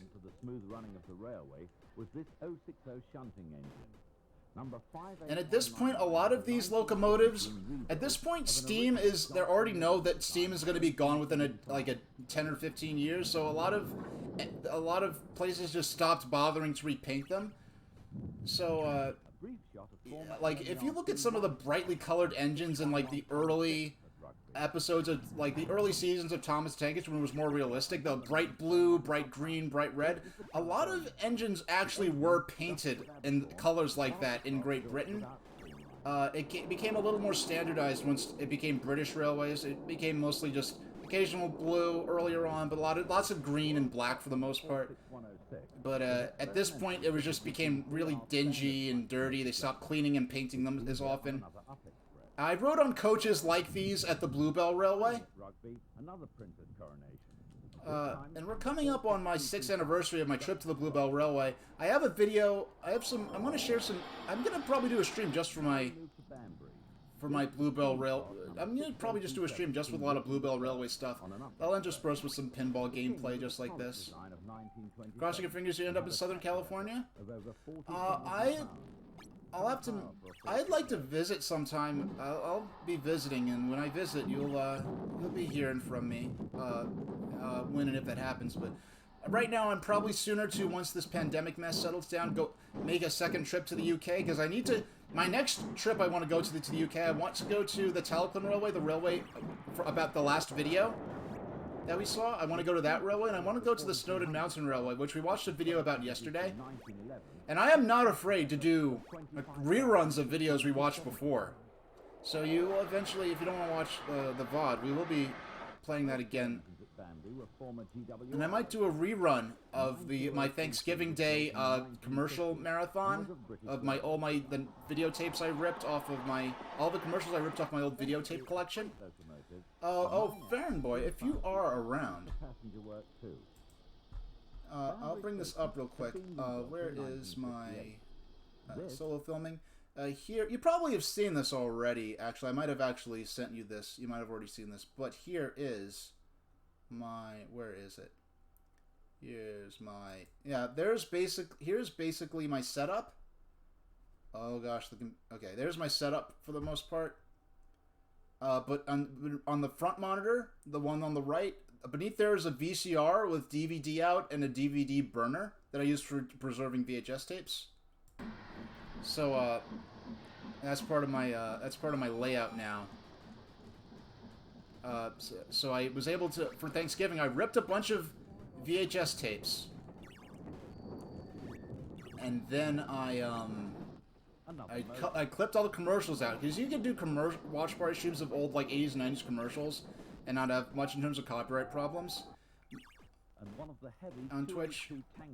So I just went ahead and did a minute 8-hour block of that in addition, and I interspersed in some public domain cartoons, some old like Nintendo training tapes for like Nintendo sales reps, which was cool, and some other stuff like that. It was an 8-hour block. I did it on Thanksgiving. I thought I deleted the VOD. Well, the VOD's gone now, but I just today actually found that I have a copy of that stream saved on my home PC. I'm gonna go ahead and there's a section of where I accidentally left in about 5 minutes of a Maya the Bee episode from Nick Jr. 92, and so I need to go ahead and edit that out. And once I edit that out, and it's funny, even the version I have, like the actual original video I uploaded to YouTube with that in it, it still lets me post it. I just want to edit that out just to be extra sure. There are training tapes for customers. No, they're training tapes for, I guess in the early 90s, what they were doing was they would hire people on a temp basis and then send them out to stores to hand out pamphlets and to discuss, because this was before the internet, so I guess to give information about the games and accessories and different features, because one thing that's easy to forget is that Nintendo was still marketing the NES up until like 94 and 95 really. So they were, you know, explaining the difference between NES and Super NES, and there's even scenarios on how to recommend. They actually would recommend for certain people to suggest the NES as opposed to the Super NES. So it's interesting seeing those things, how to answer frequently asked questions, and stuff like that. You know, and they're like, oh, your training pack will include stickers you can give out to kids, and you know, there's a vest that you'll wear to keep the pamphlets in, and you know, stuff like that. And also they have some like videos they send out to people, and it's amazing watching those, because it's basically like watching like Nintendo Direct, a Nintendo Direct from 1992. You have like some training videos that basically like introduce the concept of Game Boy. Oh, look at that cute little tank engine. Coincidentally named Sir Thomas. Now, if you like, a tank engine is, if you don't know, a tank engine is an engine that carries its fuel and water on board the locomotive, whereas a tender engine has an extra car sort of permanently attached behind it that has a water tank in it, as well as coal for the fire. So that, if you're ever wondering, like when you hear Thomas the Tank Engine, what is a tank engine? That is actually what a tank engine is. But it's kind of funny, because like what in English we call a tank engine, in German, the term for tank engine is tender. Now I got 333 on the slot machine, so I was able to activate the outlane stopper for a few moments. But it's not as good as getting the royal flush on the bottom screen here. two engines. Now at this point, this is on the very tail end of these sort of locomotives being used in commercial service. Uh-oh. Okay. We've got a wild man here. Someone, Farron Boy himself, has triggered the Sodor lore reading. So we're gonna pause. Someone has triggered the Sodor lore reading premium token redemption. So I gotta pull up here. Where is okay? It's down here. Okay, Sodor lore. So we're going to get into some. We're gonna pause the timer. We don't care about the timer. We're gonna watch the end of the video, and that'll be the end of the stream. So we're going to get into some deep lore from the world of Thomas the Tank Engine and Friends. And I do have to make this specific disclaimer. What I'm about to read is actually from canon to the Tank Engine, like, lore, okay? People think I'm making this up when I read all this. So today, we're going to read about Farquhar Village.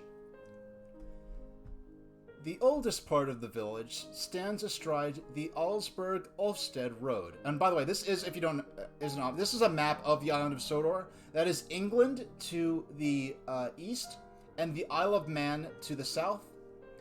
And so, Farquhar Village, which I believe is up here, in the upper part. You can't see my pointer.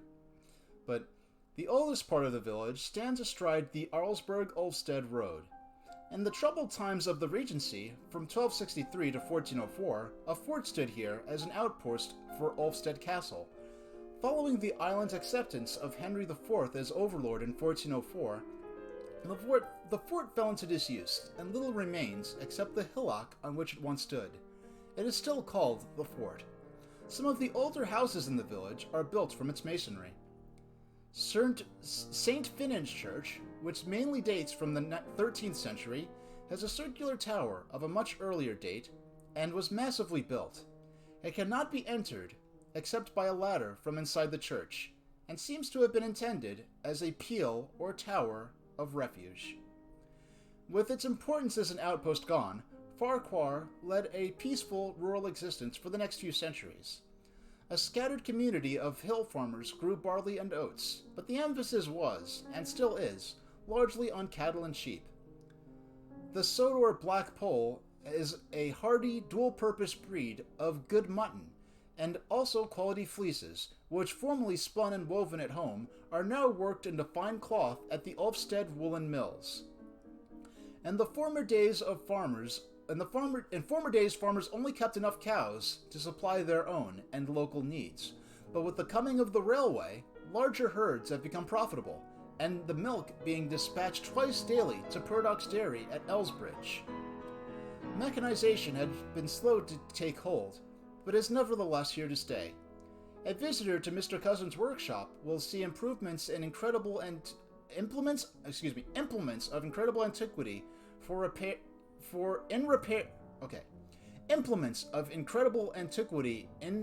repair stand. I don't know. I think that's just written weird. As it were, side by side with the latest from Macy Ferguson or Fordsden. Hey, Serial Wars, we're in the middle of a Sodor lore reading. We're learning about Ulfsted Village here. It is in the 1850s. Okay. Alright. It is impossible to be in Farquhar or anywhere else in West Sodor without being reminded of Felgood's famous Farquhar ales. It was in the 1850s that Josiah Felgood set up his first brewery, much of which still remains. It is now in the hands of his great-grandson, Jervin. Visitors are welcomed, and through Felgoods have breweries elsewhere. Any real ale expert can always tell a Farquhar brew from that of anywhere else. The Hackenbeck water, they say, makes all the difference. The ales can be tried at the brewery of the Three Beetles at Hackenbeck, or better still, at the Toby in Farquhar itself. The Toby was originally the Toby Jug, but the landlord was so delighted when the newly arrived Northwestern Railway No. 7 locomotive Toby came and put out an officious police constable in his place, that he had the engine's picture painted on his signboard instead of the jug. This young policeman perhaps hoped to gain some promotion and a reputation for zeal by enforcing laws which were out of date and had been quietly forgotten. He drove Farquhar residents nearly crazy with obscure points in licensing laws and scored a success against the Northwestern Railway number 1, Thomas. But when one Sunday morning he prowled outside the church, taking the numbers of their cars he saw there, he found too late that he had booked not only the vicar, but John Corial, the chairman of the local board of magistrates, as well as his own sergeant. He was speedily transferred elsewhere amid general rejoicing. And the whole thing about Northwestern Railway number 7 Toby, that was an actual episode of Thomas, which was the basis derived from a story in Toby the Tram Engine, which this incident actually appeared in the series. So, so all of that lore, and only that part about the locomotive number 7 put a police constable in his place, that was the only thing so far to actually be featured in the Thomas stories. So, it was John Corrier's father, Jabez, principal landowner in Farquhar, who, feeling the pinch after the First World War, floated the Farquhar Quarry Company to mine some stone under his lands in Anofa. And Anofa fell, and in furtherance of this, persuaded the Northwestern Railway to extend from Elsbridge to Farquhar from 1921 to 1918. The village has increased in population from 350 to 2405.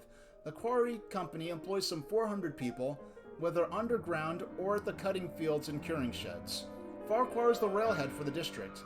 There had been talk of a further extension to Ulfstead, but there were difficulties. Following an agreement with Sodor Roadways, the idea was dropped. So thank you, Farnboy, for redeeming the Sodor lore reading and letting us learn about the deep lore of Ulfstead Village. And now back to our... I still have 9 viewers. How do I still have 9 viewers? You guys are crazy and I love you.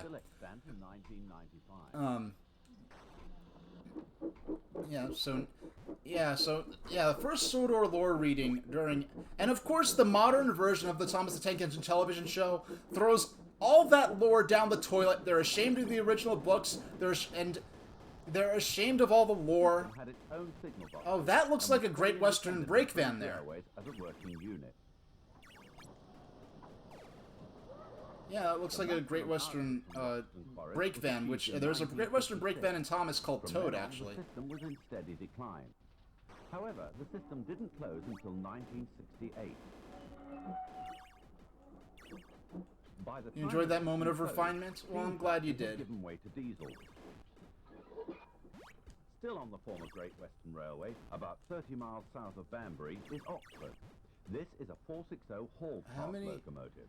Okay. 259 of these locomotives were built, plus another 71 modified versions.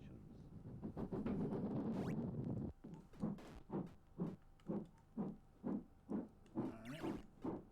I'm gonna see if I can... Music! I love the chugging of the engine comes up in the, as music. That is fantastic. Controller settings. I want to... Class 61, Class 262 tank engines. Okay, I can configure these. Development of the 51s and had a higher boiler pressure. I can't. Okay. Oh, I can't do specific directions on the D-pad. Darn it. Alright, so there's no point in trying to customize the controls. I'm just gonna keep playing. Yeah, it's not every day. I'm glad, it's not every day that I stream twice in a row, and it's not every day I play as long as I did. Now that engine, okay, these engines here. Okay, we gotta rewind a bit. Okay, gotta rewind a bit. Built plus another 71 modified versions. I'm gonna pause in this. Look at that wheel spin as it tries to get up to speed. Okay. Gotta pause at the right moment. Yeah, look at it go. And I rode on coaches like that. The Class 61, Class 262 tank engines were... Oh no, I went too far back, so I'll have to keep an eye on the video. Unless I went ahead instead of backwards. I don't think I did.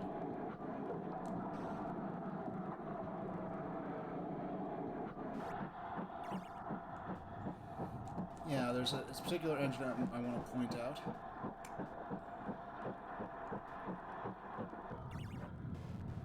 These engines here. 1400 class 042 tank engine. The 1400, that engine there. Now, I'm just going to get this out the way. This engine is the basis for Oliver and Thomas the Tank Engine. Now, that's the trivia. Here's the cool stuff. These engines they'd often run on rural branch lines, often with only one coach. And it was a special kind of coach that they called an auto coach. And they may get into this in the video, but we'll see if he goes into detail on this. And so the engine would be facing frontward, and the one coach would be behind it. So on the way out, it would pull its single coach. On the way back, I'll get to that. I'll tell you about the Pullman train. I'll tell you about that in a second. But on the way back, on the way out, it pulls its train. On the way back, instead of detaching the engine and running around to the other side of the coach, there's a set of controls on the back end of the coach. And there's a system of, I guess, wires or levers that are attached to the underside of the engine, where when the operator pulls these levers in the front of what's now the front of the train as it heads backwards, he can pull the throttle on the steam locomotive on the other end of the train and drive the train backwards, which is actually how modern commuter trains work when they're diesel powered, because they'll have the diesel on one end and they'll have a few coaches, and they'll be attached with an electrical system, and there'll be a cab on the back end of the train, so they could drive the train backwards without having to waste time moving the engine to the other side. So even using the steam era technology, they're able to have a precursor to how modern commuter trains work, which is really cool. And you could have up to 2 coaches on one. Usually it would be 1. Sometimes they'd be 2 coaches, but because of the way the gears work, it wasn't effective having more than 2 coaches deep. So sometimes there are trains with 2 coaches on the front end on one side of the engine, 2 on the back with the engine sandwiched in between them. So let's see if he goes into detail on this operation. Because sometimes they don't go into detail on this. During the 1950s and 1960s. Because I've never seen this video before. In 1952, one was used in the filming of the Ealing comedy The Titfield Thunderbolt. Yeah, I mentioned that's the movie I was talking about. 007 was named Great Western. Was one of the members. Now, I saw a documentary on Agatha Christie, where she wrote on the Orient Express, which inspired her famous novel Murder on the Orient Express. I rode on a Pullman dining train on the Bluebell Railway. They restored some original Pullman dining cars, and they actually run a full 3-course fine dining experience. With a soup, and then a main course, and they had a vegetarian option, and they had a dessert, and so it was quite an incredible experience to get to ride an original Pullman dining train.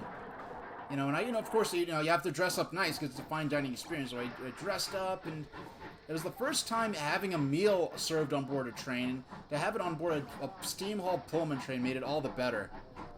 So it was a really amazing experience. I have some photos I took of that, and I took photos of the food as well. For dessert, we had what they called summer pudding. And I have this sense, and this may be true or not, I'm not sure, that in the UK it seems like pudding is just a word that they use for any food that otherwise doesn't have a specific definition, like name for it.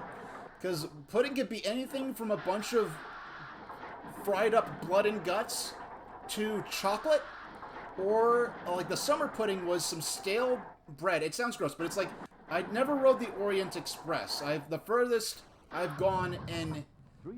west I've been in England, or the furthest east I've been in Europe, is the island of Great Britain. So I've never, because the Orient Express is, that travels across, or at least the European Orient Express travels throughout continental Europe. So I've never ridden the Orient Express. So the fanciest train I've ever been on is the Pullman dining train. Now these trains, and there it is. That's okay. We have to rewind a bit. Perfect timing. And mind you, I've never seen. We're gonna get back up to that spot, and I'll show you. Now this is the next video we're gonna see of those chocolate and cream colored coaches. that is an actual Pullman train. And this is the type of engine that would have pulled them. Winston Churchill's funeral train is in... Oh, no, it's a... Okay, no, so this is Winston Churchill's funeral train, and they're using Pullman coaches for his funeral train. Oh, no, so that first car was a Pullman, and... Okay, no, so I think that middle car might have been his funeral car, his funerary car, and these other Pullman cars have a lot of dignitaries and stuff that are accompanying him. So those Pullman dining trams, they would have started from, they would have started from London, and they would have started, basically, you were taking the train to the coast, to the coastline, to the east coast of Great Britain, from London to the east coast, and then the train would have been boarded on a steamship.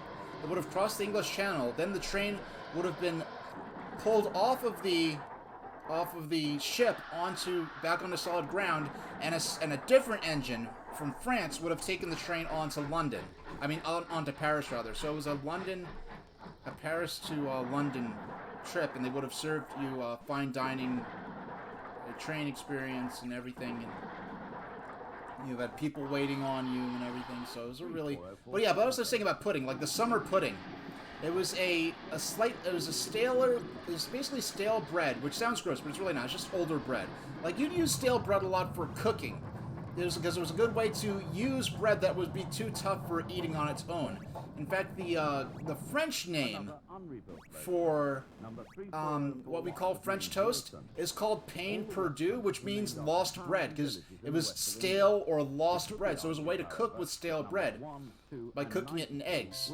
And I learned that from a channel on YouTube, really comfy channel. I haven't kept up with him in actually about a year, called Townsend's, who does a lot of period reenactment stuff, so historical period reenactments, with an emphasis on cooking, which includes like the food of common people living in like colonial or post-colonial America, and up into the Civil War era, as well as the cooking of the more well-to-do, and even the food of the enslaved. And he has other people he comes with, that go into like the origin of of Southern cooking.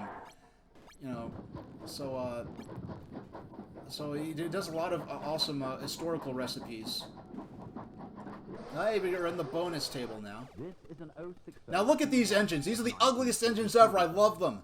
Look at that. Just the exposed wheels. These were made during World War II. He's talking about it right here, actually. Let me shut up and let the narrator talk. Rather than having any cosmetic design. Yeah, it was made to save on steel during World War II. Because you needed as much steel as possible for the war effort, so any bit of unnecessary metal you could shave off of a locomotive built in that time was highly appreciated. Contrasts nicely with Wilton as she pulls out of the station. Although a totally different design, both these locomotives conceal their valve gear from view.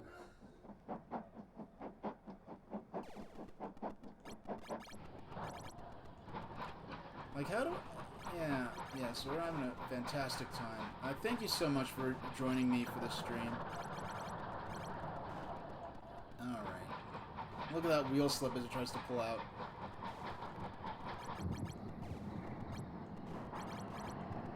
This is unrebuilt Battle of Britain class number 34075, 264 Squadron. Uh-oh. Well, we're out of the bonus zone now. 3851 was a 1938 Collett version of a former Churchwood 280 freight locomotive design. Collett is, I believe, the same designer who built those little 1400 tank engines I pointed out before that had the auto fitting, so they could be driven in reverse from the other end of the train. The Q1 again.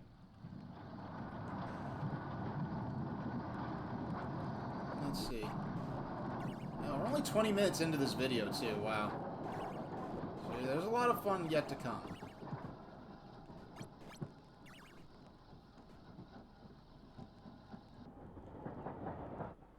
6927 Lilford Hall was one of the 1928 modified halls, with higher pitched boiler and modified footplating.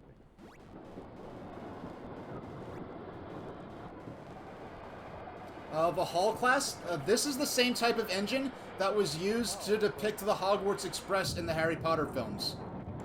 The famous If you... hold on. Pacific, the flying... Okay. 6927 Lilford Hall was one of the 19... Yeah, look at this. If you notice, this is the Hogwarts Express engine, the same class of locomotive here.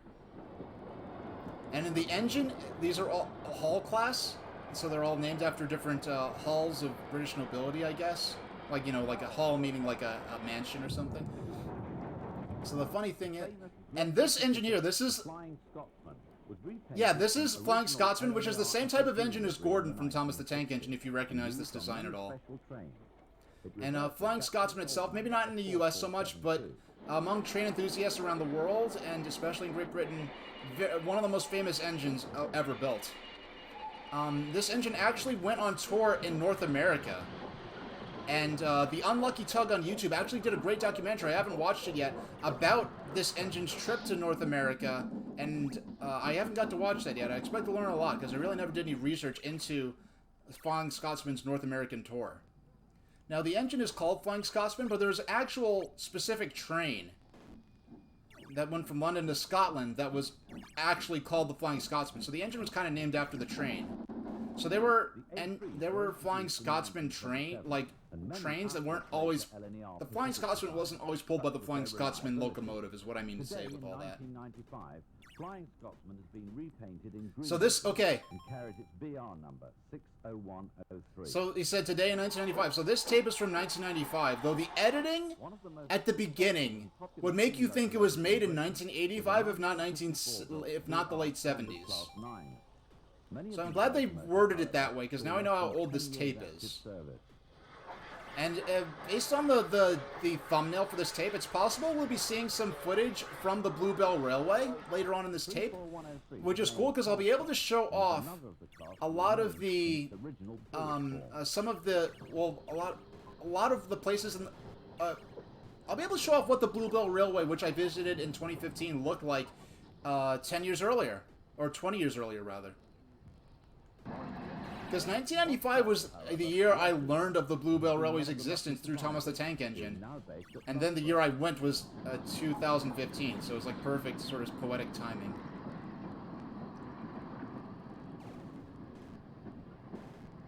Because right now, all this footage is from the period in which these engines are still in use. Yeah, this is from when these engines were still in use, but I think later there might be some engines, later footage from when they were preserved on heritage railways. Number 7027. Yeah, I don't think I'm beating that high score from earlier, unless I specifically managed to pull out another royal flush. I'm still on my first ball in this game, so if I could pull out, I'm like 2 out of 5. I've gotten 2 out of the 5 cards I need to get the royal flush. If I get the royal flush on my first ball, I could potentially compete with my score from earlier.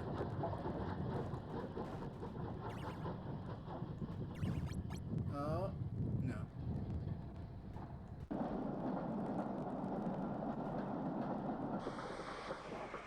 Alright. I can't... my right hand is telling me to please stop playing video games, so what I'm going to do... Not every day I do a real-time console switch. What I'm doing is I'm going to switch over, no pun intended, to the Nintendo Switch. And pull up the Arcade Archives version of Pinball. And because in Arcade Archives, I can customize the buttons to whatever I want. And in that manner, I'll just put the Switch on its desk for now. And in that manner, I can set up a custom control setup so I can play the game with one hand. All 4 regions were represented at Oxford this day. This is former LMS Black 5, number 44830. Which way to... Okay, it's been a while since I plugged my Switch into the HDMI. Alright. And finally at Oxford, Number 7911. And actually, Lady Margaret Hall. and that's perfect because I could just attach the Joy-Cons and then just use the Joy-Con, the right Joy-Con, or rather the left Joy-Con. So, it should... Okay, there we go. So, hopefully versus... I don't know if versus Pinball is going to take... Oh, you're getting us some sneak peeks at some potential future game streams. Where both Western and Midland region locomotives could be seen in abundance. Firstly, let's go the former down to... GWR There we go. 042 tank Here's engine versus of the Pinball. 1400 class. This is unrebuilt former I'm going to have to LMS customize the Patriot controls a engine, bit. Number 45519, Lady Godiva. These LMS 460s worked many of the cross-country passenger services from the southwest to the northeast of England. No, I don't More want shots of the that. quaint I want... 1400 class locomotives. Many of these engines found themselves replaced by DMUs I meant to in turn down later years. the volume a bit. No. I just messed with the microphone. I didn't mean to. I have to turn down the game a bit.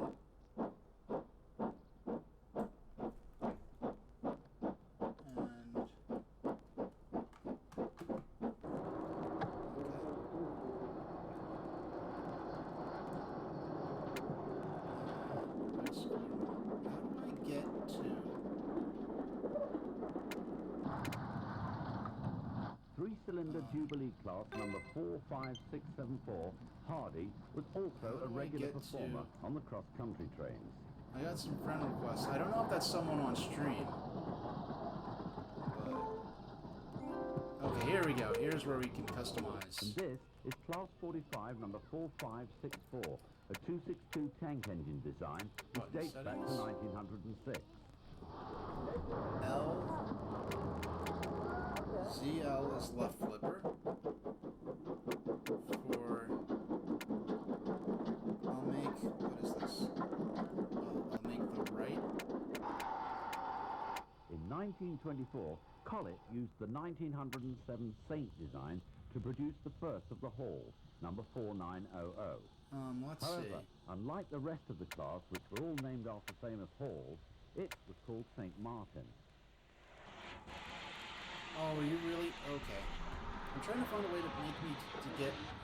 All I want is... The smallest of the ex-Great Western Railway's 460s to see BR service was a manor. This is Cookham Manor, and it's been preserved. The nameplate of Castle Class number 5017. Right? Oh, okay. St. Martin differed from all the other halls, being some 3 tons lighter in weight. It's seen here ready to back onto its special enthusiasts train.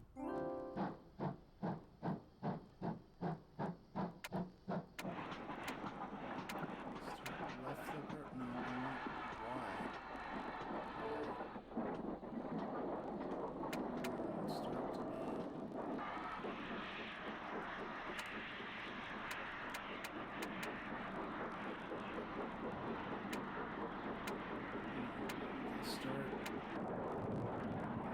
From behind St. Martin, we pass the famous city of Truro.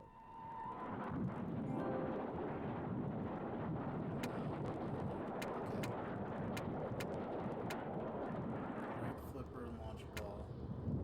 City of Truro is reputed to have been the very first locomotive to exceed 100 miles per hour.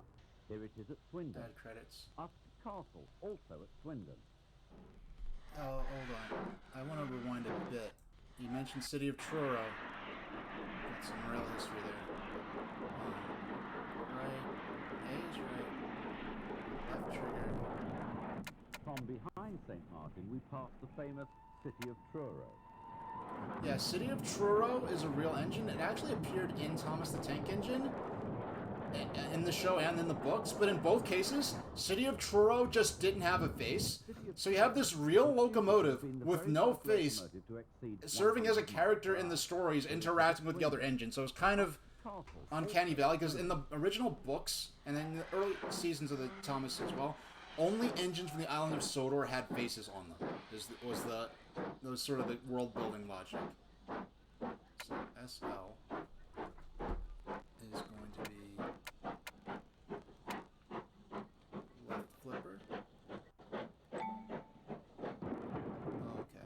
number of Britannias were allocated to the western region from New. Number 70020 Mercury was one such locomotive, and was So I should be able to.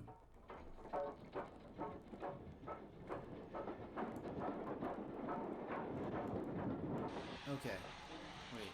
Where's the start? No, I didn't set a start button. Doggone it. Okay, so button settings. Okay, so A, right flipper and launch ball. B, or down, is to add credits. Y is to start. Okay, so add credits and then start. Add credit. So add credit, start.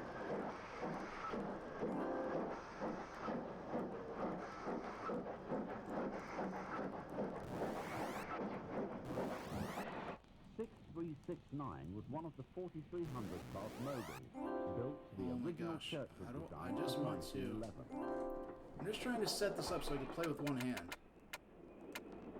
And 6961 Stedham Hall was a 1944 modified hall. It was a you know what? The original class. I can only do this with the right hand controller. Okay, so right 1021 County right flipper, launch Montgomery ball. was a pure Hawksworth design of 1945. Unfortunately, not the successful design it was hoped to be. This is a BR standard 282 locomotive, and a 280 wartime built austerity. So the right flipper. I'm gonna flip on. Gotta go out, talk to you later. Alright, I'll see you around. So the right flipper. Our final look at Swindon sees two of the western region unique pannier tanks. Right The flipper. Great Western Railway were renowned for being different, No. and surely there can't be another design in the world quite like this.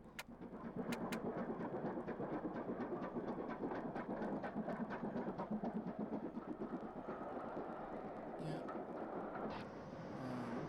Radstock So on the the former left Somerset and R Dorset is line. for the left Until flipper. this line closed in the mid-1960s, a summer Saturday would produce a steady stream of holiday trains to and from the South Coast. Oh, so R is going to be A for the BR left flipper. Standard Class 4 pilots 9S Then number 92001 on a southbound express train, the famous Pines Express. A is going to be the right flipper. B is to add credits. Right is to start. Alright, we should be good now. There we go. Yeah, Joy-Con boys, we're playing with just the one. Country class number 34043, Coombe Martin. Alright, here we go.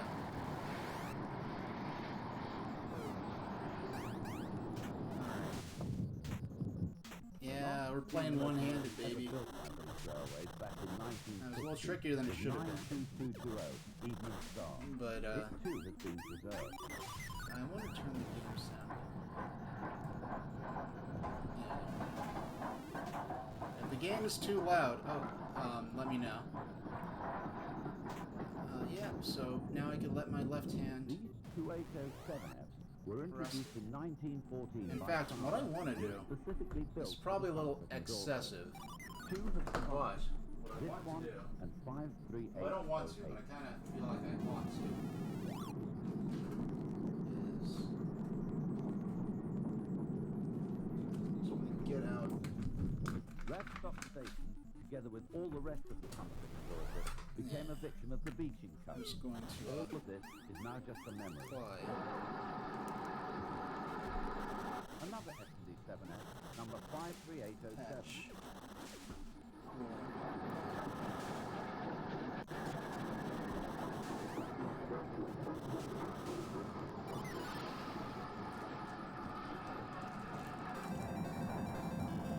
Yes, I know. Yet Game another, over. This time being Rest in piloted by a peace. standard class My 4. run. I do not care. Yes, so now I've got a doggone icy hot patch on my arm.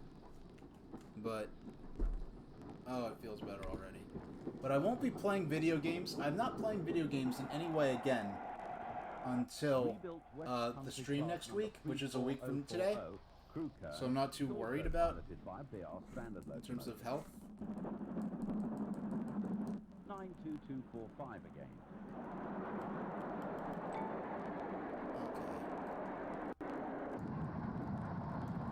And Coombe Martin also returned from the south coast, heading for Bath. Oh. Oh, I picked up the wrong doggone Joy-Con. Alright, here we go. Because the way this is set up, I have to use the right Joy-Con in my left hand, unfortunately.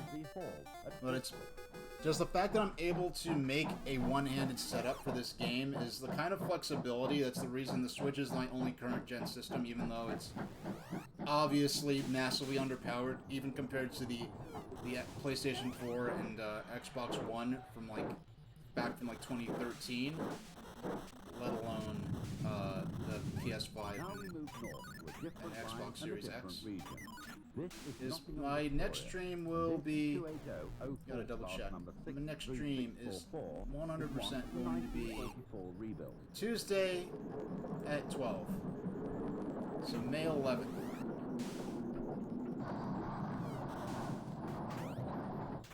7779 with a Thompson L1264 tank. Now I missed commenting on whatever.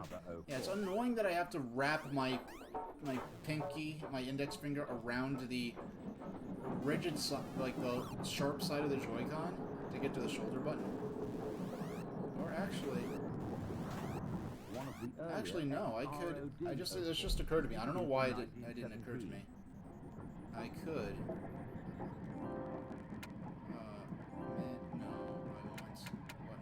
I don't know why I didn't think of this. Okay.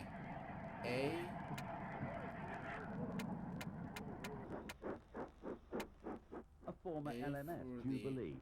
Hyderabad. These engines were introduced in 1934. X for the left flipper. There, that's much more sensible. No, not have to worry about reaching around the... With Vulture valve gear. Launch ball, add credits. Y and X. No, we need Y. 44810 and 73091 are seen leaving Birmingham New Street. X. No, excuse me. Okay, so X needs to be left flipper. A needs to be the right flipper. The other mainline station in Birmingham was Snow Hill. And B From the early 1970s until the late 80s, it became a car park. However, it's been reopened and in 1995 regained a through train service. Y Back to in be the early Y is to 1960s, add credits. King Class number 6026 King John And departs Y with the Down is Express. To start. Alright, there we go. Now it should be good. I wish I came up with this at the start of this, but how was my trip? What trip? Were you talking about the trip when I went to England? Are you talking about that trip? And by the way, right now I'm playing with a single. I just set up a custom control setup for a single Joy-Con. I did switch to Versus Pinball on the Switch.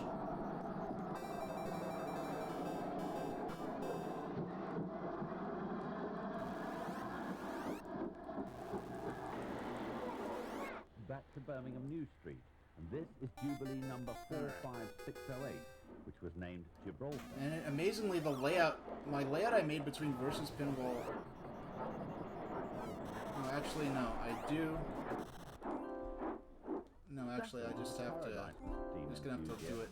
With main lines merging from Manchester to Nuneaton and Birmingham. Alter it. This is Britannia number 70032, Tennessee. Just so.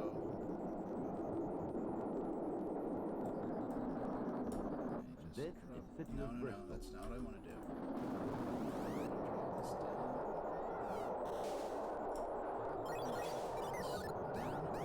There we go, that's better. Royal Scot number 46129 on the... Can I go somewhere the last couple weeks? Oh yeah, I was just driving here, there, and everywhere to help some family members that needed to move some stuff around and other kind of work, and also visiting some family because a lot of my older family members were first in line that lived in different states than me. They were first up to get the COVID shot, so now they're fully vaccinated. It's a lot safer for me to visit them, though I still wore a mask out of precaution. Yeah, so I wasn't... I mean, it's nice seeing family and seeing places.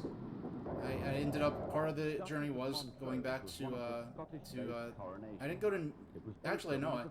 I went to the same state I used to live. I went to New York, but I went to upstate New York, which is basically a different state than Long Island. Because basically someone in colonial times just drew the line wrong. Yeah, so, but my right arm is like, it started to feel it yesterday, but I really felt it today. I ended up putting an icy hot patch on it, but, which is not, I did not have these icy hot patches to put on my arm for playing video games too much. And I usually only play 4 hours of video games a week, because I only play games on stream for the most part anyway. Oh, I didn't think about the bonus round. Yeah, so we're just gonna take the L on the bonus round. The rest of the game, I can now operate with one hand. I have to do it using my left hand. Oh, how did I get back in the bonus stage this quick? Unfortunately, I have to do it with the Joy-Con L, but...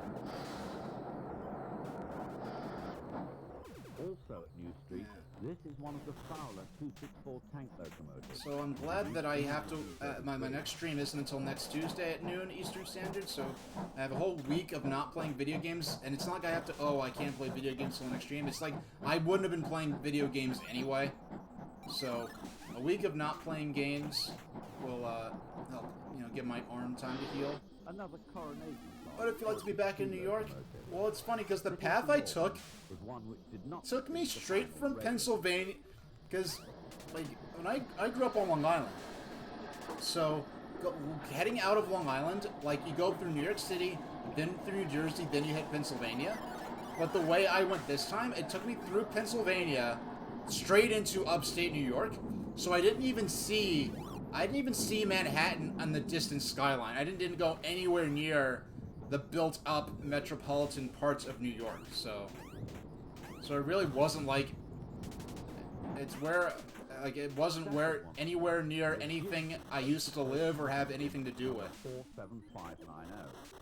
Over 400 of these locomotives were built, but they were largely... Oh, my arm feels so good. I just have to let it relax for a few hours, and then a few days after that.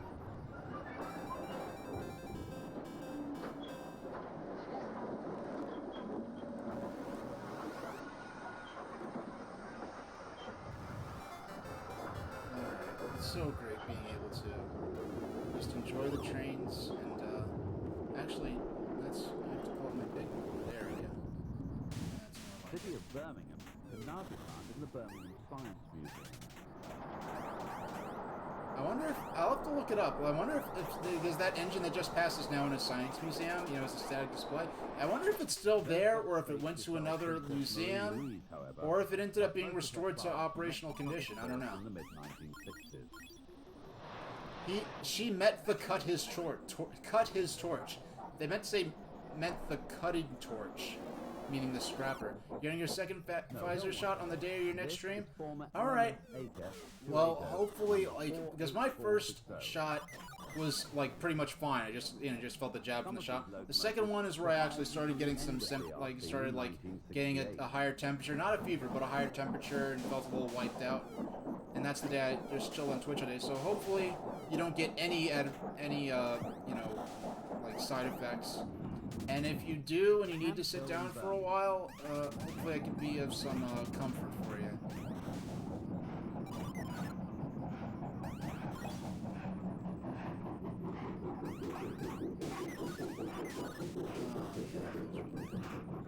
I'm so glad I put on this stupid patch. Because I did not. The reason I have the icy hot patch around has nothing to do with my arm and playing video games. So I'm lucky I just happen to have it. Because that was my last one, in fact. So I am streaming for a lot longer than I planned. How much longer is this tape? Alright, so 40, so another 20 minutes, and we'll end the video and end the stream.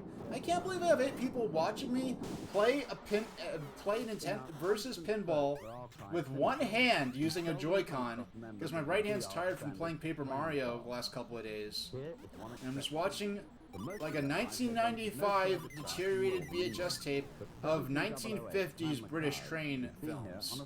Like, I'm so thankful that, you know, that I'm able to share this with you, and that you enjoy, I guess you're enjoying me or something, or you're some kind of crazy robot, I don't know.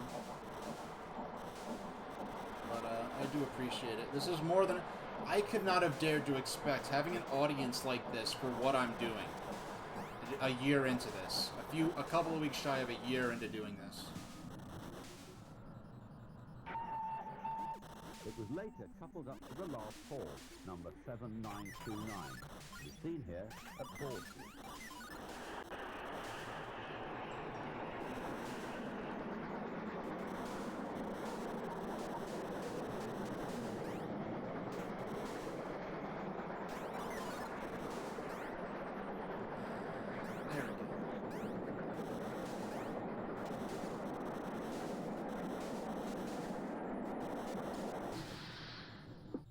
Stania Black 5, number 4493. Hey, we got the Royal Flush! One hand. Royal Flush with one hand. How about that? You need to keep going, have an awesome evening day? Alright, well, thank you. Oh, and we've got the invisible bumpers, which I think was a programming error in the NES version that they kind of made into a more formal feature in the Versus System version. The Trench Brewery Railway. So this is a private railway just serving a brewery operation. You enjoy seeing what I'm into? Oh, Mechacon, were you? I forgot. Were you there for the? Yeah, you were there for the Sodor lore reading. You've been here for a long. You've been here since Paper Mario. Weren't you here since Paper Mario today? Weren't you here for a while? Yeah, you were here for a long while. Because you were talking about how you get a bunch of you end up ending RPGs with a bunch of unused items and a bunch of money that's not useful anymore. For the first year, used only Halter's attraction. Gradually, these gave way to steam locomotives. Use only Halter's attraction. Oh dear. The automatic the automatic subtitles on this. Look at that old engine. That is that is so cool. Because by this point, even these engines were distinctly old. Like, look at that coach. Like, that little four-wheeled coach, that is so cool. I actually rode some coaches similar to that at the Bluebell Railway. You've been in and out due to work meetings, but you watch the lore video and you wrap up? Alright. Yeah, it was during the train video, so it's after Paper Mario.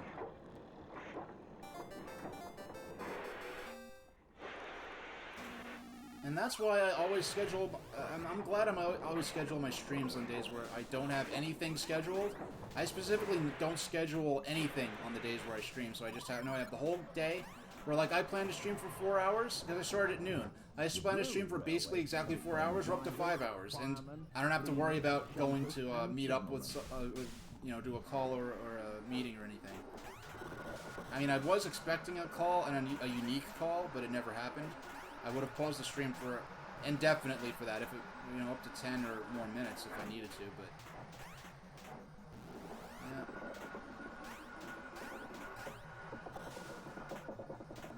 I can't believe I got Royal Flush with just one hand. Sadly, in the late 1960s, a decision was made to change over to road transport, and the entire system was closed. So this is some of this. So this doesn't even. This doesn't. This railway here does not even exist anymore. Even if, like, because sometimes these little like railways serving a single brewery or a single warehouse or factory would just switch over to diesel engines. But this one, they just switched entirely over to road transit.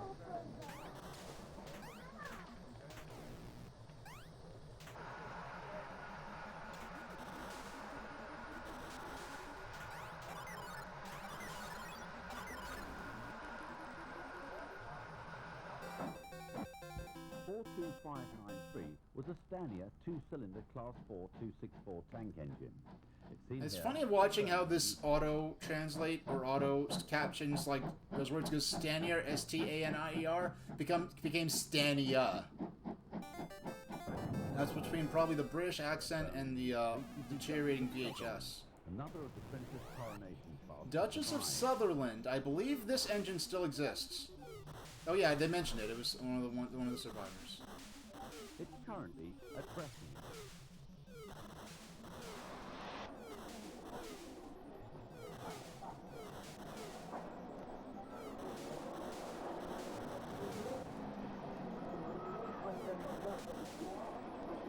Yeah, Duchess of Sutherland actually was featured in a Thomas book, Thomas and the Great Railway Show or something like that. One of the Christopher Audrey, Reverend Audrey's son, one of his era of books, and it was from the 80s, and this was one of the books where they stopped caring about, oh, only engines from Soder could have faces. So you saw this engine, Duchess of Sutherland, actually with a face. But it's kind of funny because now the engine has been re-streamlined. Because these engines were originally streamlined, later they removed the streamlining to make maintenance simpler. Department Austerity 280 could be found all over the network. This is 90315, a Pontypool Road engine, heading south to Birmingham. And we lost it. So we've got another 12 minutes, and about another 10 minutes, and we'll call the stream there. Actually 9 at this point. And I've never seen this video before, so I am enjoying this as I'm playing the pinball. With my one hand, I want to remind you.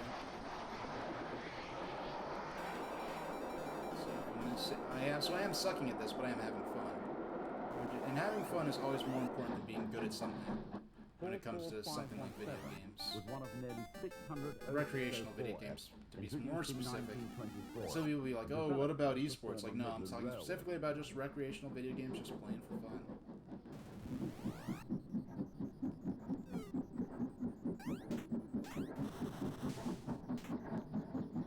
Another shot, the city of St. Albans. Just want to get some.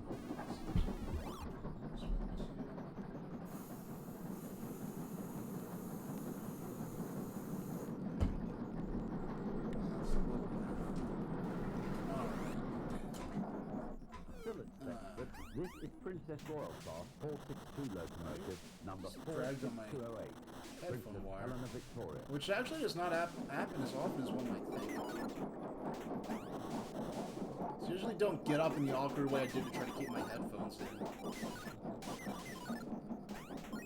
I'll see if I can clip the, I do intend to clip all the Sodor lore readings anyway.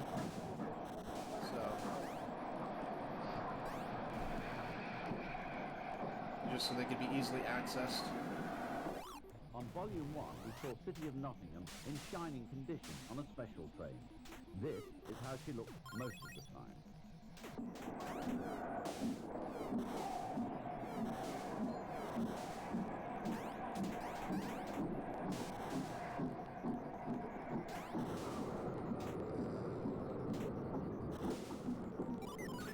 And there we go. The last two Coronation-class locomotives were either developments of the I'm so design, glad I decided to stop streaming. I'm so glad I decided to stop NES Pinball on the Wii U and just bite the bullet, switch over to, because I feel like if I continued trying to play with two hands, the NES version, I would have hurt myself by now. And was reputedly one of the best of the class. Oh yeah, I always, you know, I lost one VOD on here. No, not VOD, but I lost one of the, City of London. I don't think that engine didn't survive. That engine's not around anymore. But what is it,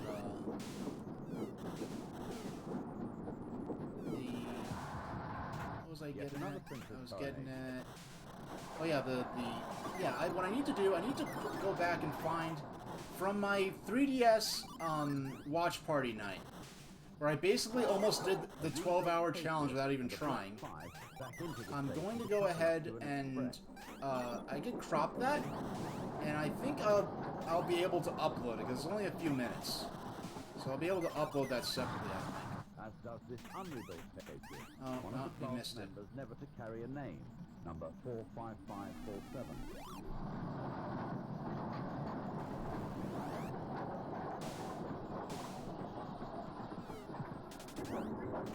Snow Hill and King William IV depart for the down train. Straight down the gutter. Doggone.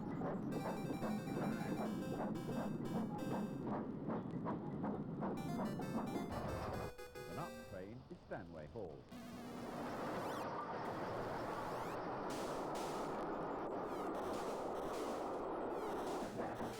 Back to Nottingham Crown Victoria, and another 04, this time number 63589. I wonder why it's pulling backwards at my, like, I wonder if they're just I wonder if they're still building a train or something, because usually tender engines don't go fast backwards like that. Unless there's something more to the story. The scene behind Isaac Class 4 260, number 43155. 76087 was one of the 260 standard Class 4s, introduced in 1953 and designed at Doncaster. 6424 was yeah, Duck from Thomas the Tank Engine is an engine similar to that one there. 32. It's seen here at Dudley. No.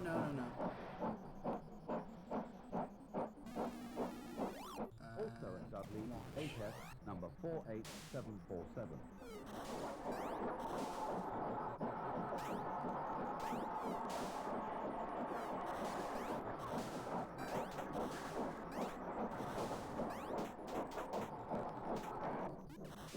Yeah, if my arm still feels like I have even a hint of lingering, like, I guess, injury or needs to rest longer, I'm gonna do another watch party stream. It's not gonna be all trains. I'll figure out, I'll prepare some video game related stuff.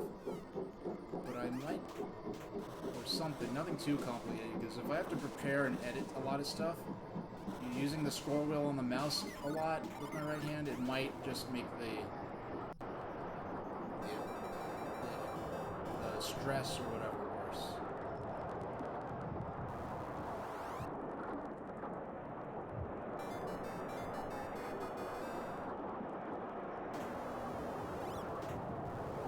No, I didn't make it out. Yeah, I'm just used to doing it with my right hand that I just keep, you know what, it's because I'm used to holding the trigger when I play versus pinball on the Switch. Whereas here, I just have to hold the button. Because when I play versus pinball on Switch normally, I use the Pro Controller, and the right and ZL is the, now these are, does this have a, yeah, that has the kind of cab that I think has the enclosed, the kind of tender that has the enclosed part for to make the cab more enclosed and more rain resistant. Which I think, like, you can see how, like, the cab, like the tender car on the back of the engine has a bit of extra rooftop on the top. A lot of engines didn't have that on their tenders, so if it rained, you just had to spread out a tarp over between the roof of the cab and the tender and hope it got most of the rain out. Because you're on board an engine, steam engine, you're basically on an open environment. You're basically open to the elements for the most part. Specific locomotives ever to run in this country. Firstly, the Princess Coronation.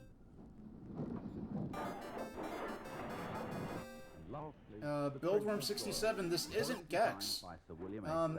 But, you know, yeah, right now I'm playing versus pinball with one hand and we're watching old train videos. You know, and it's funny, I never considered Gex. If I ever played Gex, it would be on the original PlayStation. Like, I don't know, maybe oh, it looks like we're about coming up on the ending here. Look at this. This is a tape came out in 1995. This editing looks like it came out in 1980. Look at this. Yeah, my arm at the end of Paper Mario was so sore, and we got up to the right at the beginning of the last dungeon in Paper Mario. And because we finished in advance, I thought I'd play a couple of old train videos.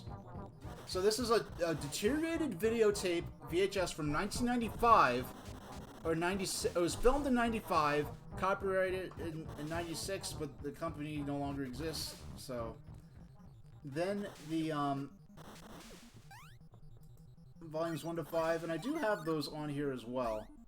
So we are going to, well, first we're going to switch to end card, and this seems a bit ominous with no music, so let's get some music going. This is probably a lot louder than the videotape. If it's not balanced well, I apologize. But I'm gonna be back Tuesday, 5/11. If my arm and my hand recover enough, because fortunately I don't play games off stream, so it's gonna be a lot less wear and tear on my arm and hand. And really, only at the end of yesterday's stream have I really felt this kind of pressure. But if we're gonna be playing No, we're not going to be playing Happy Tangled the Doorworm, though that would be a fantastic game if such a game existed. We are going to be playing Paper Mario, and we are at the front door of Bowser's Castle. So we're going to take a swing at beating the game, and that is only if my arm is recovered enough. If my arm hasn't recovered, I'm going to find some kind of watch party stream. I'm going to make a playlist of YouTube videos, probably some of my own stuff, or maybe some Bluebell Railway stuff, I don't know, like for my vacation to England, or something like that, and so that I could watch and maybe play pinball once again using only my left hand, because I set up the controls so I could only use the left-handed control on the Switch to play pinball. But, hey, it was a 5.5-hour stream, almost on the dot, including the 10-minute hold screen. We got up to the front door of Bowser's Castle, we did a ton of grinding, and then we watched a bunch of train videos, so thank you so much for watching with me. I never thought I'd have this much. I mean, Paper Mario, yeah, sure. There were parts for most of the train videos part and me playing pinball. I had more viewers than for Paper Mario, which was unbelievable. So I'll see you all next time. Thanks for watching me, and I'll see you next Tuesday.